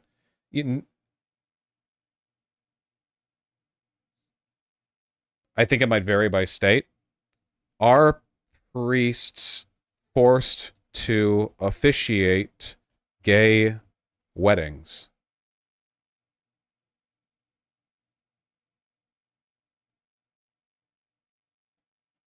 No. First Amendment protection. They don't. Yeah, no, I'm not seeing it. If your religion doesn't recognize like gay marriage or whatever, like okay, fuck you, eat shit, die. But also marriage is a legal construct that is officiated by the state. He's talking about government officials not needing to do marriage license. Then maybe you shouldn't have been a government employee, you stupid fat bitch. Oh, I'm sorry. Does the government employee have to do things for the government and not acting as some kind of self-designated fucking clergyman? Kim fucking Davis, fucking ghoul. Using the government's power to do it. That is what I reject. And so call that what you want. It's not the vocabulary. Oh, does someone have to do your job? That matters. It's the concept. I am against that. And you may disagree with me on that, but at least we can smoke out where our likely disagreement is rather than worrying about the verbiage. Nice meme. All right, that was pretty great. Nicely done, TYT.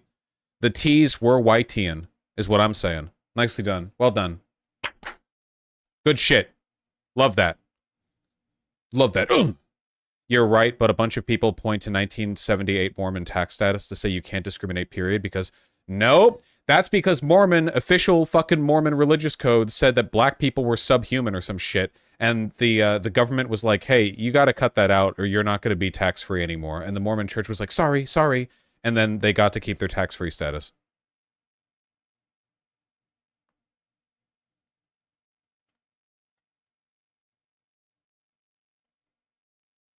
That was pretty good. Okay, folks. The stream, it's exactly 3. Fuck! I do actually have a thing I need to do, so I think I'm going to read these donations tomorrow morning when I stream.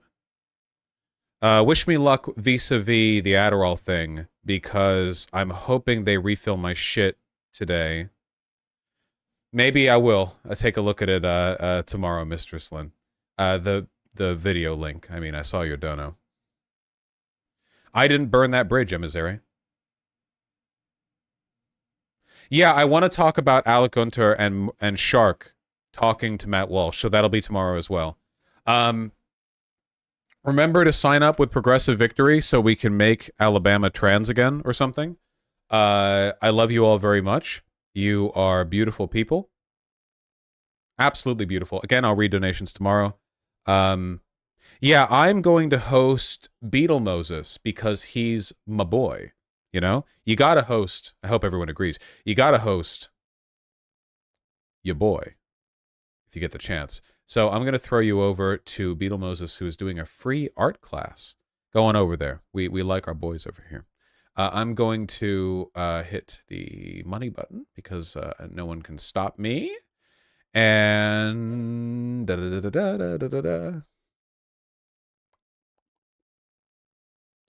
right, I'll see you guys soon, okay? Okay. Where is the button? The button. There it is. Dun dun dun. Boom bum boom bum boom bum boom bum boom.